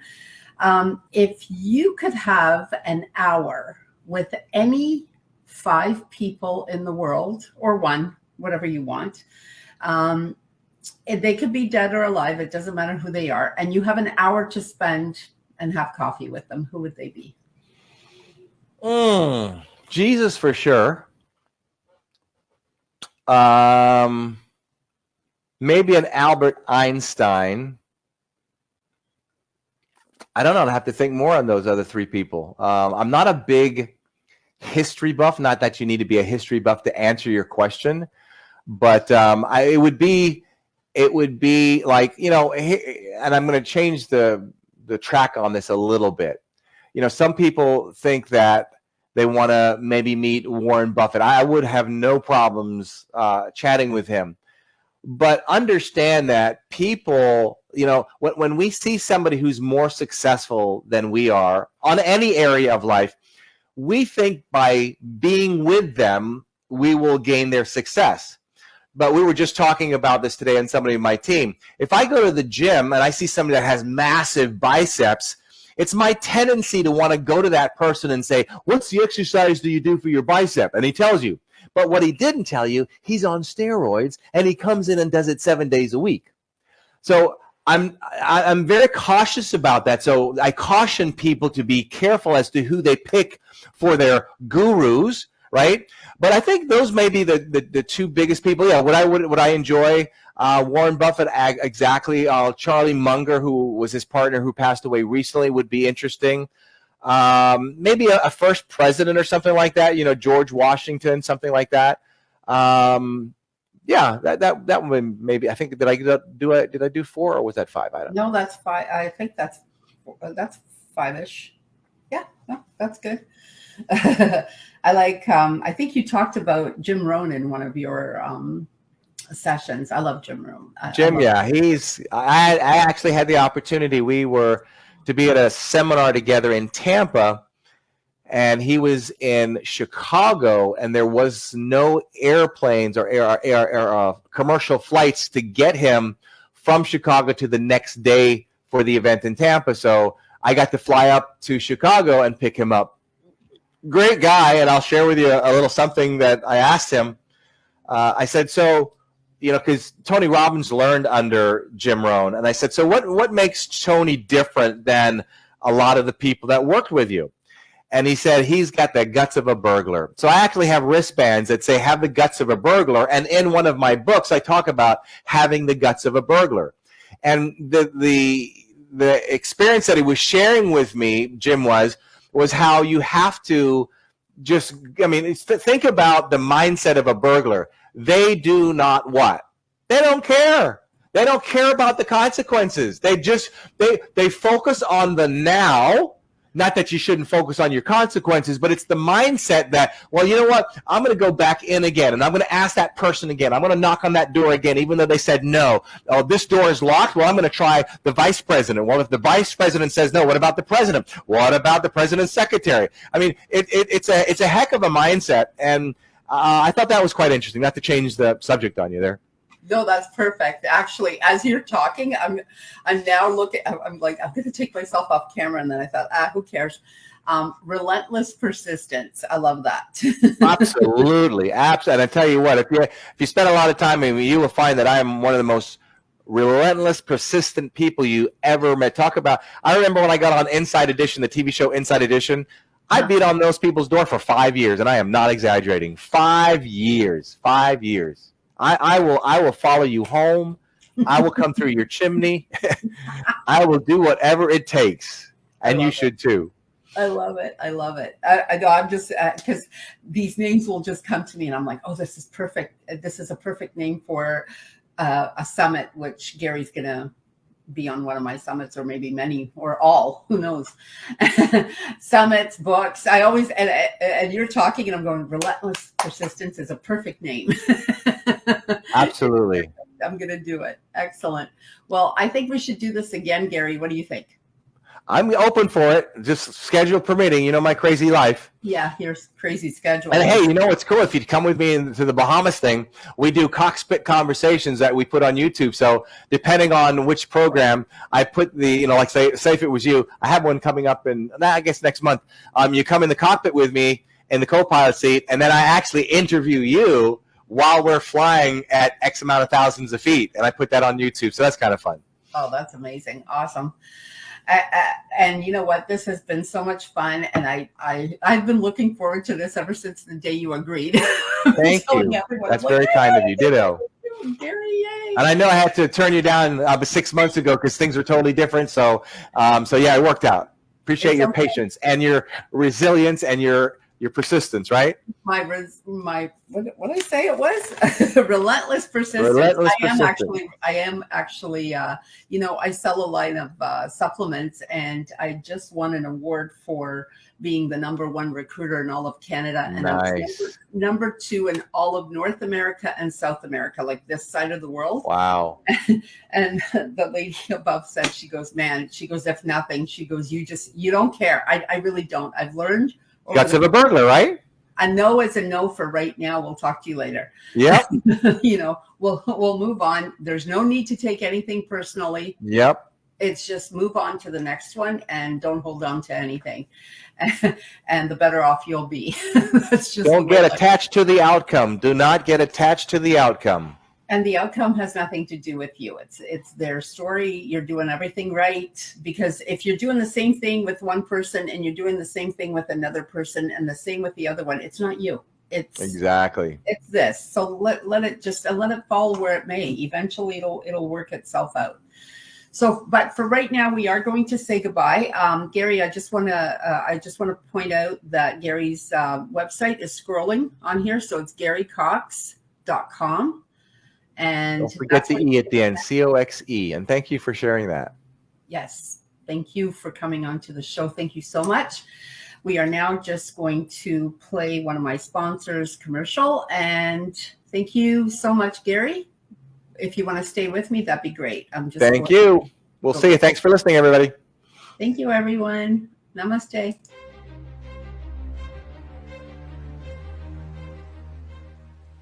Hi, my name is Jose Escobar, and I'm the founder and CEO of the Connected Leaders Academy.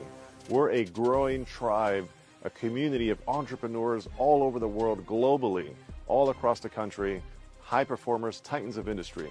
If you're an entrepreneur and you're looking to grow personally and professionally, scale your influence, develop your skill sets, move the needle in your business, more clients, more money, more profit, the bottom line, and of course, grow your circle and your network like never before, this is where you want to be. Join the Connected Leaders Academy today. We are scaling massively. We want to welcome you in. Check me out on Instagram and on Facebook, the @ JAESCO25. We look forward to having you join us. Take care.